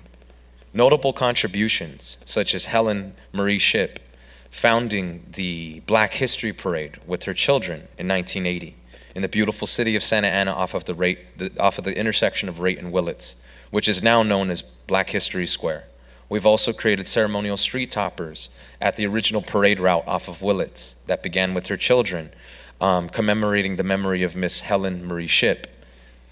We also have the notable contributions of Dorothy Mulkey's historic victory for fair housing, where she challenged Prop 14. Ed Carruthers' 2 Olympic championships and his fight to ensure that children with disabilities were included. He was one of the members who advocated for the Special Olympics. He spent decades teaching our students at Santa Ana College. He now has a park named after him in Ward 5, Ed Carruthers Park. The city of Santa Ana officially hosted their first Juneteenth festival in partnership with the Santa Ana-based Orange County Heritage Council in 2022. The event was hosted at Centennial Park and brought together thousands of residents with performances from legendary groups like the Delphonics, Slum Village, Howard Johnson, and many more. Keynote speakers of the event were residents from the Santa Ana community, such as Santa Ana's first black police officer, first black officer in the county of Orange, Hardin Lambert. The pastor, Daniel Michael Lynam, who was the founder of the Orange County Black Panther Party's chapter. Darlene Futrell with National Action Network, organization founded by Reverend Al Sharpton. The city of Santa Ana subsequently hosted their second annual event in partnership with the Heritage Council in 2023. Many of my colleagues attended this festival, some did not.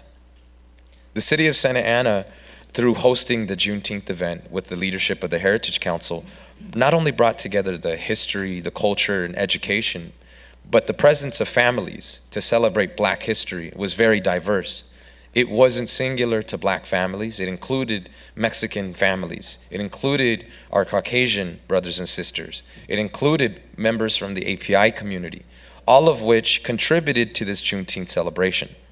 The event included performances of a diverse roster of artists, Talib Kweli, Sherelle, DJ Battlecat, and Santa Ana's own Lighter Shade of Brown, and many more. The Juneteenth Festival is a success because the city partnered with the Orange County Heritage Council. The Heritage Council brings 45 years of expertise in creating authentic celebrations for the Black community. Their knowledge and understanding of Juneteenth cannot be overlooked. They founded the Black History Parade in Santa Ana off of Raitt and Willits in 1980, and it existed in the city of Santa Ana for over 35 years before it was eventually sent to the city of Anaheim. Throughout the 2 Juneteenth events that we had, there were a number of challenges in areas where the city could have made improvements and where we could have made much better progress working with new partners in the Heritage Council. Ultimately, we had a number of challenges that were very unique to the city. We were the first city in Orange County to host a Juneteenth festival. And with that being said, there were a lot of areas as to where the city could make improvements. When we look at Santa Ana and the Juneteenth festival, it began on the heels of the Black community, leading it independently in 2021. Now, why is that date so important? Because it wasn't until June 15th of 2021 that our Senate unanimously passed the Juneteenth National Independence Day Act, establishing Juneteenth as a federal holiday. It passed through the House of Representatives by a 4-15-14 vote on June 16th. Subsequently, the city of Santa Ana followed suit, and we funded a Juneteenth festival. We funded it at $75,000. The second year, we increased that funding, and we also increased the amount of people who attended the Juneteenth festival. Black history should be led by the Black community. And that is why when you look at the city of Santa Ana's website, I encourage you to type in the search bar, Juneteenth. Every single item related to Juneteenth will have the Orange County Heritage Council's stamp on it. Whether it's Barbara Junius sharing the history of Juneteenth in Orange County, a Black woman from Huntington Beach who worked collaboratively with Santa Ana's Helen Shipp, where the Juneteenth celebration started in Orange County was in Huntington Beach. But the collaboration between a woman from Huntington Beach and Santa Ana inspired residents to form their own Juneteenth event in our city. And that is why I am making the request that my colleagues join me in requesting our staff bring back a report on the Juneteenth event. That one commits the city to hosting a Juneteenth event with the Orange County Heritage Council taking on a lead role as the event partner to the celebration. I would also like staff to include an additional second option, which is for the city to sponsor the Juneteenth event being led by the Orange County Heritage Council, similar to how we have sponsored the OC Pride Parade taking place in downtown Santa Ana. That concludes my first round of comments, and I would like to put a motion on the floor for us to direct our city staff to join us in bringing back a report on the Juneteenth event. For one, that commits the city to hosting a Juneteenth event with the Heritage Council taking on a lead role of the event as a partner to the celebration. And number two, for us to include a second option, which is for the city to sponsor the Juneteenth festival being led by the Heritage Council. I'm requesting those options be presented to our city council. Thank you, Councilman Hernandez. So first of all, I want to address a comment that was made earlier that the city manager and the mayor changed things. The mayor does not have any part to do with bids or RFP process. I want to be really clear on that, so I don't know who shared that information, but it is inaccurate and dishonest if somebody said that. The mayor, me, I have no influence on an RFP. I do not engage with city staff on RFPs. I do not tell them what to do when it comes to RFPs.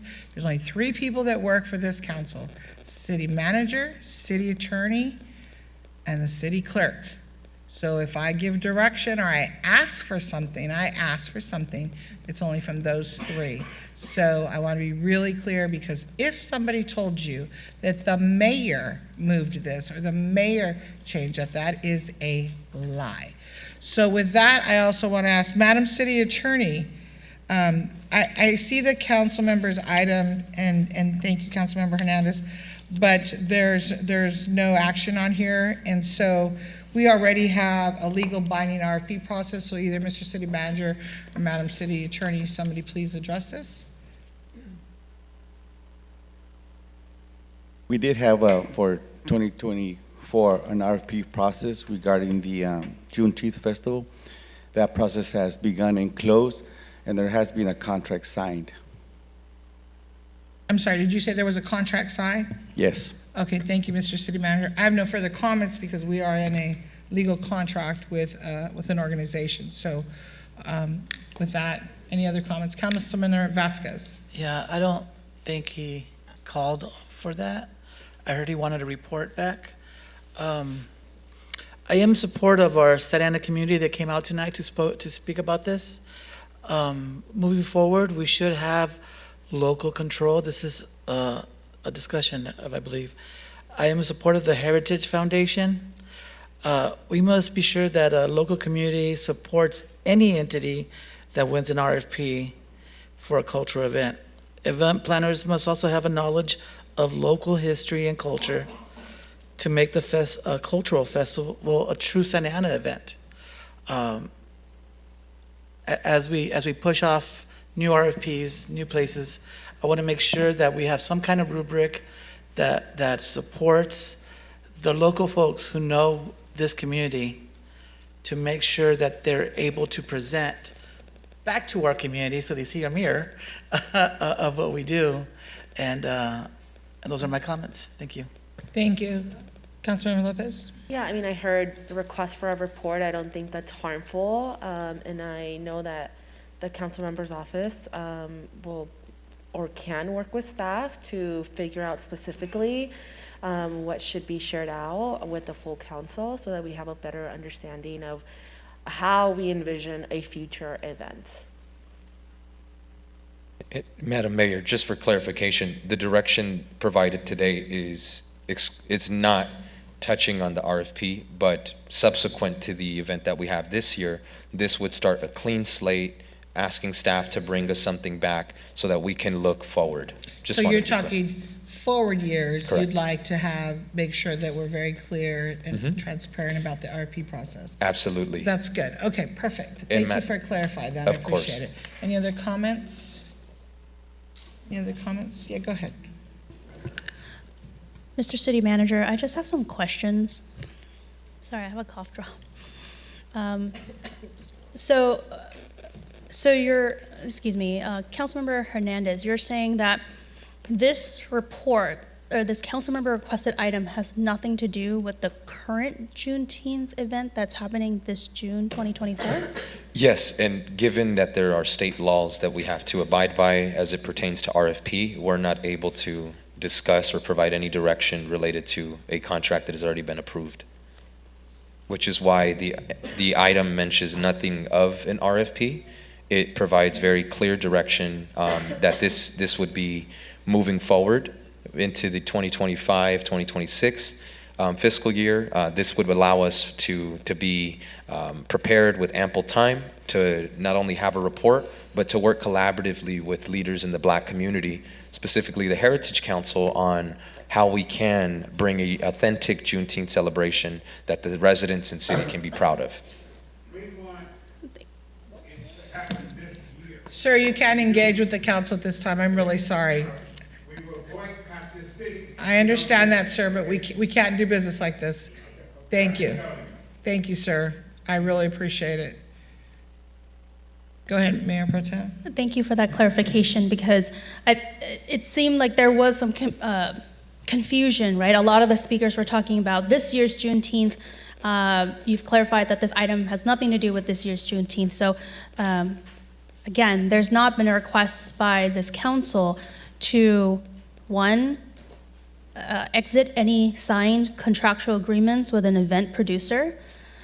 Two, I guess I just wanted some clarification, because whether or not we go forward with an RFP in the future or not, there has been some, I think, confusion about the process and what happened. Mr. City Manager, if you can clarify to me, there was some residents who had said, or some community members who had said, oh, they didn't know about this. Why is it being shared with an outside group? It's my understanding that before, or at least when the RFP went live, or even before the RFP went live and available to the public, city staff had communicated specifically with members of OCHC regarding the availability of the RFP. So once the RFP was announced on November 13, there was a communication via email to the organization on November 14. In addition, there were, according to the Executive Director of Parks and Recreation, some verbal discussions also with some of the group leaders. Group leaders of OCHC? Yes. Thank you. And then my other question is, do we know if any members of OCHC or those representing OCHC had access to the RFP? So I see Director Scott nodding. No? No. So what we can say is, again, we did send an email to the formal organization's email. We can attest to that. We can say that we had verbal communications, and we can provide that in our update if that's what you want to know. So we had a period of the RFP. We had a closed application process. Unfortunately, the organization did not submit an application, so we were not able to evaluate that. That we can tell you textually and factually. Thank you. And I'm asking these questions because I'm trying to clarify what's happened so that there's no confusion or misunderstanding that this was somehow a process that happened in the dark, or that we did not share this information with the community. In fact, OCHC, who has been a partner with us, was given multiple opportunities in advance even of an RFP going live. And then once again, while the RFP was live, there was no application submitted, which there was nothing barring any organization from submitting an application and demonstrating their ability to hold a fantastic event. That is correct. Thank you. And, I would like to see, I guess I would support a report coming back of what that looks like. But I have to say, for me, one of the things that we've had to deal with in this city is how do we treat everyone as transparently and on an even playing field as much as possible. In the past, I think many members of this council have had issue with previous members of the council treating their friends, people that they know better than other organizations. We fought that, we dealt with that. And then now we have to treat ourselves and our friends the same way. What is the standard? Is there a public application? And how do we ensure that everybody has access and ability to apply for that? Can you confirm with me, or at least from your perspective, we did not prevent anyone from submitting an application who could submit an application? That is correct. Okay, thank you. And so with that, I'd be supportive of a report coming back, but one of the things I want to say is, I guess I'm not sure what is the criteria that we're going to put in place. We have a partnership program, right, in the city for Parks and Rec. We have a sponsorship program in the city for Parks and Rec, and we have a program that allows the city council to, I think those are the two main ones that we have for Parks and Rec that is formalized. And if an organization wants to go through with that, they can apply and go through that process too. So with that, I guess I would like to see a report, but I'm not really sure what else there is to say aside from kind of following the formal processes that we've put in place to prevent anyone and everyone from deviating from the rules that we've set for ourselves. Thank you. So I don't want to step into that area where Tamara or Laura's going to pull out the red card on us and say, we can't have these discussions, right? So the councilman made a motion for a report for the future. There was no other direction other than a report for the future. We all know the RFP process very clearly up here. We do not, and we cannot and should not tell any department, you're going to hire this band or that band or this. There's a process. There's a RFP process, request for proposal. So, and you, the city staff, handle those and bring them to us. So we can't sit up here and play favorites or say, you must look like us. We can't say those things. We can't. Sir, I understand that. This is the black organization. Sir, I understand that. This black city, and we are responsible for what the black. We don't want a white man running our job. Thank you, sir. But legally, Madam City Attorney, we cannot say, I can't say I want somebody to look like me to get that RFP. Correct. Can you talk about that, please?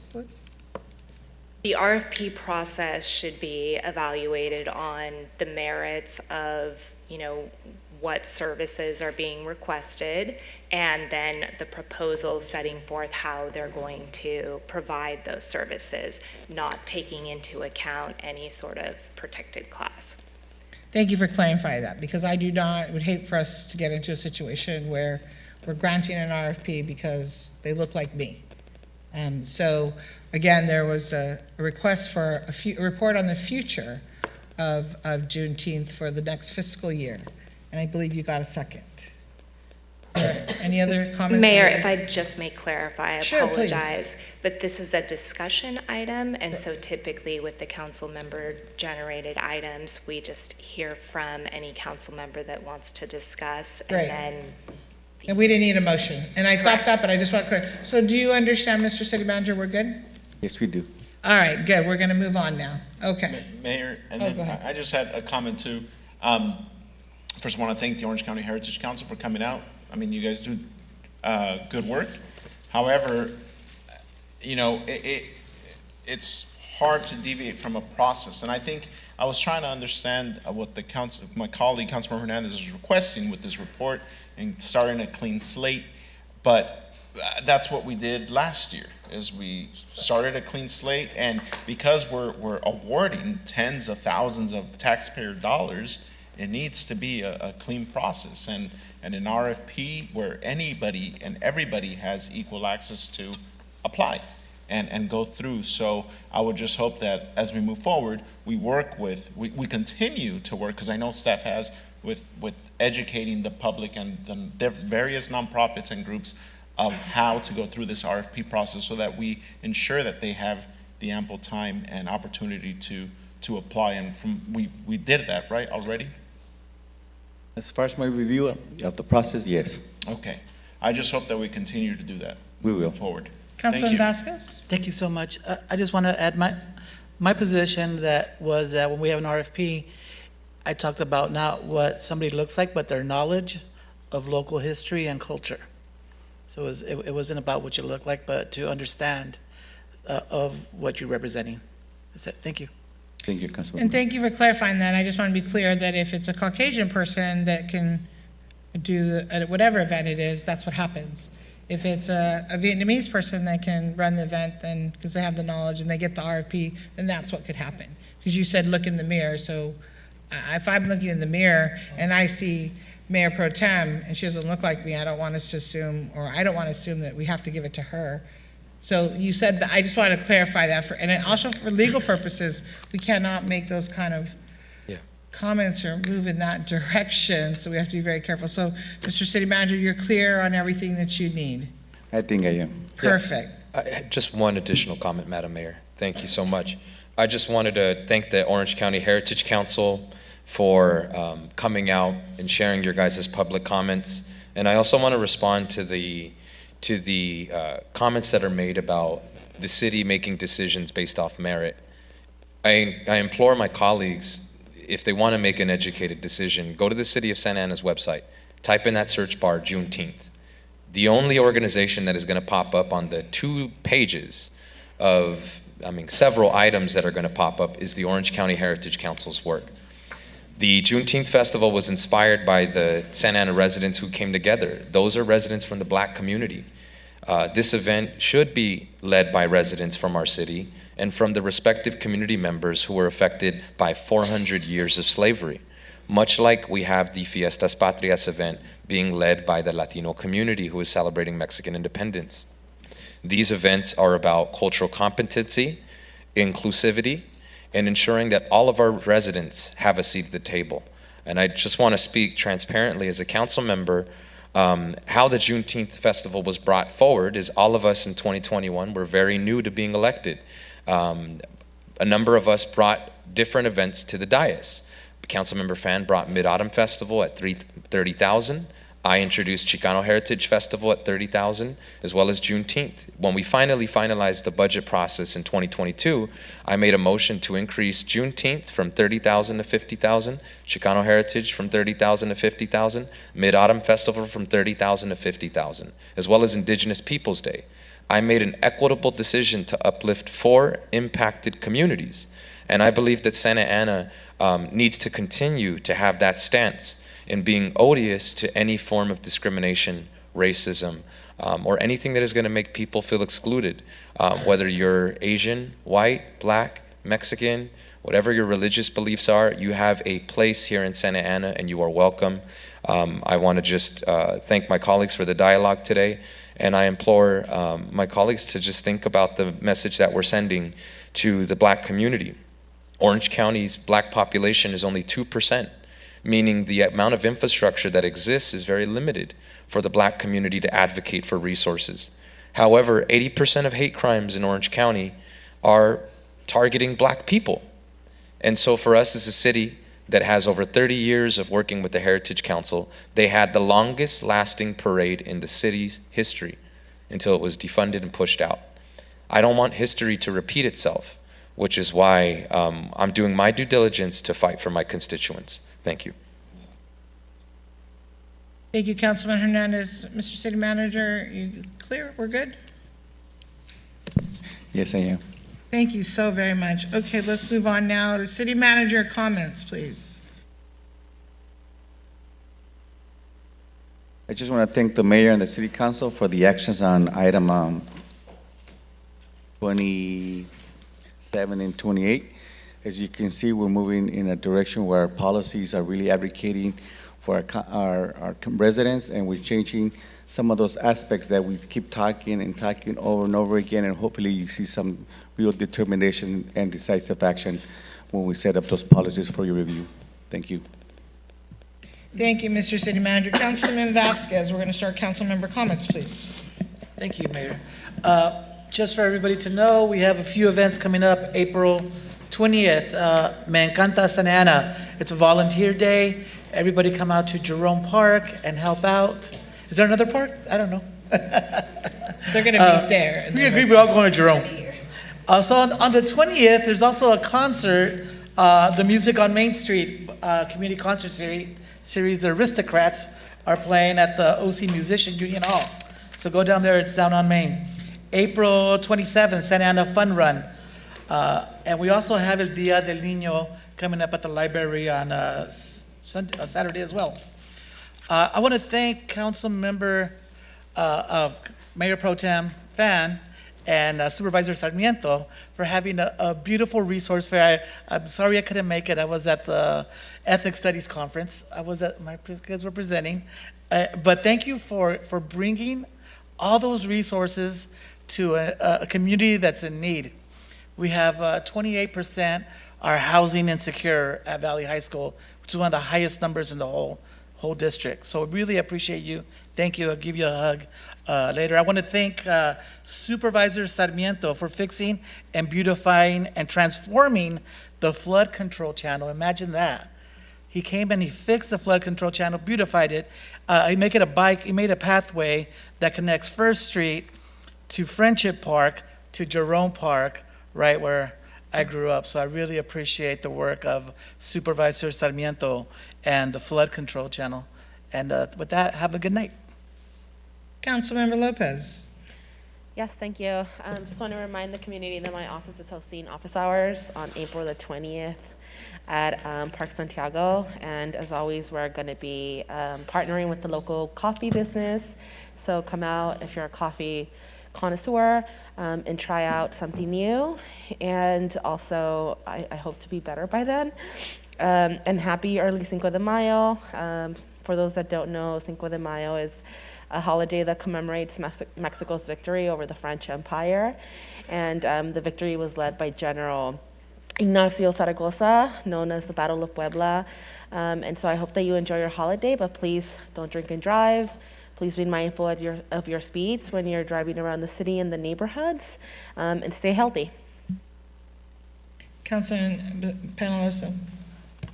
Thank you, Mayor. I just want to give a quick shout out to CDA and the Housing Division at our city staff and congratulate them and announce that I was able to be last week with the mayor at Mayor Amezcua at 7 a.m. and a couple members. Judson was there at the Kennedy Commission and Affordable Housing Clearinghouse and Breakfast Awards, where Legacy Square was received their highest honor, Project of the Year award in our city. And in Ward 6, it was very special to me because Legacy Square was one of the very first projects that I had a hand in approving and moving through the process here at the city as a newly elected council member.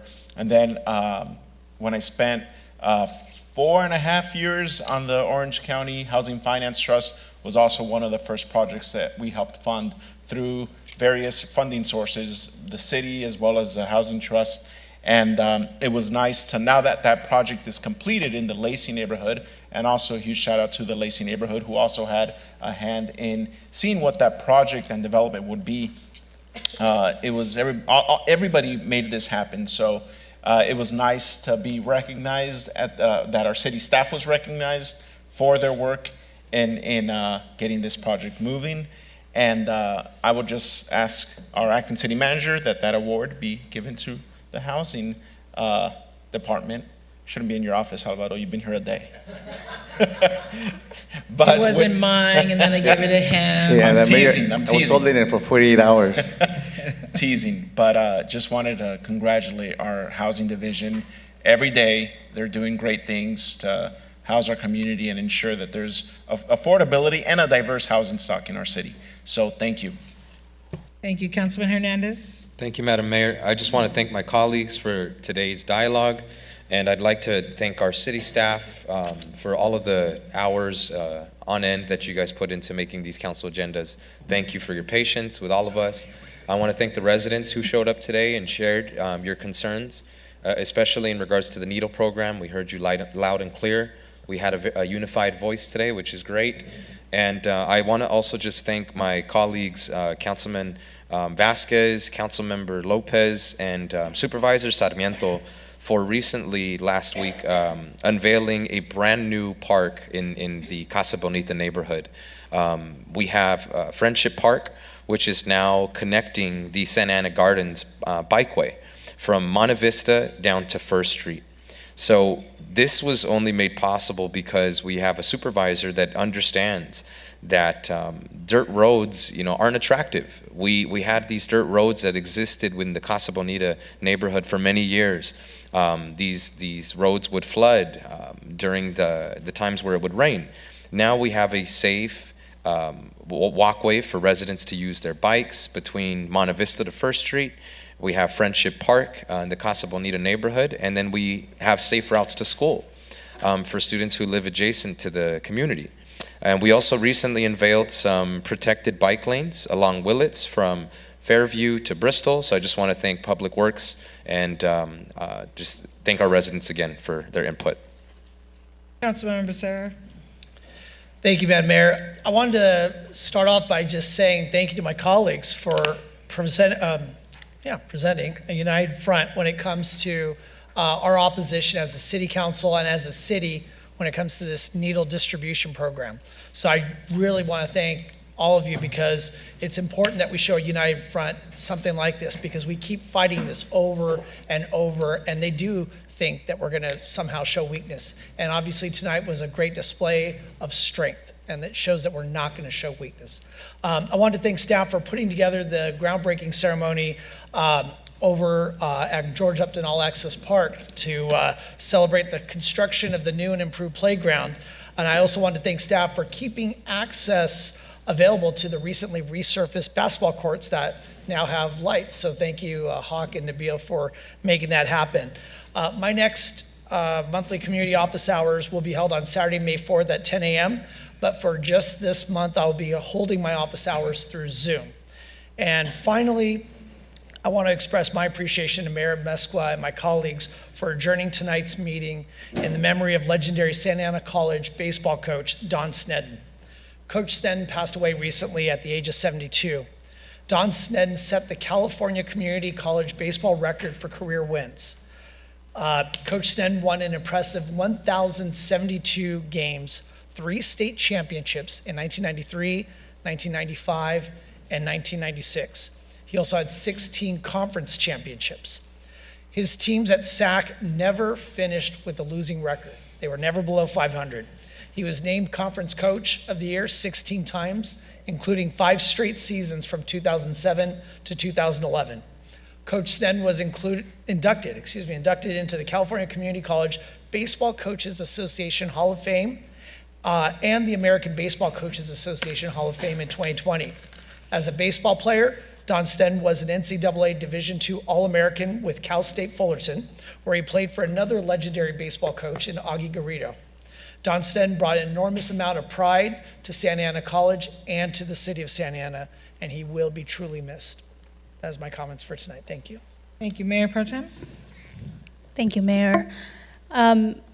So a couple announcements. Well, first, I'd like to say thank you to everyone who came out. We had a lot of recognitions and proclamations, and that always feels so great because we're recognizing members of our community, different groups, and that just brings me a lot of joy.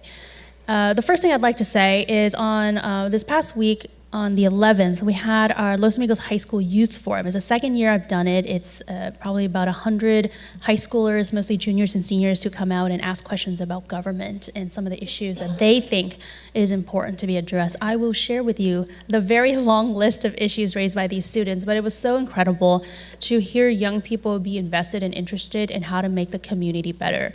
I'd like to say that one of the biggest issues they had questions about was public safety, particularly in public transit and schools. So I hope that we can talk to OCTA and whatnot to deal with that, because these kids have to take the bus to go to school, and they can't do that if they don't feel safe on these buses. On the 13th, thank you so much to Councilmember Vasquez for giving a shout out to our health fair. It was incredible. It was originally meant to be at Centennial Park, but due to concerns of rain, we did move it at the last minute to Valley High School. Though Valley High School is not in my ward, it definitely serves residents in Ward 1. I'd like to thank the Orange County Social Services Agency and Cal Optima who signed up residents, community members on the spot for CalFresh and Cal Optima in multiple languages. I'd like to thank Supervisor Sarmiento's office for reaching out to me in my office to make this work for our residents. We share the same residents. We are here to serve the same residents, and we should be collaborating with each other to serve these residents. I want to thank CAP OC for doing a fresh food distribution for community members. We had over 800 people come despite the impending rain and despite the last-minute location change. I want to thank City Manager Nunez and the City Manager's office for being supportive of this program. And I want to say, we did the health fair because it provided free dental screenings and free vision screenings and provided glasses on the same day. In fact, my Ward 1 Council rep, Lisbeth, who I have to thank so much for doing the hard work on behalf of the Ward 1 team to bring this forward, because working people in the city of Santa Ana don't always have vision and dental insurance. Working people in the city of Santa Ana don't always have access to doctors who will take their insurance. And working people in the city of Santa Ana don't always have doctors who speak their language or make them feel comfortable. I thought we were gonna have more kids. We had a ton of seniors come out because they don't always have access to those doctors.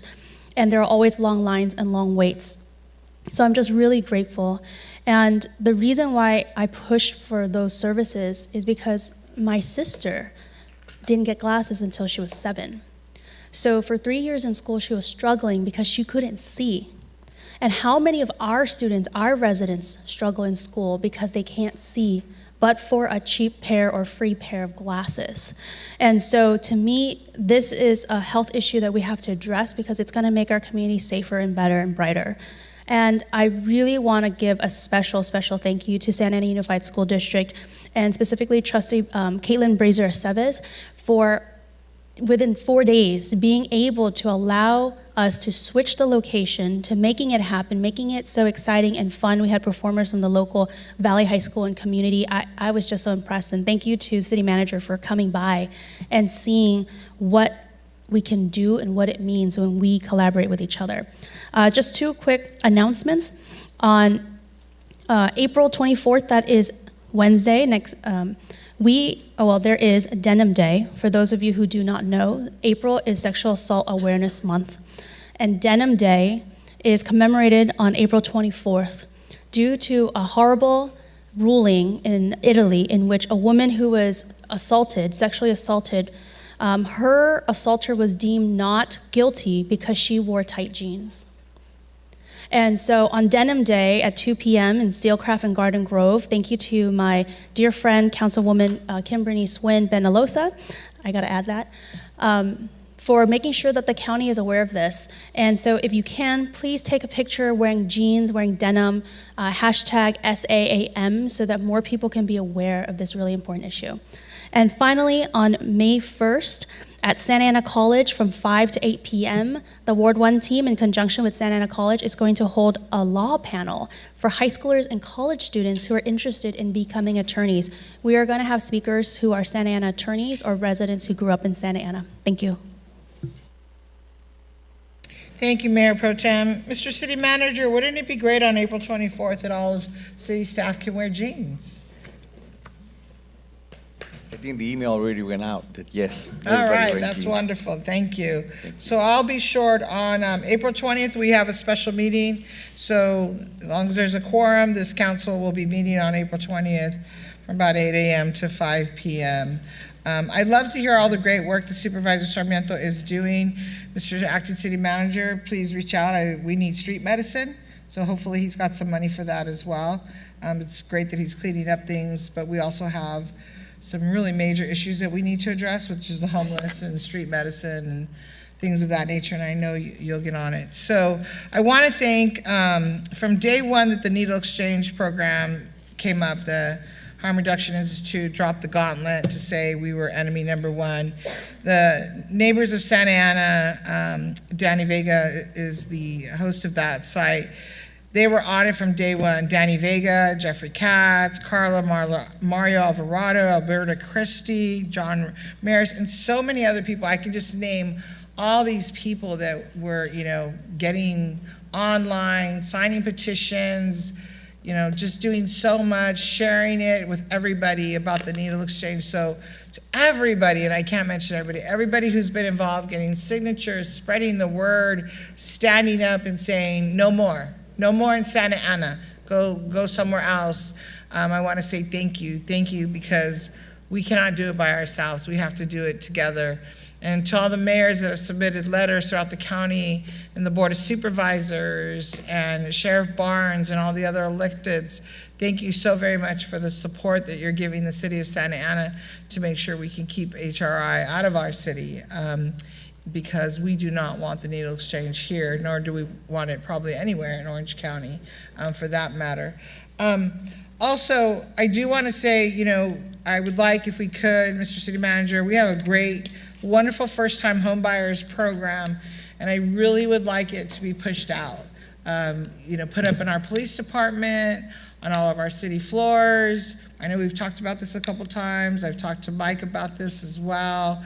There's a lot of people who work for us that still do not know about this program. And there's people in our community who do not know that we have this amazing first-time homebuyers program with up to, I think, $120,000 of assistance. Right.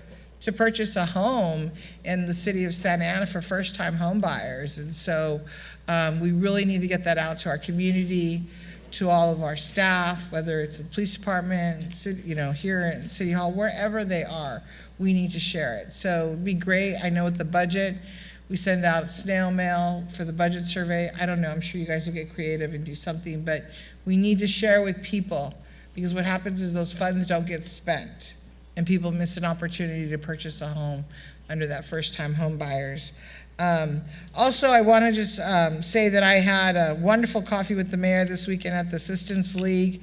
It's a beautiful location. Thank you to all the staff that came up, and Mr. Acting City Manager, thank you for coming out as well. And then Councilman Penalosa already covered the Affordable Housing Award. It was wonderful. It was a great award, and congratulations to the city of Santa Ana for this award. And going back on April 6th, I apologize, Assemblyman Valencia was with us and Congressman Correa. They stayed with us for the whole event, and so it's wonderful to have their support. Senator Umberg's calendar, he was not available, but he's also in support, so thank you. I want to close with this, Mr. Acting City Manager and Acting Police Chief Robert Rodriguez. There has been 3 motorcyclists killed, I believe, in the last 4 weeks. And then we have pedestrians that get hit by cars all the time. But the 3 the people on the motorcycles, it's very concerning to me. So I know it's a speed issue, it's their issue or the other driver's issue. I'm not sure what it is. But we know in our city, we have, pedestrians get hit by cars. I believe we have the highest rate of pedestrian car accidents, correct? That is correct, Mayor. And we have the highest rate of fatalities? We have a high rate of fatalities, yes. So I don't know what the answer is other than to say, I know there's a lot on everybody's plate, but I would really like us to evaluate what we can do, whether it's to start a campaign around traffic safety, start a campaign around, speeding, giving more tickets. I'm not saying that's the answer, but we have to do something because we've had 3 deaths in just a few weeks of motorcyclists, and maybe they were speeding, maybe they were, I don't know. And I don't ask you for those reports. It's not my place to ask for that. But I do know the pedestrians, the motorcycle, you see the car accidents. I mean, we just have to either, 1, educate our community, put up signs in a bill with flashing lights that say, slow down, put cameras out, give tickets in certain areas that you find with a traffic study that there's high rate of speed in certain areas of our city. But it really bothers me. I know Councilman Penalosa and I were talking about it. It bothers us that they're dying on our streets. And 3 sounds not a lot, but 1 is too many. And what can we do as a city to really address that? And I'm not talking about tons of overtime, as I know somebody will say that. I'm not asking for that. I'm saying what kind of, well, they will. What kind of study can we do to address this and address it the right way, where if it is about giving speeding tickets, we're doing that. If it is about putting cameras in areas where there is a lot of accidents, and then we do that. Or I don't know the answer. I think you are the experts. But it is very concerning to me. Chief, you wanted to say something? No, yes, I agree with you. And then we are looking at, in our traffic division, to implement strategies on how to impact and reduce traffic-related fatalities. How long would it take you to get back to us to give us something? I'm not going to give you direction. I'm just asking roughly. It should take us at least a month, I would say, to provide some kind of a strategy or a couple strategies on how to reduce traffic fatalities. All right, great. Thank you. I look forward to that. And with that, I would just say, we do have the 5K run. Please, please, please, please sign up and come out. And then we have the Me Encanto. I know I will not be there, and I think a couple of the other council members will not be there because we have a special meeting that day on April 20th. So please go out and volunteer. And we look forward to you doing that to help our city look beautiful. Did you want to say something? Me encanta, is it me encanta? Me encanto, me encanta. Yeah.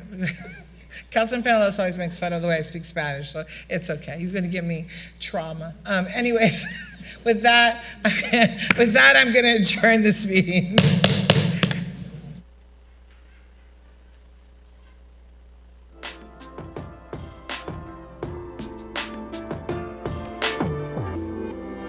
Recording stopped.